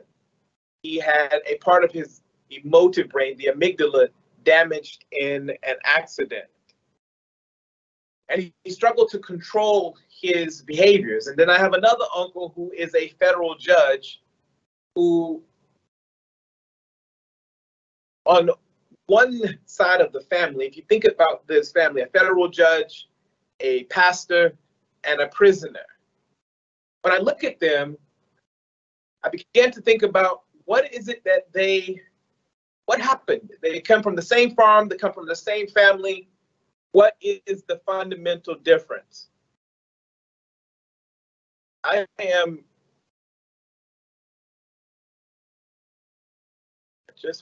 we go. Okay. Been thinking about, in my research, what is the fundamental difference? What are the little things that impacted who they are and what they became? So let me give you their names and you tell me who is who. James, Joe, Billy Jack. Which one ended up in prison? I'll tell you that the megachurch pastor is James. Maybe if we do a bit of a Q&A at the end of this, you can tell me which one you think ended up in prison. James, Joe, Billy Jack. Ultimately, the book of James in the Bible influenced my uncle on an unconscious level. It was the little things. And I'll tell you that my name was Kevin for 3 days. 2 or 3 days, my parents decided to change my name. I went and did a little bit of research on the name Kevin and discovered that the name Kevin means handsome. I think after day 3, my parents looked at my face and said, we need to change this name to Timothy, which means follow God. So the little things. There's no coincidence that my surname is Webster, dictionary, writer. The little things have influenced me and you more than you'll ever know. And I want us to embrace, as I go through these 5 strategies, that small tweaks, small shifts in your life, in and around your home, in and around your office, even in your car, small things, little micro things can radically alter your life. If you have a child that you're about to name, or you're about to give birth, really consider the name and the power of the name. And it's one of the things I enjoy about African culture is that naming means something significant. And so here are the 5 strategies that I've just put on the screen. The first thing is nature bathing.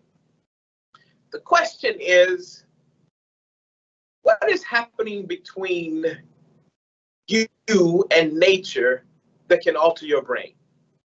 Well, if you spend 3 straight days in nature, your cancer-fighting T cells, your warrior cells, the cells that are dispatched on behalf of your nervous system, grow and increase by up to 50%. Yes, let me repeat that. 3 straight days in nature, and the nature that you're in will boost your nervous system to add so much capacity that you'll have additional resources in your nervous system to fight off disease. Now, this is important because if you were to go into your garden at home and handle a call, a very complex Zoom or Teams meeting call, you have more resources to draw upon in your nervous system. And just by making that shift and doing the call in nature, you've given yourself an advantage in this complex environment. Now, this is very important because we're all in highly stressed out spaces. We're all in highly stressed out environments. And it's extremely important to be able to make small shifts to be able to evolve yourself and the people around you. In my last book, in my 5th book, I wrote a book about a young woman who works in a male-dominated industry. It's called Fueling Futures. Her name is Tsepiso. Tsepiso works in the fuel industry. And when she and I decided to write this book for her, we went out into nature. And within about 7 days in the bush, we came up with 40,000 words for the first draft of the book. And much of that book was written next to a waterfall inside of this bush lodge environment. It is not a luxury to spend time in nature. I don't care if you have a park near your home or just grass in the front of your house. To immerse yourself in nature is a gift to your brain. It helps boost what we call alpha waves. Alpha waves help your brain make connections quicker, faster. But I want to pause for a moment because sometimes we really have this bias towards big things. We have this bias to prioritize things that we see as big, the big idea, the big picture. But I want to stress that it's the little things that create the environment for the big thing. I need to stress this. This is critically important. It is the little things. Let me just give you a fun example real quick before I go through the remaining 4. Ladies, did you know that when you kiss someone for the first time, saliva passes through the skin of the lip, which is the thinnest layer of skin on the body? It's just a little bit that passes through your lip, but it signals to you in a profound way the strength of that person's DNA. Yes, in a kiss, you can detect, ladies, you can detect if you're dealing with a weak man or partner. You can detect through that simple, quick kiss if you're dealing with somebody who's weak and pathetic. And your nervous system and your gut will tell you to stay away from this person, but oftentimes you ignore the little things. You ignore that small gut reaction that told you this person was going to be useless in your life. Evolutionary biologists argue that women have more capacity to be able to pick up and detect bad smells or rotten things or nasty ideas or anything that could reduce your chance of survival. Why? Because the fact of the matter that you give birth and your ability to detect disease and nonsense and weakness helps you ensure you don't pass on bad genes from someone who is diseased themselves. Now, let me take one step back because I want to make this super simple. There was a study done where men wore a white t-shirt with no fragrance or cologne. They wore it for a couple of hours and then they gave the t-shirt to researchers and they put them in a room and spread them out. But this was a dating exercise. Women then came along and smelled the t-shirts one by one. And women were able to detect in these shirts which men had had a disease, currently had a disease, or had healed from a disease. Think about that. Just from their smell, they were able to pick up the chemical that signal disease. And you ask yourself, why does women have more of this than we men? It's because you got to protect what goes inside of you because you could potentially pass on someone else's vulnerabilities because you have that power to give birth. We don't. Also, they showed that women who chose their partners based on smell versus eyesight in that study, the ones who smelled the shirt and decided I want to date this person, the relationship had a greater chance of survival because you chose based on much deeper connection versus just eyesight. Let that sink in. Next time, ladies, all the single ladies, the next time you meet someone, just close your eyes and take a good smell. If they ask you what you're doing, you say, look, I heard from Timothy Maurice that if I go a little bit deeper than what I see, I have a better chance of knowing whether or not we are a match. Anyway, let me move on to number two. Number two is shut off the prefrontal. For any of you who have a dog, I don't care how smart your dog is not sitting around wondering what you're going to do on December holiday. Your dog is not sitting around trying to plan and map the next holiday or vacation because your dog doesn't have a highly evolved prefrontal cortex to assimilate and think about the future. That's what we have. Now, the downside of humans who have this feature is that this feature in our brain, the prefrontal cortex, will go into spin cycles. You're thinking about your kids, you're thinking about the job, you're thinking about so many things, and you're overtaxed. This part of the brain gets taxed so heavily in women that you can experience burnout and so many more debilitating personal biological experiences. So shutting off prefrontal becomes more vital for you. How do you do that? You take a long bath if you can. You sit with your family and you say, if you want the best of me, I'm going to need you guys to give me 2 hours in the afternoon alone. You've got to design it into your schedule, which I'm going to talk about in a moment. You've got to design along with your family, because I know how hard it is from my mom, my sisters, my clients, the women who I work with in my life. Trying to find space for yourself is almost impossible. But if you rally the resources of everyone around you and their hearts and their minds and say, look, I've learned that if I shut down, then I unleash this power in the unconscious mind to be able to solve problems. Because the purposes of shutting down is to trigger the connection of all the patterns that are inside of your unconscious mind. You don't believe that this works.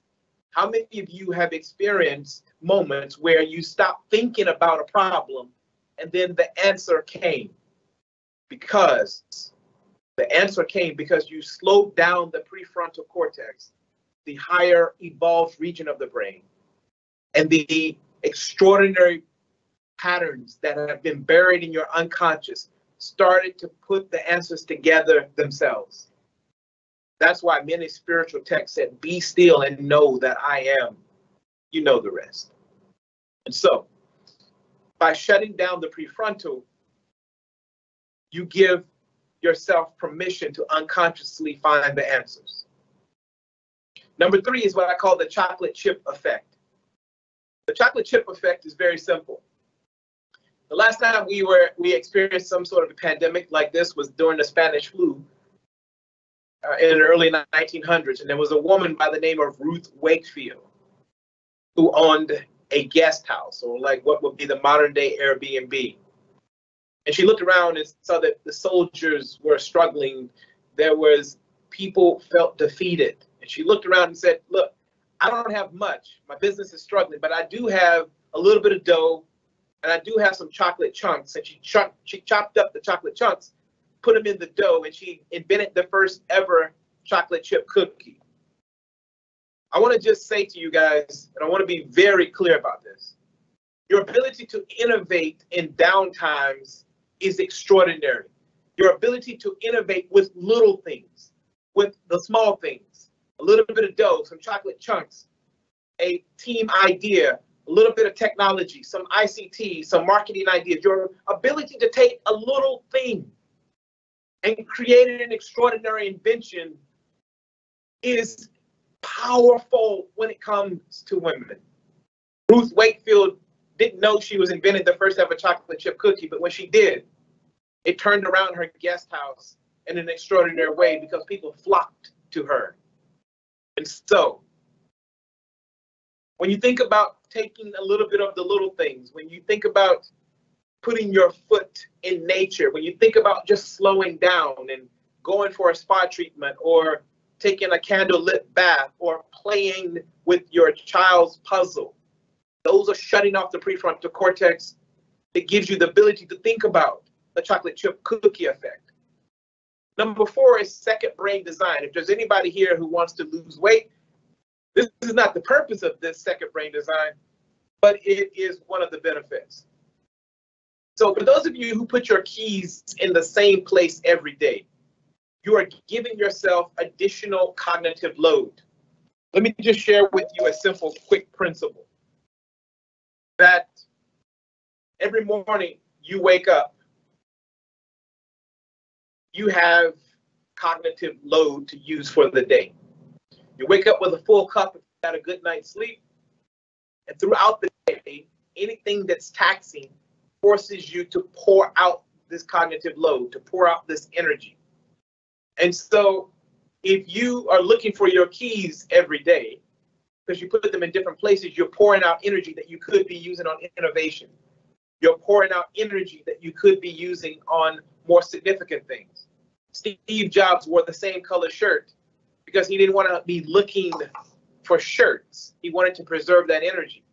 For you, it could be something completely different, that you put your milk in the same place every day, that you put sticky notes in the same place about your to-do list, but you create a level of order and structure around you that allows you to preserve mental load.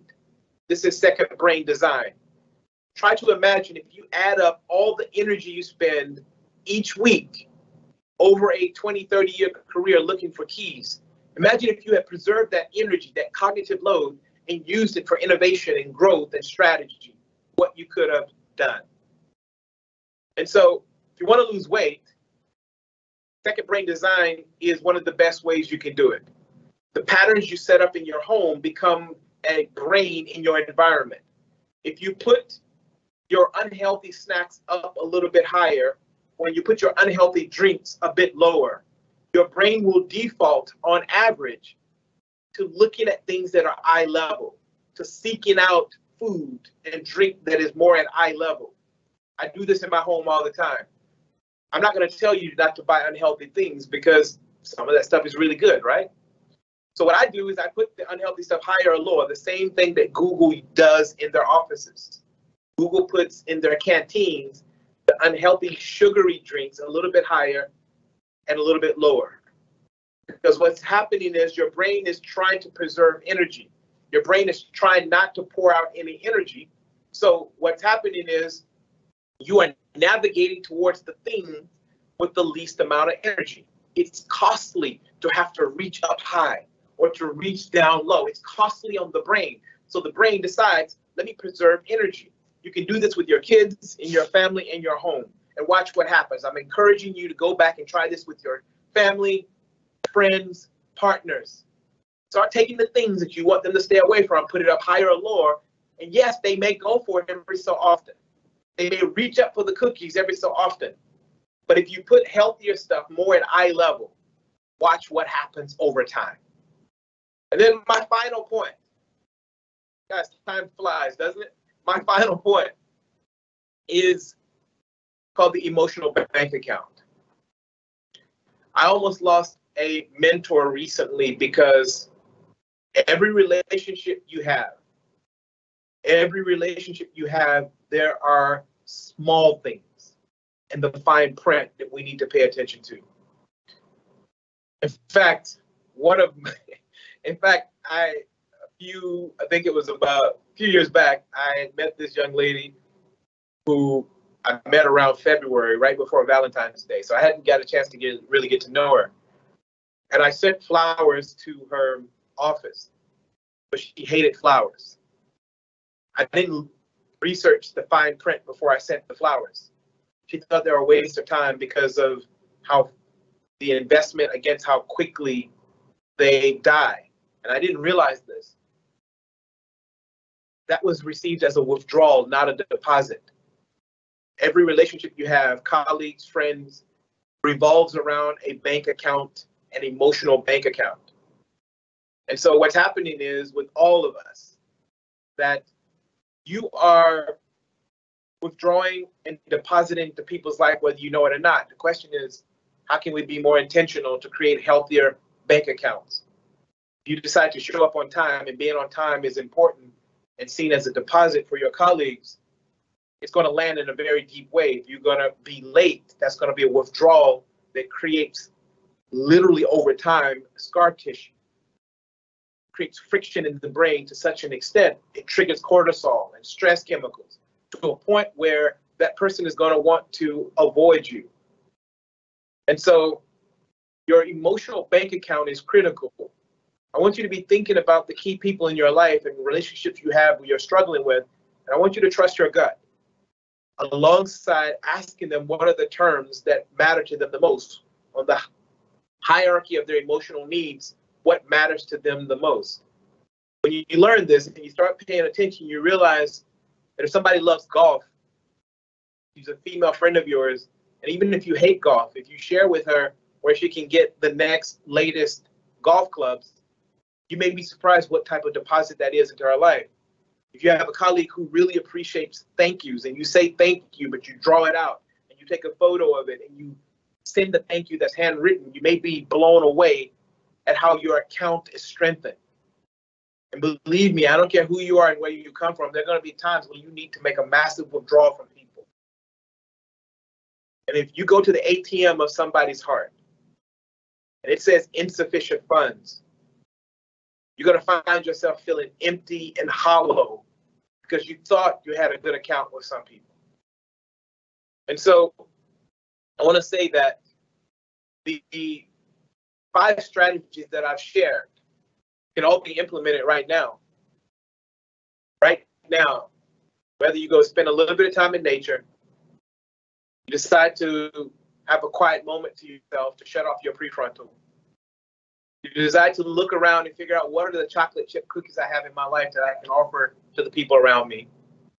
How can I design my home, my office, and the spaces that I operate in to preserve energy so that I don't have to pour out unnecessary energy on looking for things that I don't need.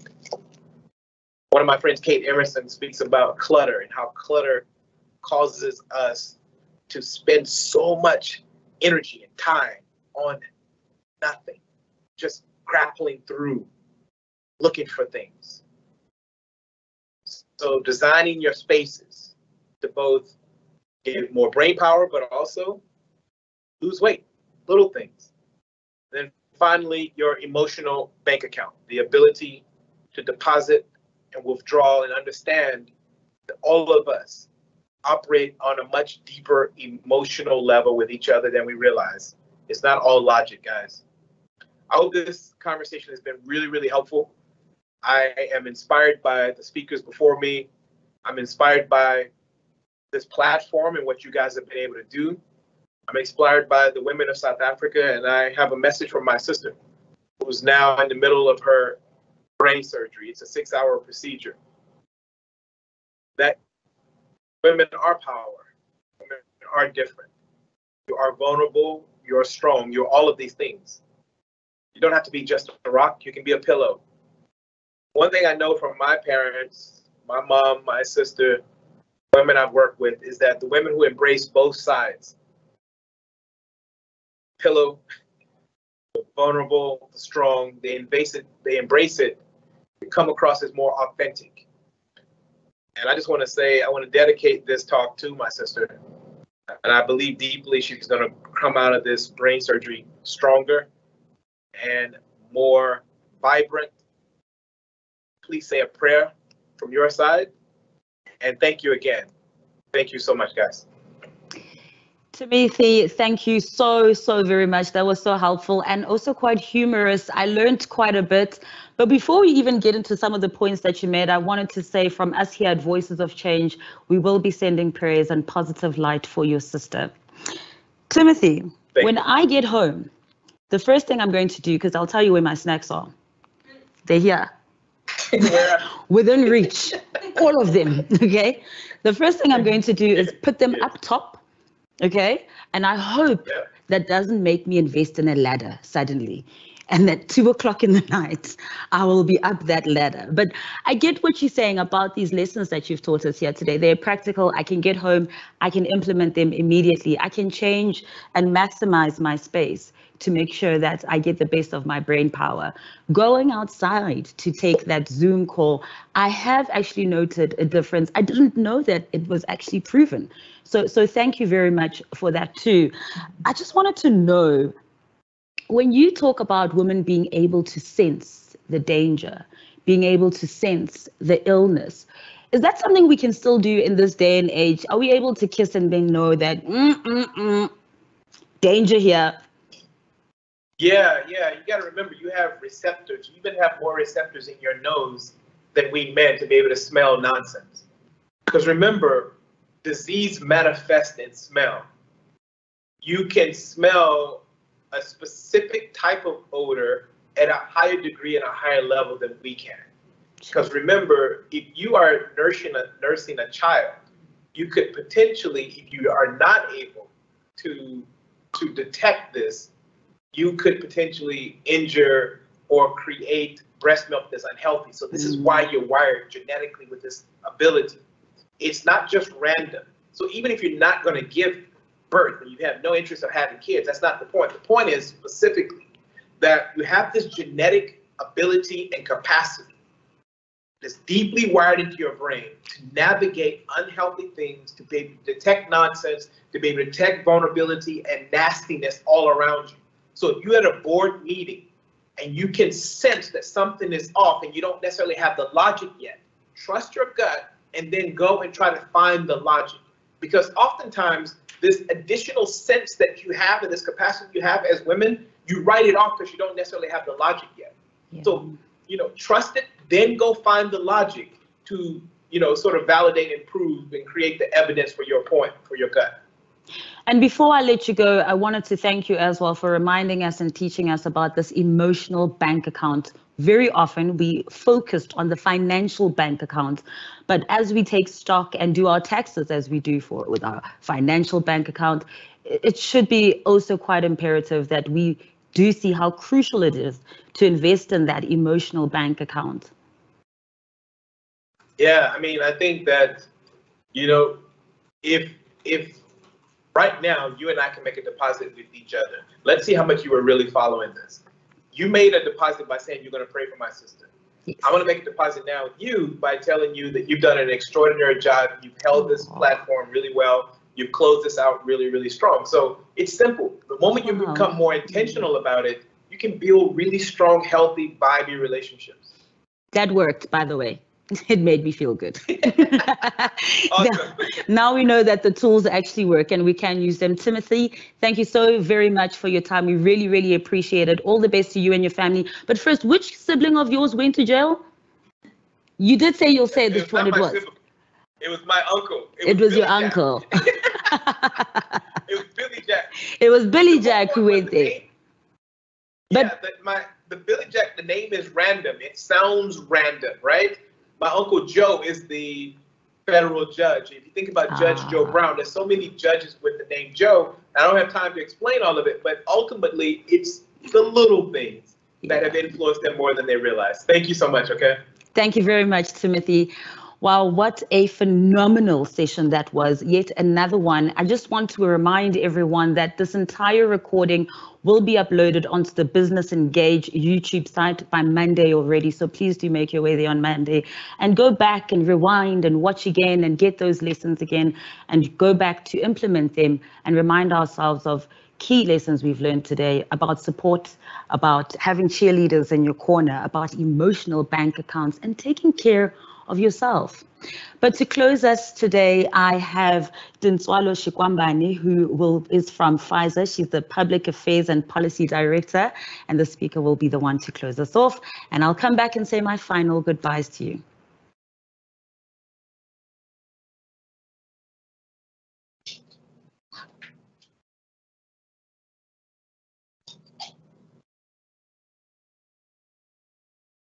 Oh, thank you, Masa. Thank you to the colleagues online as well. Oh, wow, what a wonderful day and a powerful day filled with key learnings. We truly enjoyed hearing from the different speakers, sharing with us their personal insights and experiences shared, which has left all of us truly inspired and encouraged. And I must actually say, I'm very thrilled to be speaking just after Timothy Maurice, whose work I follow very closely, and I must confess I'm a fan. But anyway, back to what I've been called to do here today.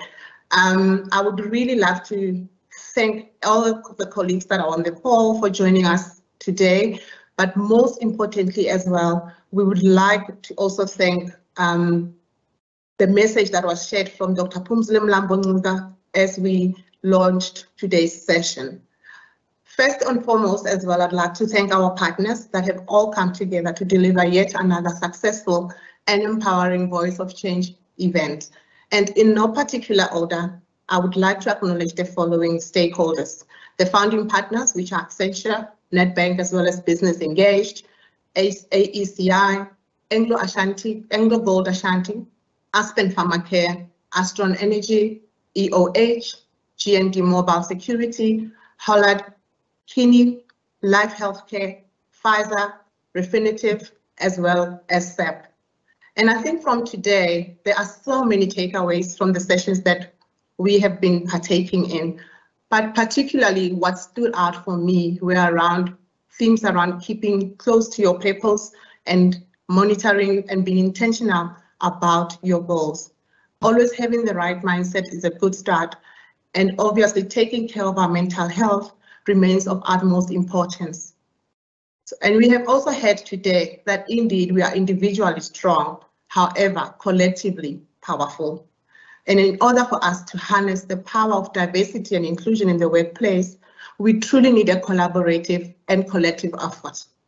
And this collective effort, really, it is the collective power of both women and men, as gender equality and advancement in the workplace cannot be achieved without the men rallying behind us and joining us on this journey. The theme truly emphasized that we are more powerful when we stand together in unity. It is by joining forces to support gender equality, whether you are a she or a her, and a he or him, or however you identify yourself, that if we become we, then we can eventually transform. While we acknowledge that great strides have been achieved in empowering and advancing women in the workplace, let us remember what we have learned today, and let us try to keep it in our daily agenda. For it is a key focus for us as well as corporates and the private sector, not just to play lip service when it comes to gender equality, but to equally try our best to implement some of the policies and great frameworks that we have crafted within our own corporates organizations up and being intentional about developing women leaders so they can all take their seat at the table. And last but not least, I would like to give a virtual round of applause to our audience with whom this movement wouldn't be possible. We thank you so much for staying truly engaged and for participating, and we truly hope it has been equally as empowering to you as it has been to all the partners who have put this together. And please, colleagues, be reminded that the Voices of Change is a movement, and as such, it will continue post our session today. The Voice of Change monthly coffee sessions will continue for the remainder of the year, and we look forward to engaging with everyone in the upcoming sessions. And as I close, the former US First Lady Michelle Obama summed it up quite well. No country can ever truly flourish if it stifles the potential of its women and deprives itself of the contribution of half its citizens. With this, I would like to thank you all and wish you a great weekend. Over to you, Masa. Very well, and as she said, let's remember that this is a movement. It's not a once-off event. It's not a talk shop. What we have learned today, the tools that we've been equipped with, we should implement them and be intentional about the advancement of women and the development of women, as our sponsors and our founding partners have committed to do.